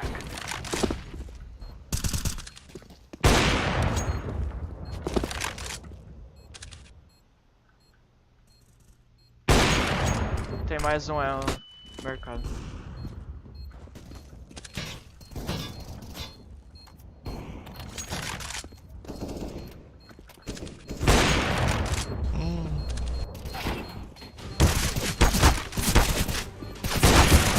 Que acabou. Sem tempo, irmão, relaxa.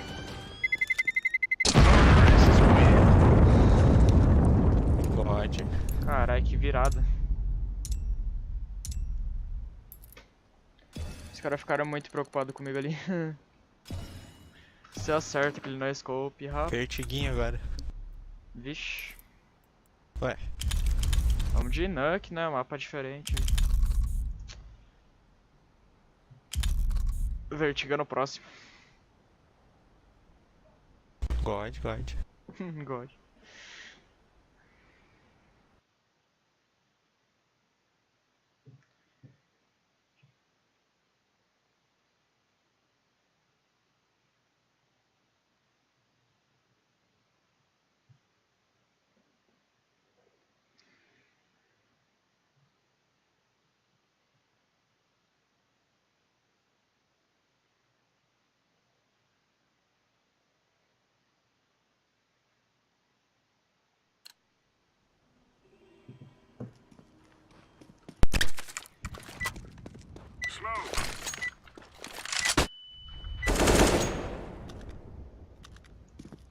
Flashbang.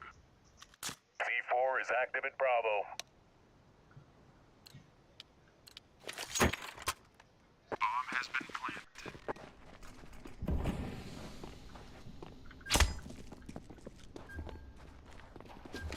Pega pé aqui na smoke. Rapaz, rataria. Que rataria, hein? F rataria. Yeah. C4 is active at Bravo.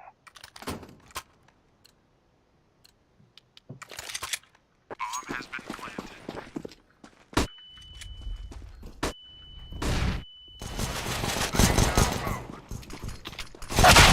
Ah, deu cover, mano. Olha esse cara, velho. Safado. Vou andar.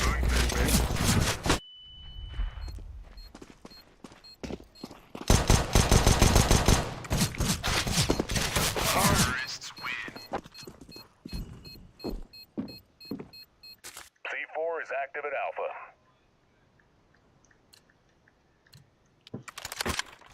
Com muito amor. É A, rapaziada, é A. É mesmo?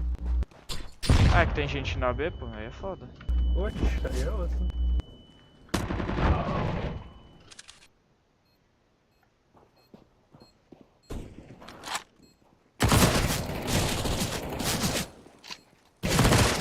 Nossa, esse cara é muito ruim, velho.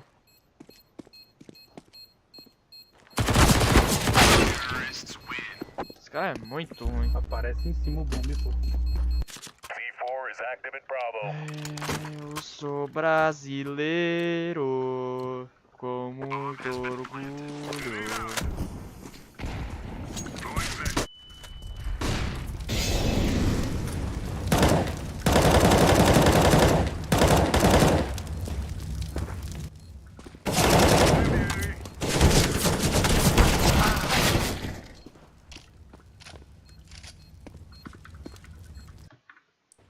Aqui acabou.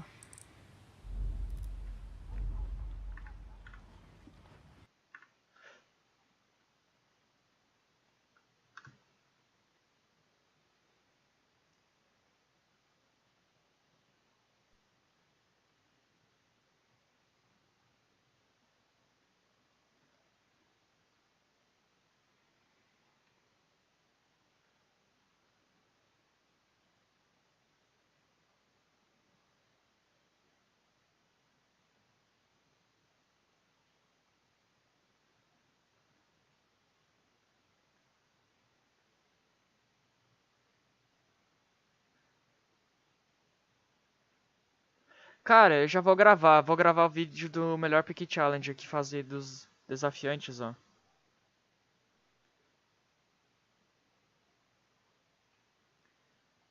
Salve, salve, rapaziada, de boa com vocês? No vídeo de hoje a gente vai aqui estar fazendo o nosso Pick Challenger da fase dos Legends. Lembrando que essa aqui vai ser a melhor estratégia aqui pra gente conseguir ter essa moeda tão sonhada, diamantada aqui pra vocês, tá certo? Então, antes de mais nada, deixa o like e se inscreve aqui no canal, porque vamos juntos maratonar e conseguir aí essa moeda diamantada. Já separei aqui um simulador de partidas. As partidas já estão sendo lançadas aqui, então eu já posso ter uma ideia do quais times vão jogar aqui os Majors, né? Decorrer aqui dos Legends, tá certo? Bom, o primeiro jogo vai ser entre FaZe Clan e Cloud9. Entre um desses dois, a Cloud9 quase perdeu, ficou no 2 a 2, então ela quase nem se classificou. Já a FaZe foi para as Legends direto, então eu vou colocar aqui a FaZe Clan passando. Natus Vincere contra a Vitality. Esse jogo aqui é muito importante eu acertar. A Vitality, ela quase desandou também do campeonato. Ela ficou 3 a 1 ou 3 a 2. Ela conseguiu passar.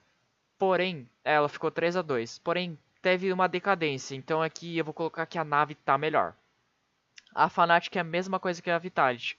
Ela ficou no 2 a 2, quase perdeu para a 9Z, porém passou. Então aqui eu vou colocar a NiP passando. A nossa queridíssima Fúria contra a Ence, eu vou colocar aqui que a Ence vai passar. Por quê? A Ence, como vocês podem estar vendo aqui, tá top 4, segundo esse site aqui. Eu não sei se é a HLTV, acredito que sim. E a Fúria vem em 13º. A Fúria, ela ganhou de 3 a 1, porém acredito que a Ence tá melhor que a Fúria, tá certo? Bom, entre esse time aqui, o Sprout e Big, eu não tenho muita ciência do Sprout aqui. Então eu vou colocar que a Big passa contra esse time. Aqui é um jogo muito difícil também, tem o Radeon, o Heroic contra o Outsiders. Cara, o Outsiders quase rodou também, né? Então eu vou colocar aqui a Heroic passando. Cara, por incrível que pareça, esse time aqui, a Bad News Eagles, ela superou. Ela deu 3 a 0 em cima dos outros times lá na fase dos Challengers. Ficou 3 a 0. Então aqui a Team Spirit no Major passado nem se classificou. Então eu vou colocar aqui como a Bad News Eagles passando. Segunda fase é FaZe Clan contra a Big, vou colocar a FaZe Clan. Aqui Nave contra a Bad News Eagles, eu vou colocar a Nave. Heroic, aliás, Team Liquid contra a NiP, eu vou colocar que a NiP vai passar. Aqui é um jogo muito importante também, porque tem a Ence contra a Heroic, os dois times são muito bons. É muito difícil de disputar, de colocar quem que vai passar aqui dos dois, tá certo, rapaziada? Bom, vamos lá. Eu vou colocar, nesse caso, que a Heroic vai passar, tá bom? Aqui a Sprout contra a Cloud9, eu vou colocar que a Cloud9 vai passar. Aqui a Team Spirit contra a Vitality, eu vou colocar que a Vitality vai passar. E a Mouse Sports jogando aqui contra a Fnatic, eu coloquei a Mouse Sports. Bom, aqui na verdade tem uma mudança, eu não vi que tinha esse aqui embaixo. Aqui entre a Team Liquid e a Mouse Sports, pela Mouse Sports ter feito 3 a 0, eu vou colocar aqui como 3 a 0. E aqui os resultados já mudam também. Mouse Sports contra a NiP. Cara, aqui é um jogo duríssimo, mas eu vou colocar que a NiP ganha dessa Mouse Sports aqui, tá bom? Aqui se mantém os resultados, ó. Team Liquid contra a Fnatic, que é um jogo muito difícil também. Tá vendo que mudou esse partido aqui? Aqui é uma partida bem difícil, com esse resultado também, juntamente aqui com o da Ence. Porém, eu acredito que a Team Liquid está melhor, tá bom? Vamos lá. Outsiders contra a Fúria. Cara, aqui é um jogo bem difícil também, bem pegado. Porém, eu vou colocar que a Fúria vai passar, beleza? Vambora, Fúria. FaZe Clan contra Heroic, que é um time, uma partida bem difícil aqui também. Muito difícil mesmo. Porém, aqui eu vou colocar que a FaZe tá passando, porque aqui tá no top 1, né? Aqui tá a HLTV, top 1. Então eu vou deixar aqui como a FaZe passando, tá bom? Bom, Nave contra a NiP, Nave bem superior, acredito que não tenha tanto problema. Ence contra Team Liquid, eu vou colocar que a Ence vai passando, também não tem tanto problema. Mouse Sports contra a Fúria, nesse caso aqui a Mouse Sports passa. Bad News Eagles contra Cloud9, Cloud9 quase saiu do Major, jogou 2-2. E a Bad News Eagles ganhou de 3-0, surpreendeu bastante, vou colocar aqui como a Bad News Eagles passando. Big contra a Vitality, da Vitality. Outsiders contra a Team Spirit, aqui é um jogo bem dificílimo também. Porém, vou colocar Outsiders passando. Aqui Fnatic contra Sprout, vou colocar a Fnatic passando. Já temos dois ganhadores aqui, dos 3-0. Entre eles, a Natus Vincere e a FaZe Clan. Aqui, no 2-1, eu acredito que a Vitality passa. Heroic contra Eternals, Bad News Eagles, aliás, Heroic passa. Mouse Sports contra Ence, acredito que a Ence passa. Aqui Outsiders contra a Team Liquid, é um jogo bem difícil também, porém eu vou colocar que a Outsiders ganha, nesse caso. Big contra Fnatic, vou colocar de Big. Fúria contra Cloud9, se esse jogo der certo aqui, mano, eu torço muito bastante, eu vou colocar a Fúria passando. Perdendo de 0-3, já temos aqui a Team Spirit e a Sprout, essas duas equipes aqui, tá bom? De ganhadores a gente já passou aqui a Nave, a FaZe Clan, Heroic, a Ence e a Vitality. Então sobrou NiP contra Outsiders, acredito que dê NiP. Mouse contra a Big, eu acredito que dê Mouse Sports. Bad News Eagles contra a Fúria, mano, aqui é muito difícil realmente estar decidindo alguma coisa nesse jogo.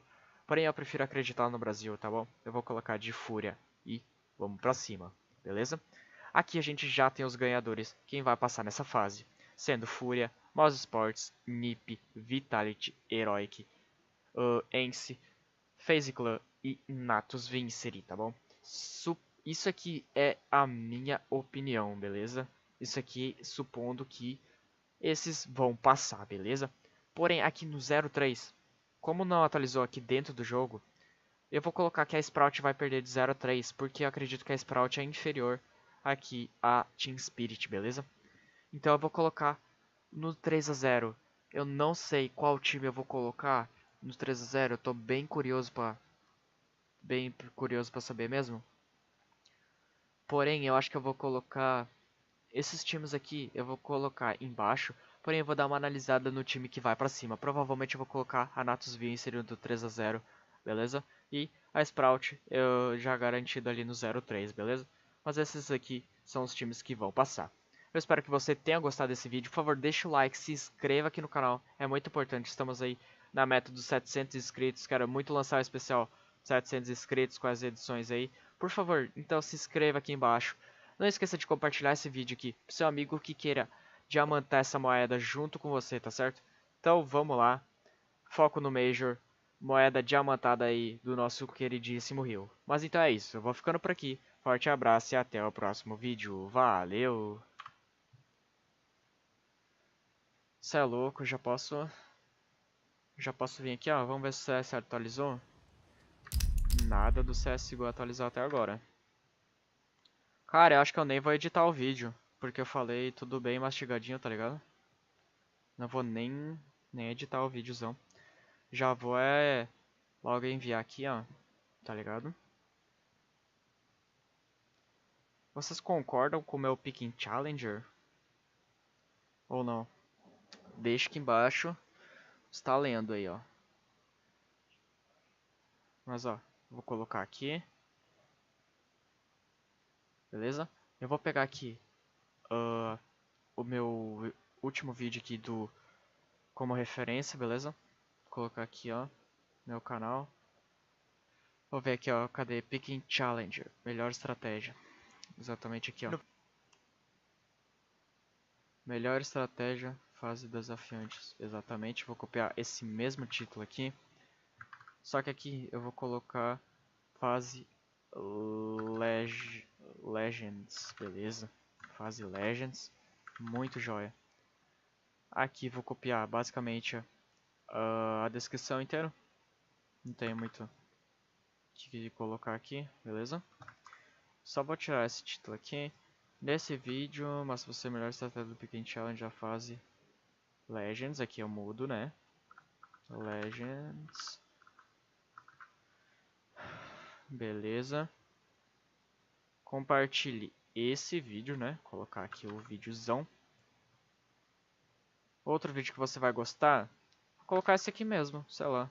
Outro vídeo que você vai gostar. Pequeno Challenger, redondo.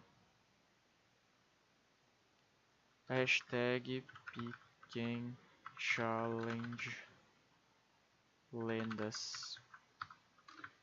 Hashtag Pequeno Challenge Legends. CSGO 2022 Rio.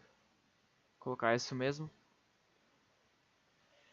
Uma miniatura. Precisamos fazer uma miniatura, né?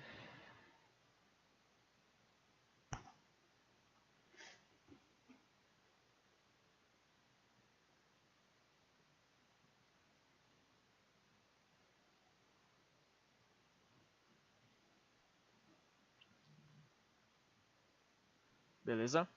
Tá. Aqui agora, selecionar a playlist aqui. Somente CSGO dicas, beleza? Tags. Vem aqui, ó. Editar vídeo, beleza?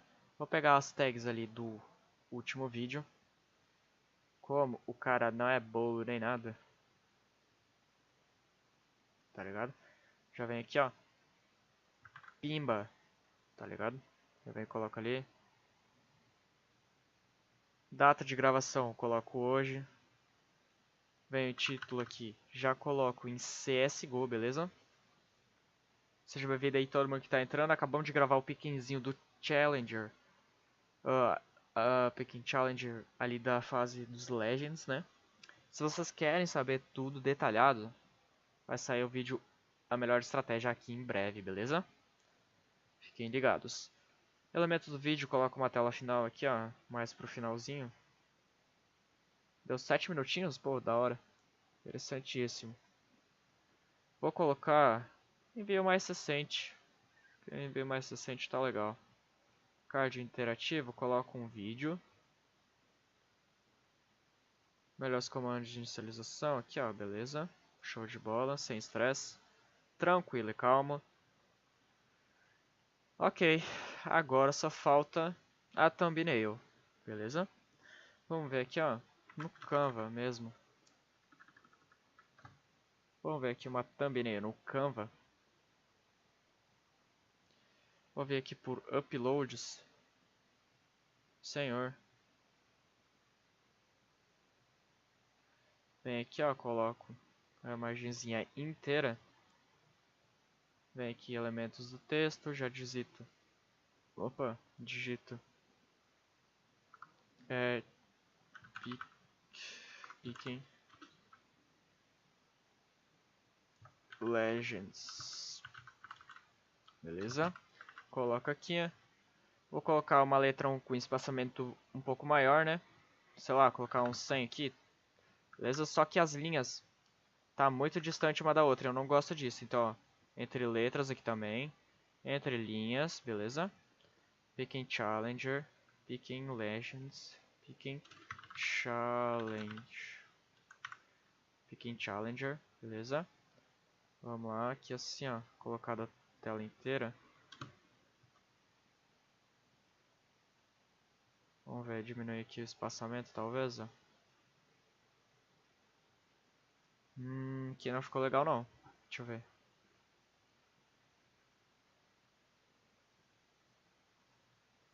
Vamos ver aqui, ó, colocar a tela inteira, ó. Pequeno Challenger Legends, beleza? Que já ficou um pouco melhor. Porém, onde que eu posso colocar? Aqui assim, ó.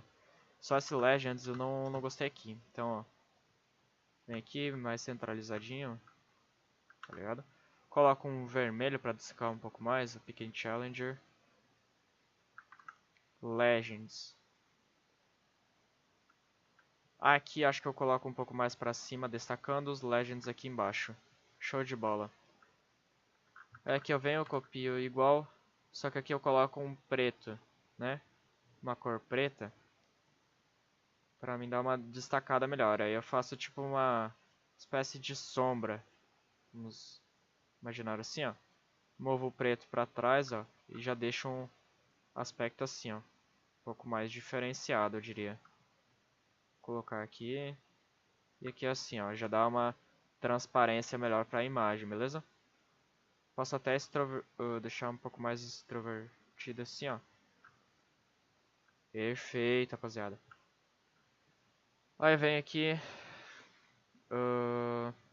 Posso colocar talvez, ó, sei lá, melhor estratégia, alguma coisa assim, sabe? Pra dar uma atenção maior aqui, ó. Vem aqui, negrito. Coloco, sei lá, 75. Acho que seria interessante, ó. Vem aqui, melhor estratégia. Espaçamento novamente entre letras aqui. Melhor estratégia, joia. Colocar um branco, parece que destaca um pouco melhor aqui em cima, vamos ver. Eu posso fazer estratégia aqui também do que nem nos Legends ali, né? Colocar ali, ó. Opa, isso aqui. Beleza? Vem aqui, ó. Coloco dessa vez um pouco mais na frente, acredito eu. Só que agora dá uma extravagada, né? Extravasada. Então, ó. Vem aqui, estratégia, eu coloco separado. 75. Por isso que tá errado também, né? O tamanho que não corresponde.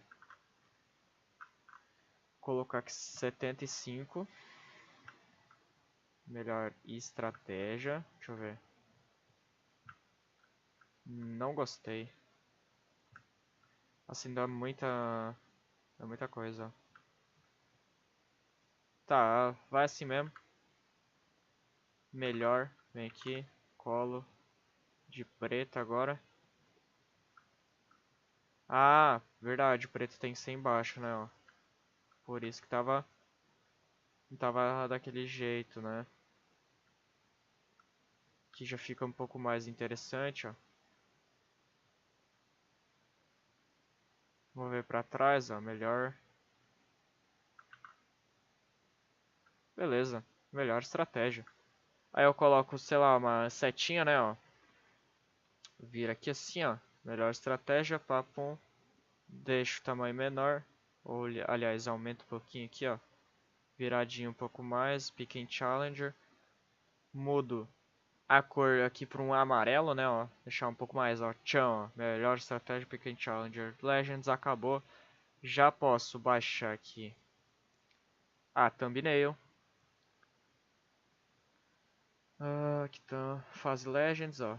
Ótimo. Em vez de deixar só aquelas imagens ali do gravador, essa fase aqui, né? Deixa eu ver aqui, ó. Melhor estratégia. Toma. Né? Já deixa bem melhor aí, ó. Verificações concluídas. Nem problema foi encontrado. Muito bom, então. CSGO ainda. Nem sinal de atualizar ainda. Beleza? Mas a gente já vamos postar aí, ó. Beleza?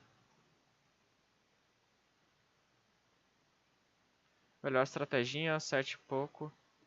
Já vamos postar agora, sem nenhum mistério, ó. Videozão. Se já quiserem assistir, eu vou mandar aqui pra vocês em live agora. E já podem lá deixar o like. Caso você não seja inscrito ainda, já vai lá. Se inscreva também. Ó. Vou colocar aqui, ó. Beleza? Show de bola. Tranquilo e calmo. Então, ó. Eu vou fechar aqui já essa aba. Aqui o videozinho já foi postado. Venho na página inicial aqui do canal. Beleza? E aqui a gente já tem a fase dos campeões, cara.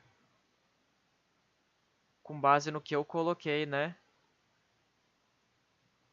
Com base no que eu coloquei, já posso fazer a simulaçãozinha. Vou fazer aqui agora. Natus Vincere contra Fúria, Natus Vincere. Mouse Sports contra FaZe. Heroic contra Nip. Acredito que dê Heroic. Vitality contra Ence, acredito que dê Vitality. Nave contra Vitality, Nave. FaZe contra Heroic, FaZe. E o restante já tá eliminado, cara. É MD1. Tá maluco. E aqui, resultado nossa senhora, é verdade. Se perdeu, tá fora, né? E aqui só sobrou Nave e FaZe de novo. Nave, eu acredito que vai ser campeão novamente. E Winner. Tá ligado? Winner.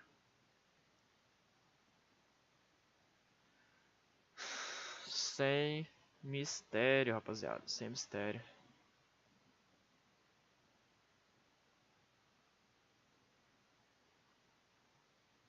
Um novo convite.